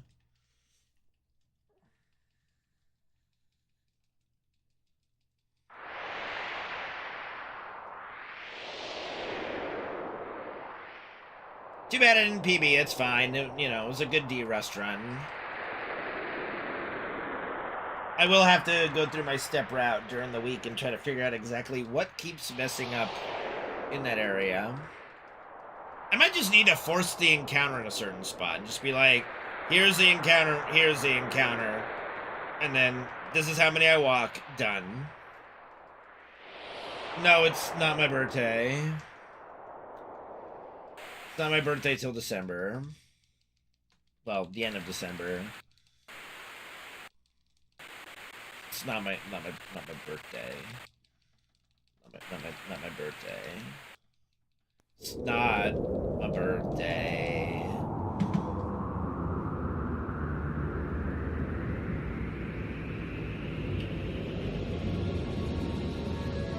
Nightbot's drunk.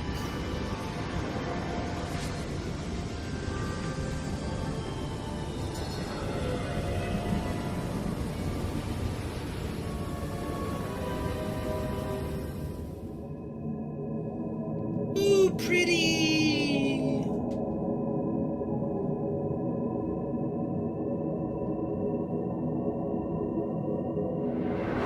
I checked stream elements. I'll check Moobot. We can do that while the credits are rolling.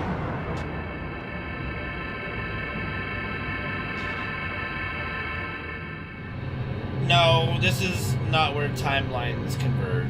This is in Cloud's Head. It's already been confirmed that it's in Cloud's Head. It is what it is. It's fine. What I want to know is, where was this Cloud model throughout the whole game? Like, it looks so fucking awesome in this cutscene.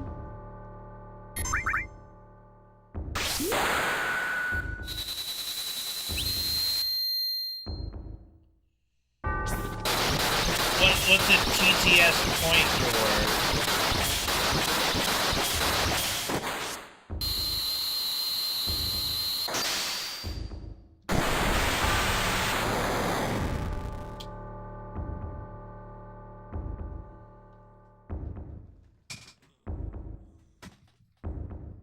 I have no idea how to set that up. Okay. All right, let's check Moobot.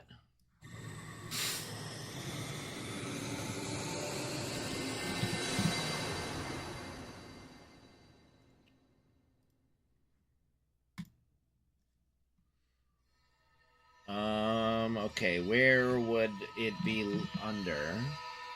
Widgets?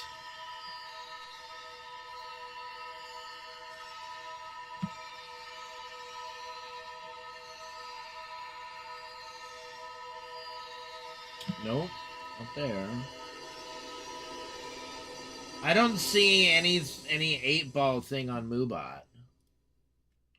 Thank you, Ultimate Unit. Appreciate it. Get some sleep, Tier. Appreciate you being here. Yeah, I don't see anything on Moobot about a magic 8-ball.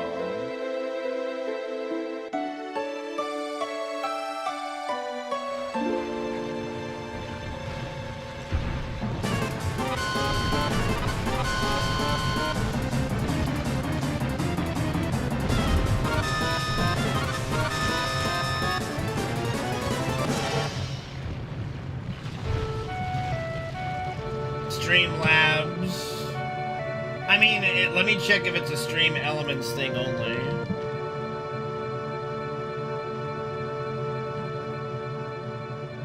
Moobot, built-in. Okay, let me see.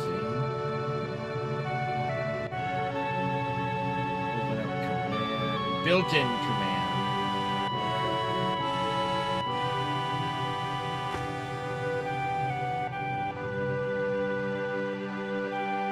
Built-in command.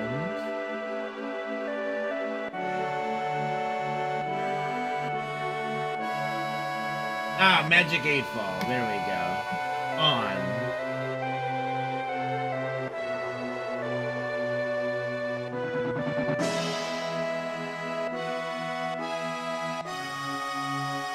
Okay.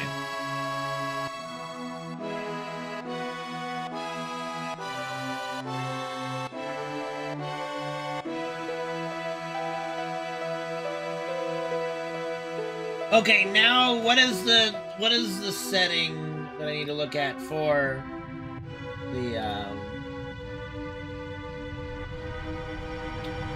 I guess for the 7 TV, I guess to see. It's got a 30-second cooldown. Relax.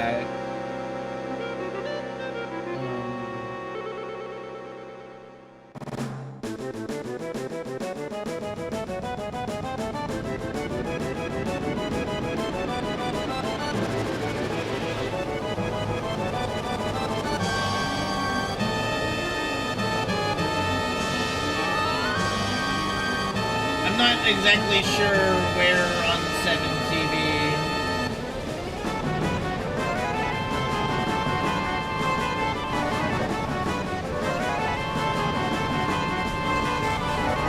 Configure? Or are you active? Colon completion emoji?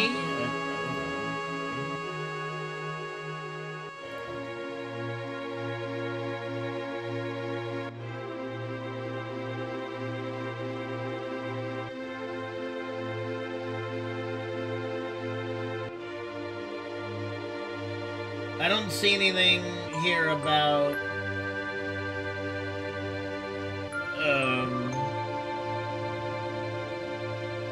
I mean, I have both of them, technically.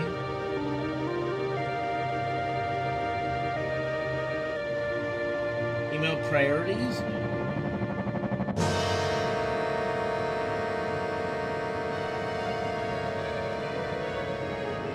I'm not seeing anything that says enable show unlisted emotes. I'm not sure where that is exactly. Thank you, Panarius. Appreciate it, buddy. Have a good night.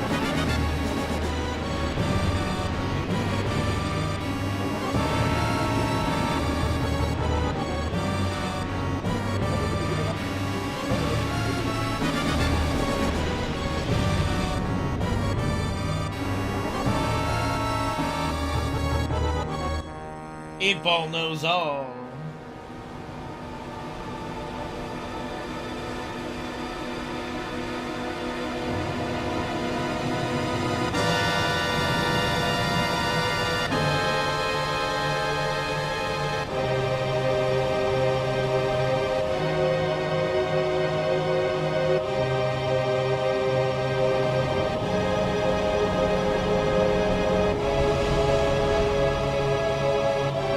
believe Ondor's lies?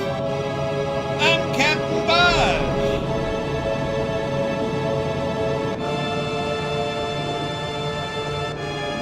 I know, dude, I know. I'm imagining it.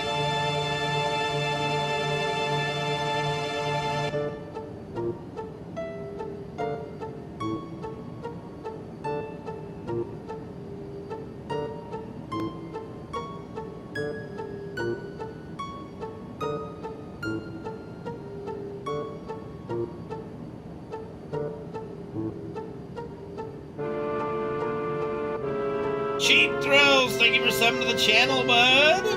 Good to see you. Hopefully you're doing well.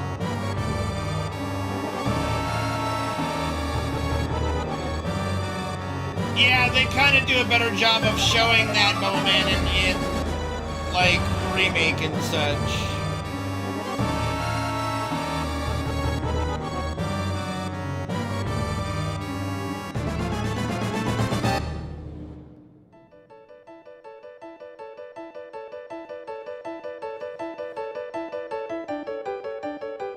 Boobies.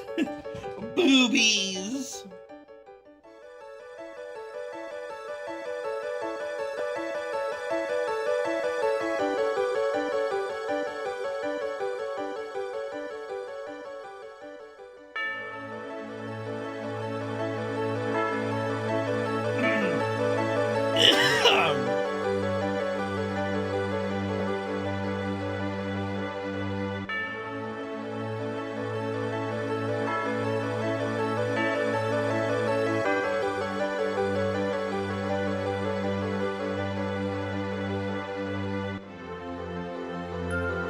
Who the fuck's the blonde girl? Like, she's like random child.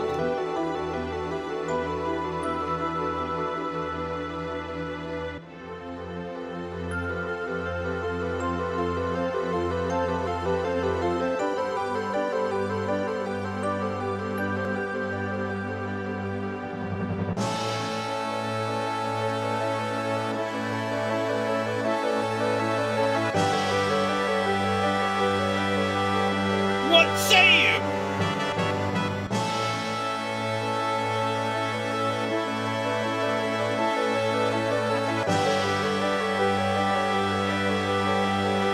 How does an emote that large get made?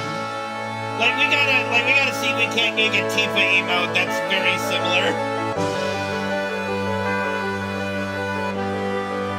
Thanks, Android Jesus.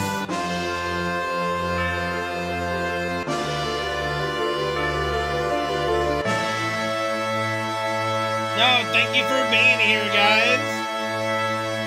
Alright, hopefully I'll be able to see you all tomorrow for another FF7 run. I'm gonna close the stream out now. And hopefully see you all tomorrow.